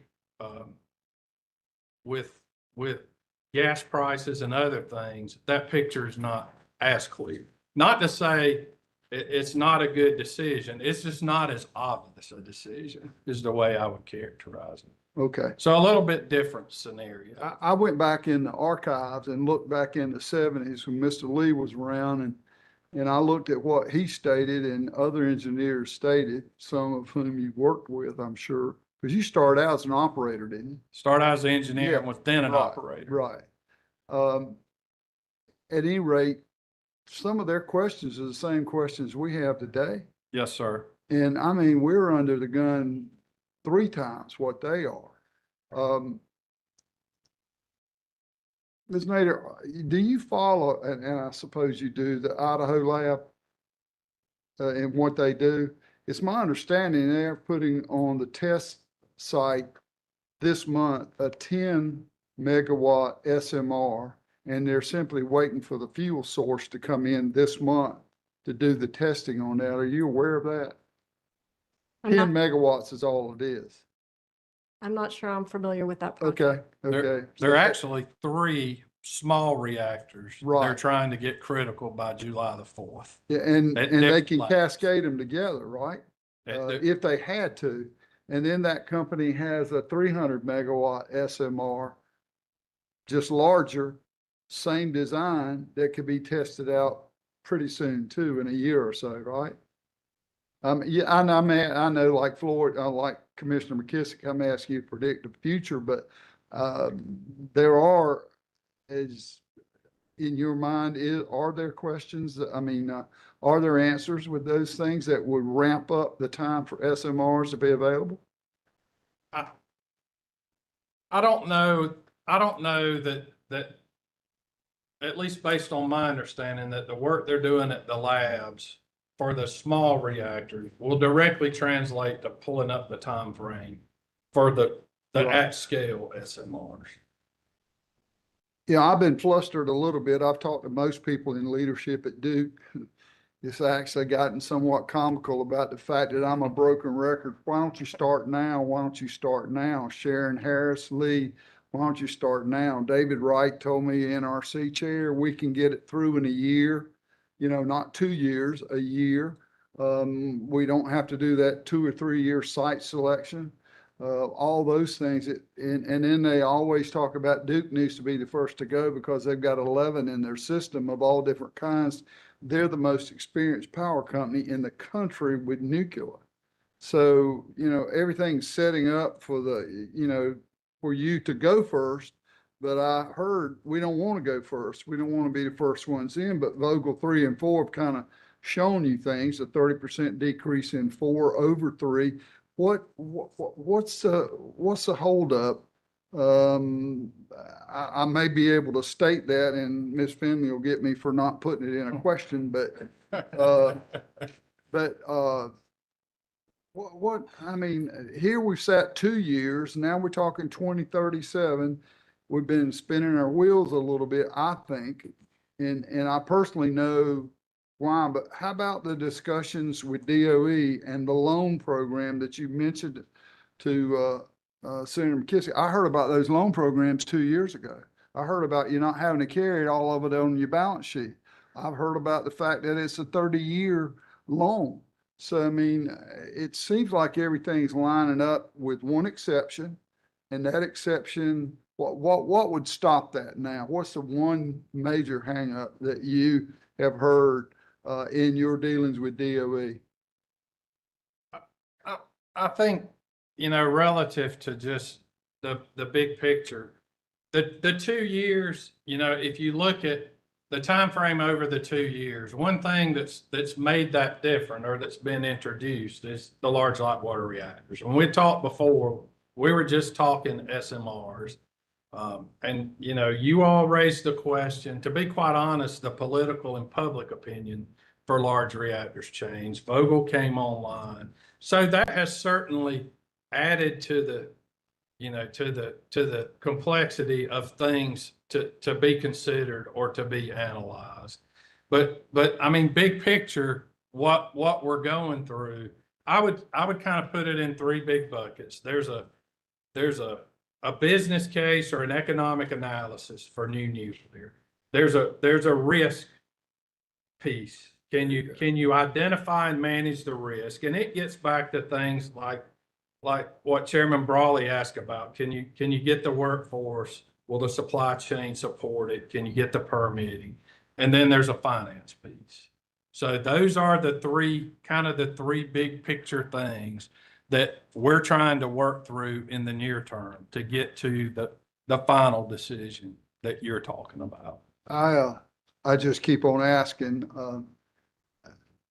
I think the biggest fear, and you can answer this if you want to, or Ms. Nader, you're the new person, you knew, is the cost overruns. The $4 billion that Vogel ended up having to throw on the backs of taxpayers. And of course, the Energy Dominance Council says that you want the best deal ever, have a business risk with no risk. And is the factor of the scare of cost overruns a major reason we haven't moved faster? It is, I don't know, Commissioner, that I would call it a major reason, but it is certainly a key consideration. And so that's why we're doing work to try to figure out what are those things that you can put in place that would help mitigate that risk from a cost overrun piece. And you know, you kind of go into it thinking we need one big something. I have begun to realize there's not a big something. It'll be a collection of things. And so, you know, what are those things? I made reference earlier to the ARC Act that had been introduced in the Senate. So that is a thing that would help with cost overrun. It's not perfect. Investment tax credits. The tax credits also apply to the overrun. Right now at Lee, we would qualify for a 30% tax credit. We're doing work to try to get that to 50%, to try to figure out, is there a way to, you know, to address the domestic content piece and the energy community piece that we may not satisfy right now. So that would help. You know, there was a reference to hyperscalers. Is there a way for them to be a part of it in terms of offtake and help manage that risk? So I think it'll take a collection of those things to ultimately try to paint a picture that'll satisfy the concern with cost overrun and the impacts that could have on the customers and the utility. So that's part of the work that's going on today. Okay. Just an insight, I had the opportunity to talk to my son's teammate on his college baseball team. He was a construction engineer, managing construction engineer on VC Sumner. He had 439 construction workers report to him. And you mentioned it earlier. He said there was a breakdown between design, construction, and the owner. And they did not communicate. And that became so cumbersome that it just elongated the time frame and cost millions upon millions of dollars. So as you move forward, keep that in mind, that those folks have got to really be on the same page all the time, or it's going to cost us all a lot of extra money. But he did say that if you'll pay them, as far as the labor and electricians and the welders, they will come. Yes, sir. Thank you. Thank you. Commissioner Gaida. Thank you, Chair. This is in relation to some of the items we've been talking about, but in your, let's see, if you want to reference this, but you probably know what I'm talking about, in your supplemental, direct supplemental testimony on page 8, kind of near the bottom, you talk about the risks, kind of going back in time, looking at Duke and CPNL and how they followed some different models in construction and whatnot. And so down at the end, you talk about an approach for the future, maybe something called integrated project delivery, or IPD, which, if I understand it from the testimony, appears to be a bit of a hybrid sort of approach. Is there anything more specific you can offer the commission that anywhere you don't have a fleet of recent AP1000s to point to that have you necessarily used this, but can you point to, is this an approach that you've used in the company in other ways, or you've seen others use? And of course, and if this has anything to do with your conversations with Southern, I don't want to get anything confidential, but is there anything you can point to more specifically that where this model has been used and you feel comfortable that this is definitely the way to go? I'm not sure about our own gas business, because gas is, it's a lot more predictable. It's been done so many times before. But the OPG project is using something akin to an IPD model. That's the way it's structured. Okay, thank you.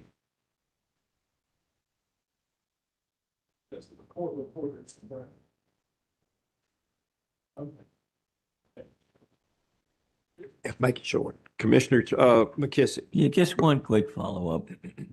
And it relates to the $440 million, and that came from the first carbon plan being 75 million to go for the early site permit stages, and I gather that got submitted dealing with Blues Creek, and it was another 365 million, bringing it up to 440. The thing I'm trying to understand is that 440 from 2 years ago was anticipated in terms of what would need it to be incurred to go out and select a preferred technology and move this project along in a timely, orderly basis.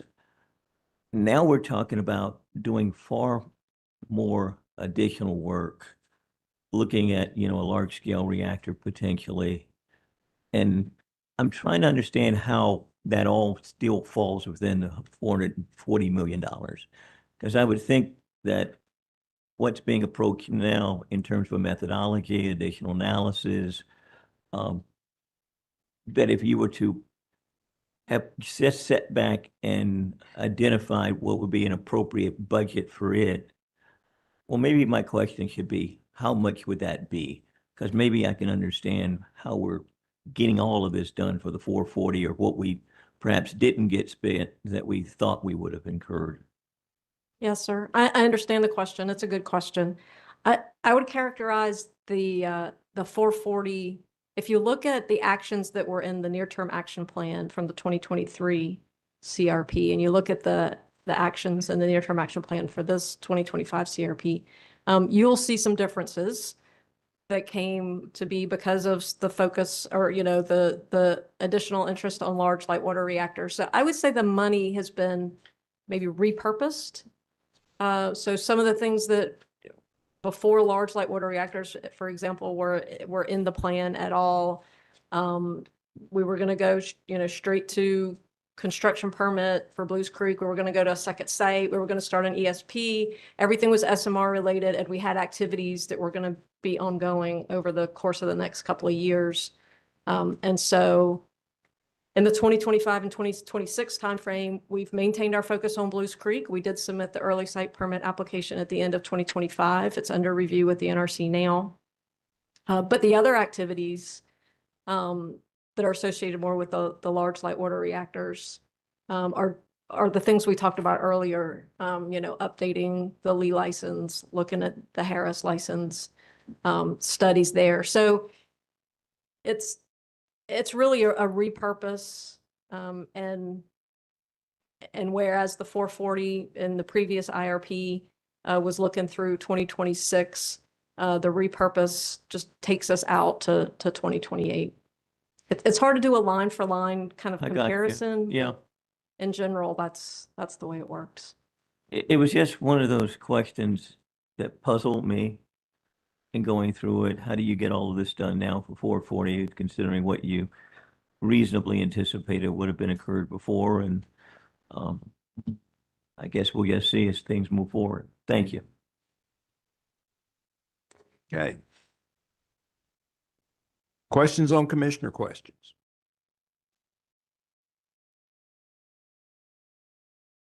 EDF has just a couple. Okay, EDF? And I think I heard this, but I want to make sure I have it down to a point. Commissioner McKissick asked you about the Lee licensing process. Can you talk about what risks there are there? And you talked a little bit of distinguishing that between a new license. Can you just explain that a little bit more? So you're talking about the update to the Yes, Westinghouse's AP 1000 design control document. In terms of regulatory risk there, we see that as very small. The NRC hosted a public meeting that I attended. They had no issues. They accepted the application, set the schedule, a pretty efficient schedule to get that approved. They also say that they agreed that it's considered an administrative change because all of these changes were already approved by the NRC or self-approved at Vogel. And so we see very little risk with getting that approved. Thank you.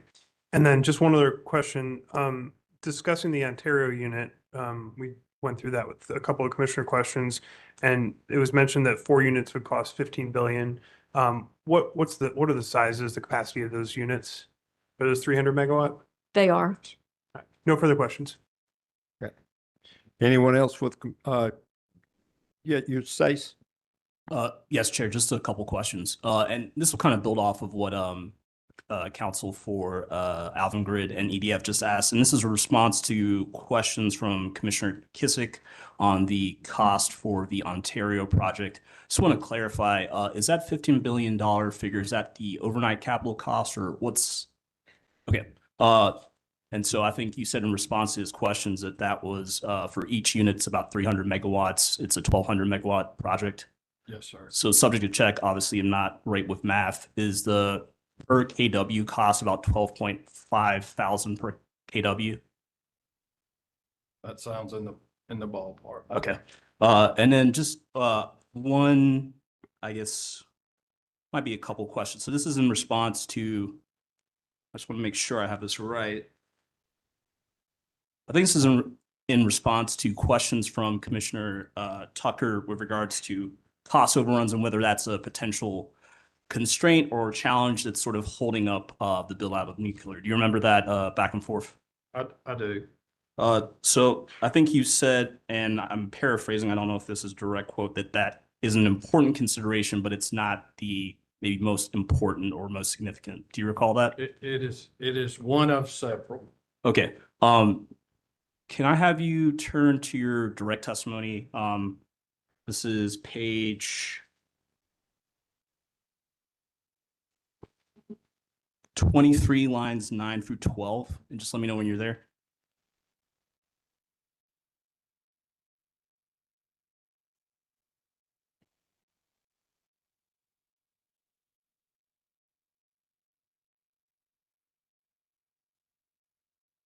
I'm there. Right. And so here you state, or the panel states, as noted above, further site preparation and procurement activities would be needed before the end of 2028 to achieve a 2037 in-service date. Things is in response or in reference to the AP 1000s, and the companies are not requesting approval of such activities until further customer protections are obtained. Do you see that? I do. I guess, could you reconcile sort of what I'm seeing here, which is that as I read it, the companies are not willing to proceed with the AP 1000 until further customer protections are obtained, presumably on cost overruns and sort of what you said in response to Commissioner Tucker's line of questioning. I mean, that is a key item. Financial health of the company is a key item. Being predictable in construction, that's the one that was listed here. But there are several key things that we'll have to satisfy. But certainly the customer protections, the cost overrun is a key consideration. Yeah. No further questions. Okay. Anyone else? Okay, redirect Ms. Friendly. No further questions. All right. You can step down. Thank you. Sir. You need a break. Okay, we'll take 10 minutes.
That's right. Okay. That's just my. Okay, so we have the Reliability and Operational Resilience Panel. Mr. Holloman, Mr. Connor, if you put your left hands on the Bible, raise your right hands. Do you solemnly swear the testimony you're about to give will be the truth, the whole truth, and nothing but the truth, so help you God? Yes, sir, I do. You're a witness, sir. Thank you, Mr. Chairman. Good afternoon, gentlemen. I'm going to start first with you, Mr. Holman. Would you please state your name and address for the record?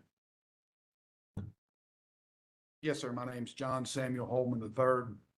My business address is 525 South Tryon Street, Charlotte, North Carolina, 28202. And what do you do for a living? I am Vice President for Grid Integration Strategy.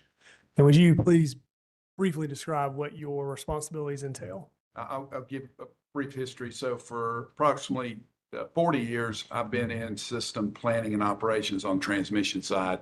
For 20 years, I led the Energy Control Center and the transmission planning functions at Duke Energy across all our jurisdiction. 2 years ago, I was given the opportunity to work in the grid integration group. And so I've had the opportunity to work on projects and support projects like the Carolinas One Utility merger, our Modernize effort, which is an integration project that brings our inverter-based resources into operating space so that our system operators and our ops engineers have tools that help them manage that. I've also had the opportunity to represent the company on NERC's large load, they call them computational load efforts, and on EPRI's efforts to evaluate the Iberian Peninsula event and translate those into lessons learned for North America. Thank you. I'll turn to you, Mr. O'Connor. Would you please state your name for the record and your business address? Yes, my name is Patrick O'Connor and my address is 525 South Tryon Street, Charlotte, North Carolina. And what is your position with Duke Energy? Manager of Quantitative Analytics within the Fuels and Systems Optimization Organization. And would you please briefly describe what your responsibilities entail? Yes, so my team and I support functions across the operations and planning space, from unit commitment to midterm forecasting and the long-term resource planning process, forming mathematical modeling and simulations. And of particular relevance to this proceeding, my team and I are the ones who run the servo model that measures reliability. Thank you. I'll ask you, Mr. Holman, a couple of questions on behalf of the panel. Did the panel cause to be pre-filed direct testimony on or about October 1st, 2025 of some 38 pages? Yes, sir. And do you have any changes or corrections to that testimony? No, sir. If I were to ask you those same questions today under oath, would your and the panel's answers be the same? Yes, they would. And there's nothing confidential in your pre-filed direct testimony, is there? No, sir. And you do not have any exhibits, correct? No, sir. Did the panel also cause to be pre-filed a summary of your the panel's direct testimony? Yes, yes, sir. Mr. Chairman, at this time, first I would move that the pre-filed direct testimony of Mr. Holman and Mr. O'Connor, as you noted, the Reliability and Operational Resilience Panel be admitted into evidence. It is admitted. Thank you, Mr. Chairman. I would also ask that the panel's summary of their direct testimony also be entered into the record. They are admitted. With that, this panel is available for cross. Okay. All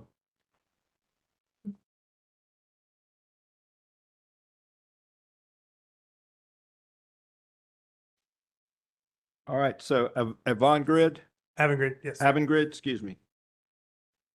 Thank you, Chair. Mr. Holman, could you open up your testimony to page 33?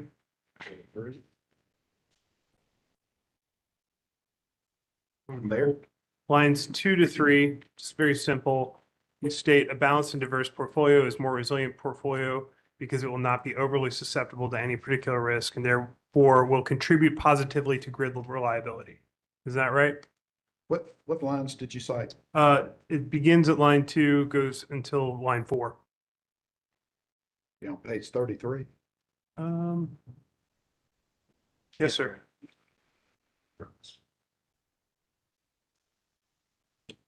Yes, sir. Let me read that real quick.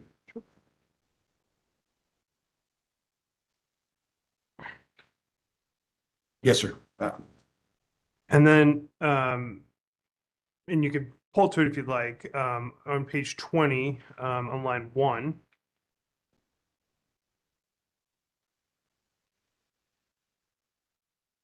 You make a reference to stating that a diverse resource portfolio avoids the pitfall of relying too heavily on any one resource type. Yes, sir. Okay. And then I'm going to ask you to go back to page 33. I promise it's the last time. And look at lines 5 through 7. Got it.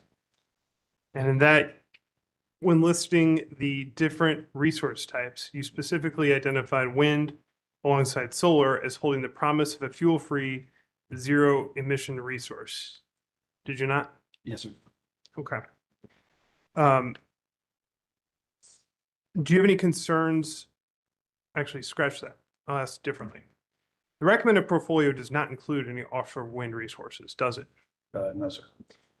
And wouldn't you agree that adding a resource type with a generation profile that differs from, for instance, solar, and produces energy at night during winter months would be a good complementary and diversity addition to the resource mix? I believe that the portfolio and the near-term action plan produced by Duke Energy provides the most cost-effective, reliable approach to the challenges we're facing over the next 15 years. And if you break it down, the next 2 to 4 years. I think the real value of diversity is similar to other things in terms of investments or other things. It's you don't want to put all your eggs in one basket. That's a common caution we train our operators on. Don't count on common modes of failure not to crop up. So don't put all your eggs in one basket. And I think the diversity that's illustrated in our plan covers a cross-section of capabilities from nuclear to hydro to solar to storage, complementing our pump storage that we already have. So I'm confident that based on the analysis that we've done in the expansion plan and then cross-checked with the reliability verification, that this is the most cost-effective and reliable portfolio that will help us to deliver for our customers and our communities over the next 15 years. And is there a certain period of time where reliability is most stressed for the system? And I guess I'm more specifically asking, isn't it true that winter mornings are when reliability is often most stressed? So I think typically for us, our winter morning experiences have been the most challenging, but I'd offer to you, and we cited in our testimony, that if you look at the all-time peaks that we've set over the last couple of peaking seasons, in Duke Energy Carolinas, for example, we've gone all-time peak in the winter of 24-25, all-time peak in the summer of 25, all-time peak in the winter of 25-26.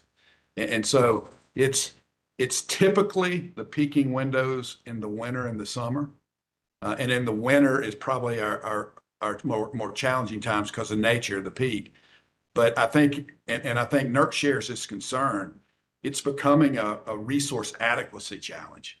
It used to be when I first started with the company in the planning space, in the integrated resource planning space, you had to worry about 2 hours out of 8760 in a year. You had to worry about the peak in the winter and the peak in the summer. And the assumption was, if I can handle those 2 peaks, I can handle the other 8758.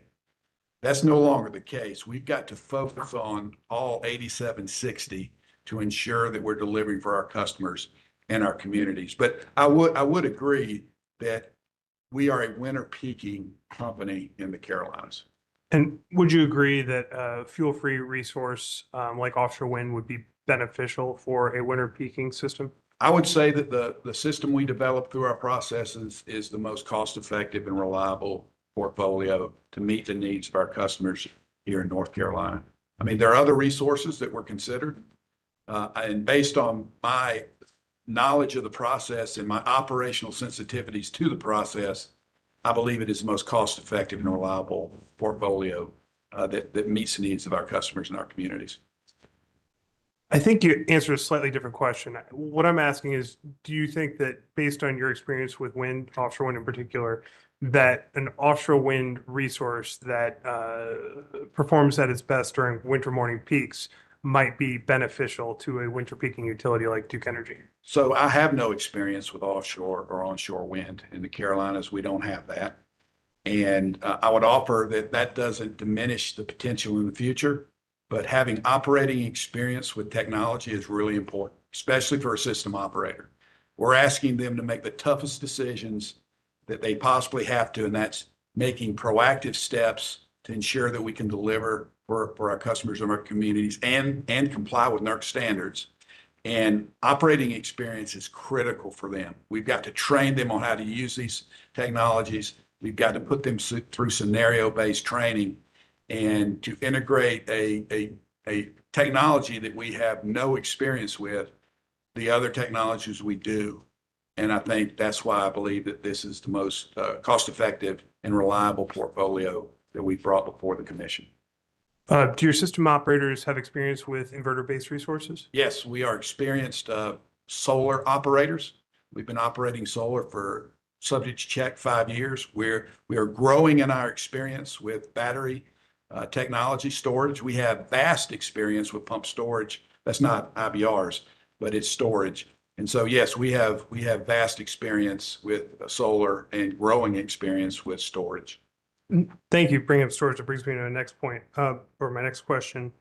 Is it possible that an offshore wind resource could provide synergistic value to storage by potentially charging storage during nighttime or winter peak when other resources are less available? So I would offer that that's the purpose of an integrated resource plan, to determine the path forward to find the most cost-effective, most reliable conglomeration of tools to meet the needs of our customers and our communities. The whole point is there's no one perfect technology.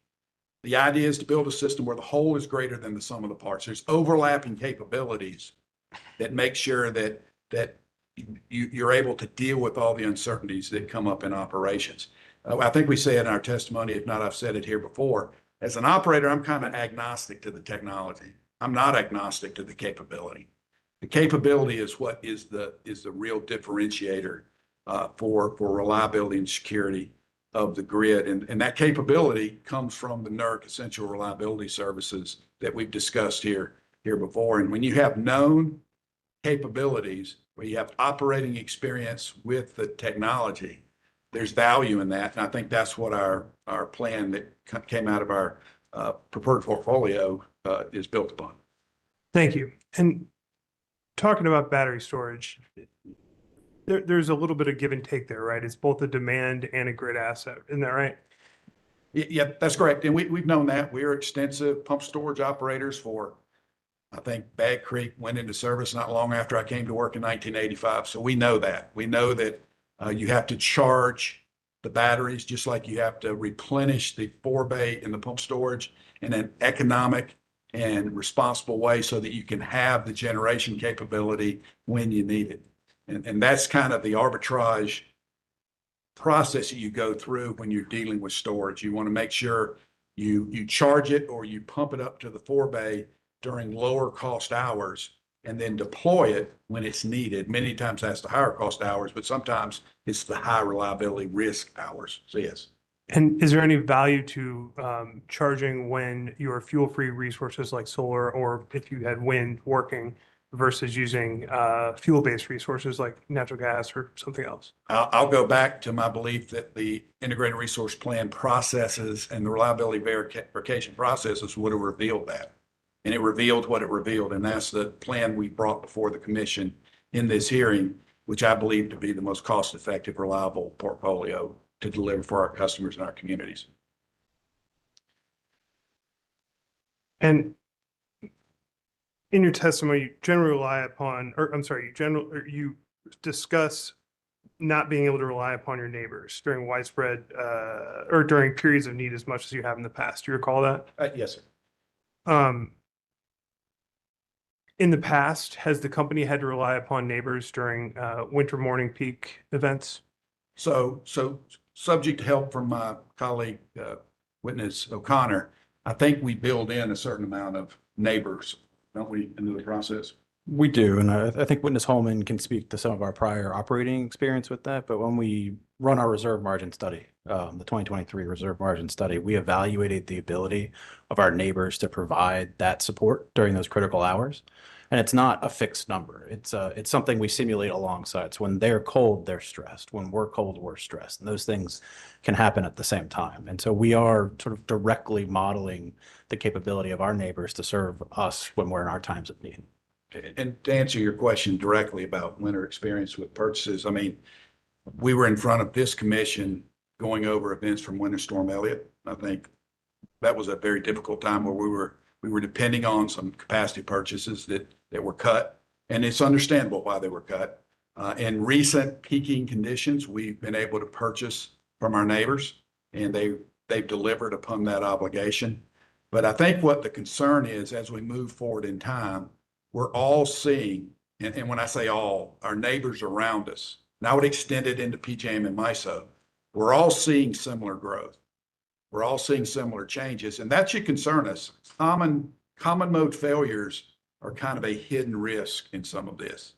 And so we're all seeing growth, especially in the Southeast. We're all seeing a change in the generation mix. So we've got to stay ahead of that. We've got to make sure that we're aware of the limitations that could be developing in off-system purchases, but don't turn our backs on it. It's helped us in many cases, and we've helped our neighbors in many cases. But I think the belief is as we move forward in time, as load continues to grow, especially with our southeastern type neighbors, it's just a matter of having it to provide.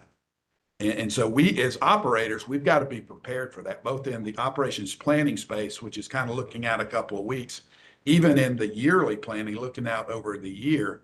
We've got an assessment.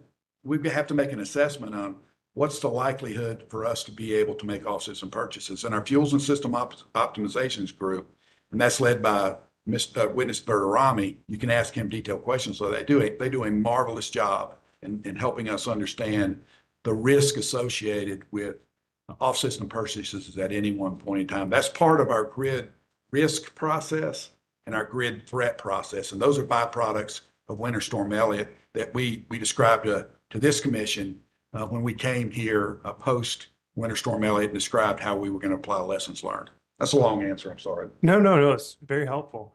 So then wouldn't it logically follow that a fuel-free resource that peaks and provides energy during winter peaking hours would potentially be helpful in a situation where you're trying to de-risk winter morning where you have previously relied on neighbors? So I'll go back to my response earlier. That's the purpose of this effort. That's the purpose of this process, is to determine the least cost, most reliable plan moving forward. And as we move forward in time, technologies may present themselves as viable options to be included in the integrated resource plan. But as we sit here today with what we presented to you, I believe, and I'll say it one more time, I believe it is the most cost-effective, reliable portfolio to meet the needs of our customers and our communities, to deliver on our purpose, to power the lives of our customers and vitality of our communities. And I think it's important to understand that the plan does take into account the operational characteristics of each of the resources, especially for our variable resources like solar and wind, or our energy limited resources like storage. They're represented with what we call an expected load carrying capacity, or ELCC. And that ELCC value is a proxy for how available they are when we really need it on those cold winter mornings or at other times where the system is stressed. And so the IRP team's model, the IRP panel's model, is making those decisions, understanding the resource characteristics of the options available to it alongside the economics as well. And that's kind of the role I play in some of this. I'm not an analytics person like my colleague Witness O'Connor. I'm more looking at it, what would an operator think or an ops engineer think as they looked at this process? And when I see we go through multiple scenarios, thousands, I think, looking at 40 years of weather, we look at variations of availability. We look at variations of off-system prices. We look at operating characteristics of the technology, both the technology that we have decades of experience with and the technology that's emerging. I'm thinking to myself, okay, this is what an operator would want to see. Because I firmly believe you plan to operate so that you can operate to the plan. If you don't, my experience over 41 years is you're asking for trouble. If you put operators in unplanned for states, and nobody does that intentionally, sometimes you drift in there. But if you put operators in unplanned for states with assets they don't have operating experience with, you're asking for problems. I've said this before. When operators get in unplanned for space, you're gonna ultimately allow physics to solve the problem. And generally, nothing good happens when physics solve the problem. The system splits where it does. You're gonna have outages that you really can't predict. It's always better to have the operating experience with the asset, to know how they're gonna function, to know where your capabilities are, so that you can make informed, proactive decisions to ensure reliability and security of the grid. I just have a follow-up on that. Sure. Unplanned force outages you referenced. Has that happened recently on the Duke system? And if so, what is your recollection of it? Okay, so recently. Last 2 years. So I don't know of a company that hasn't had forced outages over the last year. These are complex mechanical systems. I think our teams do a marvelous job at all levels of technology in maintaining our facilities. And I think that's proven out by our experiences during these peaking seasons over the last three summer, winter, summer, or winter, summer, winter patterns. But everybody is exposed globally to unplanned for forced outages, but that's why you carry operating reserve. Operating reserve is the toolbox through which the system operators deal with uncertainty. When operators see uncertainty, when they see volatility, when they see intermittency, variability, they need margin. They need the ability to flex based on what they encounter. And I'll provide two working definitions. One is reliability. Reliability is keeping the components in the system within their limits. For Duke Energy Carolinas, that's thousands among thousands of limits. If you go to the broader Eastern Interconnection, it's millions of limits. So the collective job of the operator is to keep the equipment within their limits. And that's from a big bulk perspective. Security, on the other hand, is pre-positioning the system to land reliably within their limits when an unseen, unpredictable contingency happens. Now, you may recognize the possibility of a contingency like a forced outage, but you don't know when it's going to happen. So that's what operating reserve is for. The specific operating reserve component, the essential reliability service, is contingency reserve. And that's having pulled aside capability that can respond within 15 minutes to respond to a forced outage. I'm a operator by heart and by choice. I bring two pins wherever I go. If one breaks, I got the other. If Patrick's break, I'll give him mine. I've got two pairs of glasses in case I break one. All those are reserves in case I run into a contingency that I'm not prepared for. I try to be prepared. And in the last couple of years, have any of these unplanned forced outages been the coal plants? In the last 2 years, I would say every coal plant operating entity in North America has had a forced outage in the last 2 years. So therefore, Duke has had unplanned forced outages for other coal plants. And are you aware there's some other testimony in the proceeding talking about the increased unplanned forced outage rates for the coal plants? I mean, so getting into the coal units. The coal units, I think we've said they average significant age. They're almost as old as me, I think, and that's pretty old. But if you look at the coal units that we operate, our team does a phenomenal job keeping these units, providing the essential reliability services that our customers need. But they're used much differently now than they were when I first started work. They were pretty much base-loaded units in the 80s and the 90s. They produced very effective, efficient megawatts and megawatt hours in essential reliability services. They're being asked to be performed differently now. They're much more cycling. There's much more moving up and down. And so we've had to adapt to that in terms of our maintenance and our processes of making sure they're ready to go. And I would defer specifics on the forced outage rate to our coal panel. I'm speaking more as an observer from a control center. All right. One more question, I promise. This is it. Fire away. The 22% reserve margin and the sort of gas backup, is that in your experience, being pushed by those coal outages, or is it something else? Oh, no, I don't think it's being pushed by the cold outage. I think if you look at our load growth, and I'll ask my colleague, Mr. O'Connor, to jump in on this too. If you look at our growing load, and if you look at the load patterns that we're seeing, and you look at the type of loads we're adding, I mean, I think Witness Bowman talked about, I think North Carolina's number 3 in percentage growth in the United States. South Carolina's number 1. North Carolina for many years has been the best place to do business. People want to live here. People want to work here. Businesses want to come here. And that's not even looking ahead to what NERC now calls computational loads. So all those things contribute to a growing load. More people live here. They're consuming electricity. It's our obligation to serve, to deliver it. And it's our obligation to comply, to do it the right way through NERC mandatory reliability standards. And so as you look at the load growth we're seeing, and I think this is really important. We've gone all-time peak winter, all-time peak summer, all-time peak the next winter with non-historic temperatures. In the winter, we've seen, it's cold, don't get me wrong, but we've seen temperatures between 8 and 14 degrees. I think if you look at the coldest recent winter on record, I think it's subject to check. I think it's 1985, and we got close to 0. So it can get colder than what we've seen with all-time peaks. In the summer, subject to check, I think the peak temperature was about 98 when we set the all-time peak last summer. It can get much hotter than that in the Carolinas. It can get it well into the hundreds. So as you look at, if you look at that and extrapolate it out, but what if we do get those temperatures? Where does it go? The concept of growing our planning margin from, I think, what was it, Patrick, 16, 17%? 17% to 22 makes all the sense in the world. And the reality of it is you can't snap your finger and make it happen now. So we've got to have a trajectory to get there. Because keep in mind, planning reserve margin, which is not a NERC term, it'd be little letters if you see it in NERC space, feeds and enables operating reserves, which is a NERC term with capital letters, operating reserves, which is the toolbox that allows the operators and the ops engineers to ensure reliability and security in North Carolina.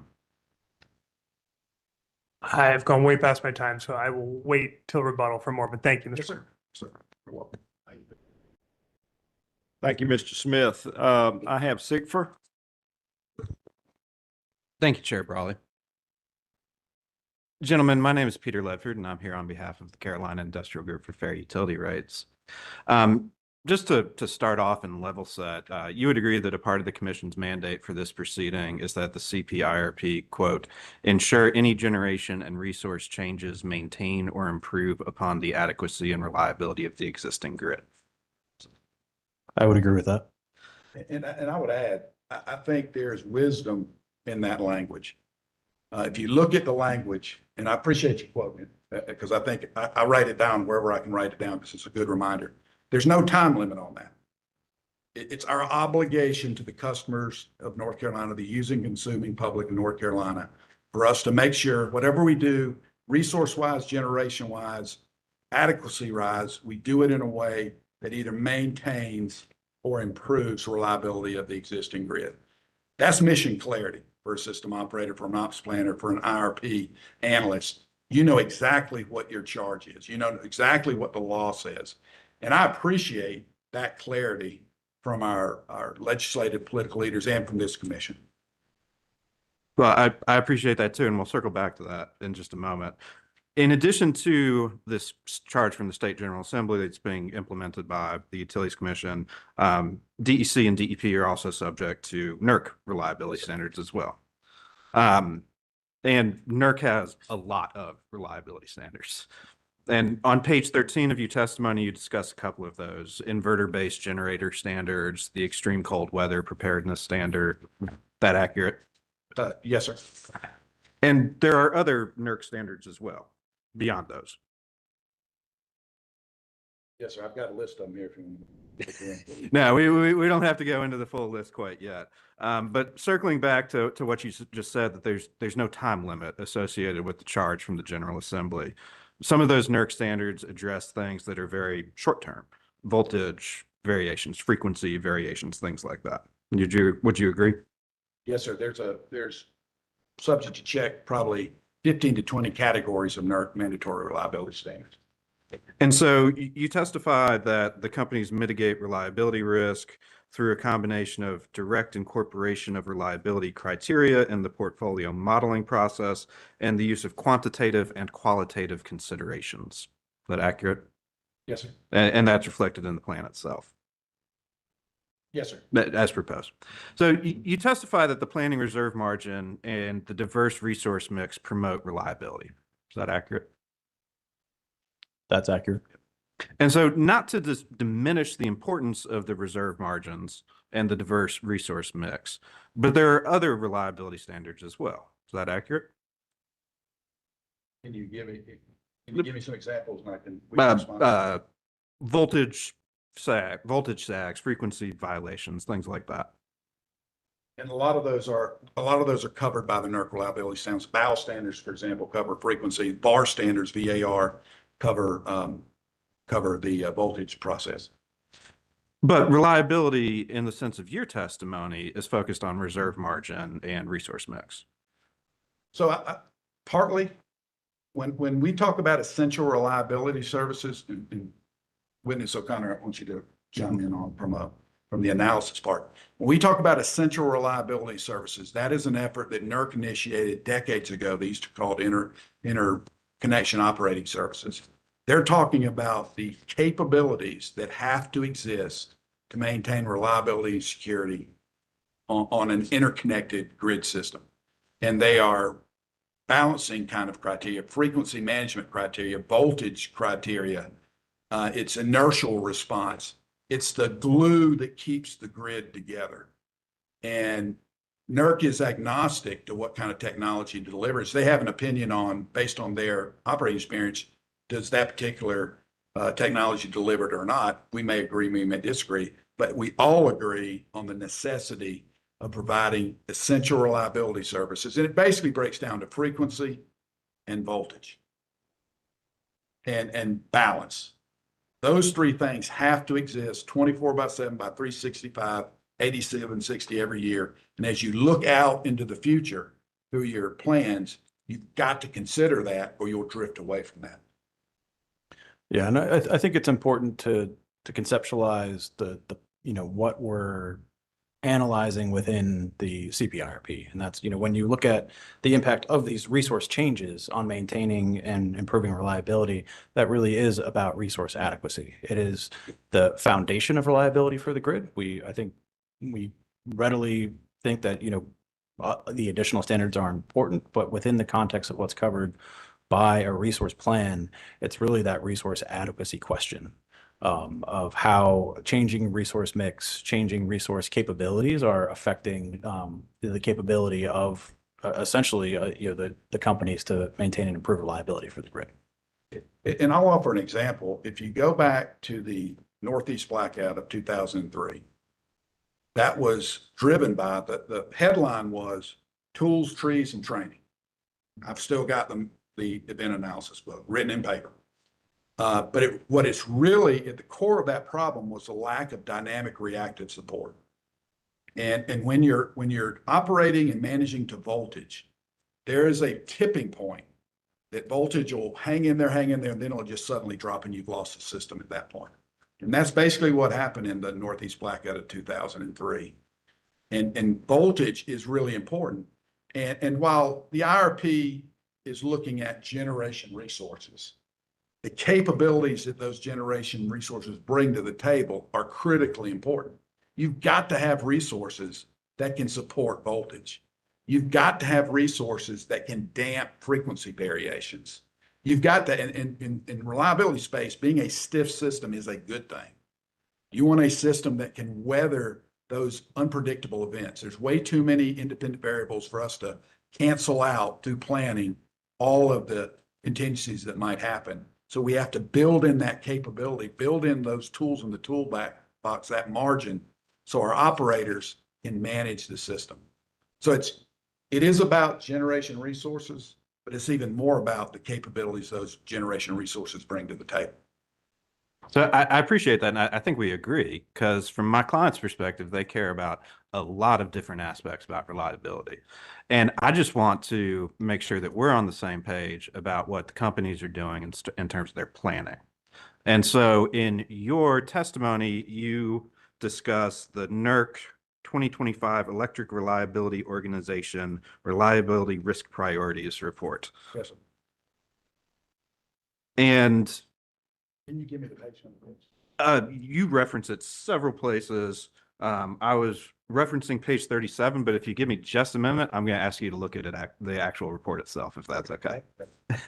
And Chair Brawley, if you will bear with me, I'm actually going to, with your permission, mark a SACE et al.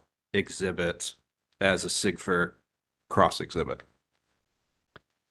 And Give me again a minute to find it, please, sir. yes, sir. And Mr. Hellman, it should be the top binder there that says SACE et al., Southern Environmental Law Center. Exhibit 1 through 65? Yes. Yes, sir. We're gonna look at exhibit 21 in just a moment. What page? 21? Number 21.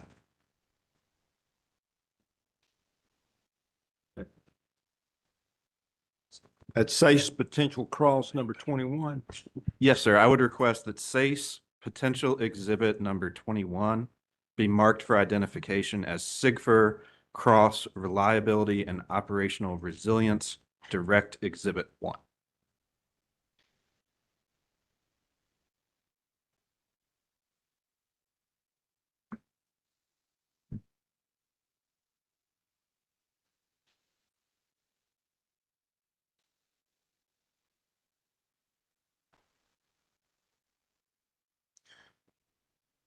Okay, so this will be SIGFR cross reliability direct number 1, and that is SACE potential 21. So it is identified. Thank you, sir. Mr. Holloman, have you pulled that up in Yes, front sir, of you? I've got it right here. Great. I actually want to flip to the executive summary, which is on page 5 of that. Got it right here. All right. And you would agree this is the report that you reference in your testimony? Yes, sir. All right. It's Great. produced by NERC on a cadence that we all in the operating plane space read regularly. And could you read the first paragraph of the executive summary for me into the record? Yes, I can. 2025 risk report primary objectives are to identify key risk to the bulk power system, BPF, that merit attention to recommend mitigating actions that align with those risks. It differs from other NERC reports and it provides industry with strategic direction to plan for imminent risk and their mitigation.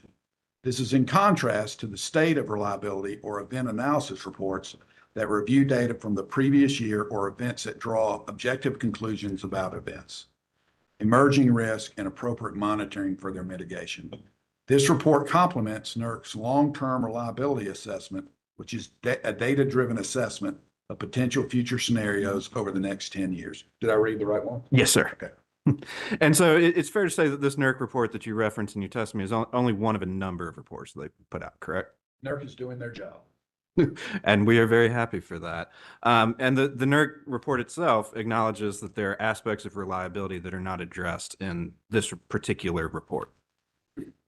And so we agree that reliability is more than just the reserve margin. It encompasses all of these voltage, frequency, other variations that we've discussed. And I totally agree. And there's another perspective to reliability. And I do want to cite this on NERC documents because I think this is kind of a value proposition for NERC. And NERC has this in their preface on almost every document. I love it.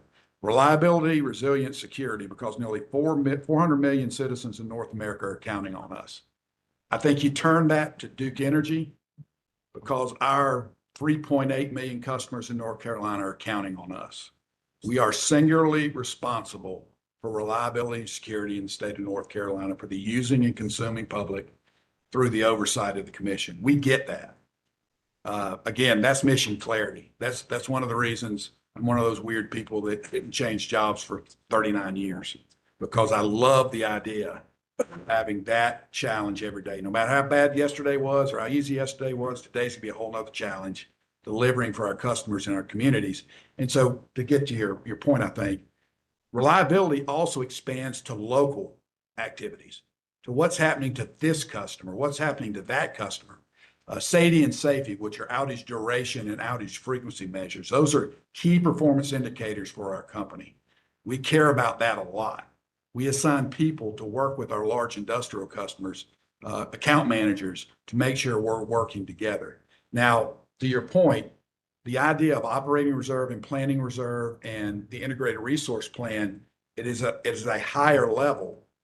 But I can promise you, if we don't do this right, it will be felt by all of our customers. Chair Brawley, you made a statement earlier in this proceeding where you said we want to take our time and we want to do it right. You should teach a operations class at Duke Energy, because that's what we want to do. We want to take our time, we want to be deliberate, and we want to do it right from the broad system perspective all the way down to our individual customers. Am I getting more to your point? Oh, you're great, except you triggered one more question for me. You mentioned safety and safety. I just wanted to follow up on that. In addition to safety and safety, there are other IEEE standards. There's CAIDI, there's MAFI, there's a whole bunch of acronyms. Is that correct? Yes, and I would defer to the transmission panel. The witnesses there, they can go into more depth on that. But I would agree, there's varying measurements of what I would consider customer or local reliability. And those are very important to us. Those are very important to us that we have historically cared a lot about. Again, two of them are key performance indicators. Thank you, gentlemen. I have no further questions. Thank you, Mr. Ledford. EDF, I've got you for 10 minutes. I won't have 10. Can you keep it under 20? I can keep it under, I think, well, it might depend on him a little bit, but I think I got 5 minutes. I don't know if I can keep it on. Sorry. You go ahead, Mr. Smith. All teasing aside, ask your questions. Thank you, Chair. Would you all mind opening up your testimony to page 17?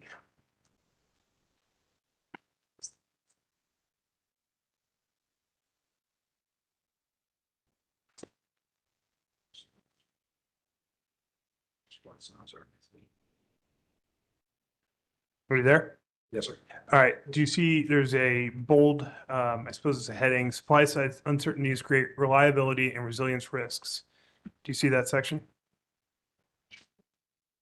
And the first sentence, specifically the supply chains upon which the company's coal units rely upon have become more volatile. And I want to focus on that piece of it for now. Can you explain what you meant by that in your testimony? What's become more volatile? So I think you'll ultimately get a deeper answer from witness Verderame and witness Flanagan, but I think within the plan, we don't shy away from the realities facing the coal industry in terms of, that they'll talk about supply chain volatility and workforce and associated issues. Okay. I will ask that to them, and this might have the same outcome, but if you turn to page 33.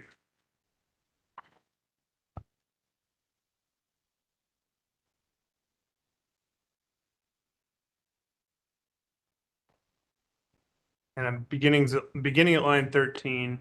In the coming years, the company's existing coal fleet will remain essential to reliability, but as discussed in Appendix F, coal, and further discussed by the coal retirement panel, industry trends are threatening the fuel security and reliability of the coal fleet. I think fuel security might be better for the coal panel, but I was hoping that you all could touch on the reliability piece of that sentence. What were you getting across there? I think it's, again, I'll point you in depth to the coal panel, but it's really about the long-term ability to maintain those units to perform reliably when called upon, I think, and that has the various aspects you'll hear from them. No further questions. Thank you, sir.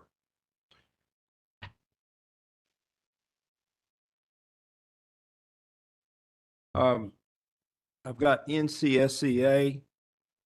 Should I hold you for tomorrow so that you'll have ample time? Sounds great to me. Okay, because we're closing up on 5, and so we've got a few things to handle. First of all, you've got some cross, or it's probably early to do the redirect because you haven't got the commissioners' check questions. Yeah, I'm new at this. I'll get it right. Mr. Higginbotham, you wanted to announce your appearance for Duke? Yes, thank you, Chairman Brawley. Just wanted, for the record, say Jason Higginbotham appearing on behalf of Duke Energy Carolinas and Duke Energy Progress. All right. Are there any issues that we need to address this evening? One very brief matter related to the order of witness appearances for tomorrow. Yes, sir. As noted in our list of witnesses and orders, the load forecast panel has to appear tomorrow. That's the date on which they're available, and they're scheduled available. To ensure that happens, what we propose is they would appear immediately after this panel wraps up tomorrow. The load forecast panel would follow immediately after that. So that'd be a slight departure from the order. Okay. Is there any objection to the request from Duke for large load? Okay, hearing none, we'll accept that order, and large load will follow reliability when we complete tomorrow. Anything else we need to do? All right, we'll see you at 9:30 in the morning. Thank you.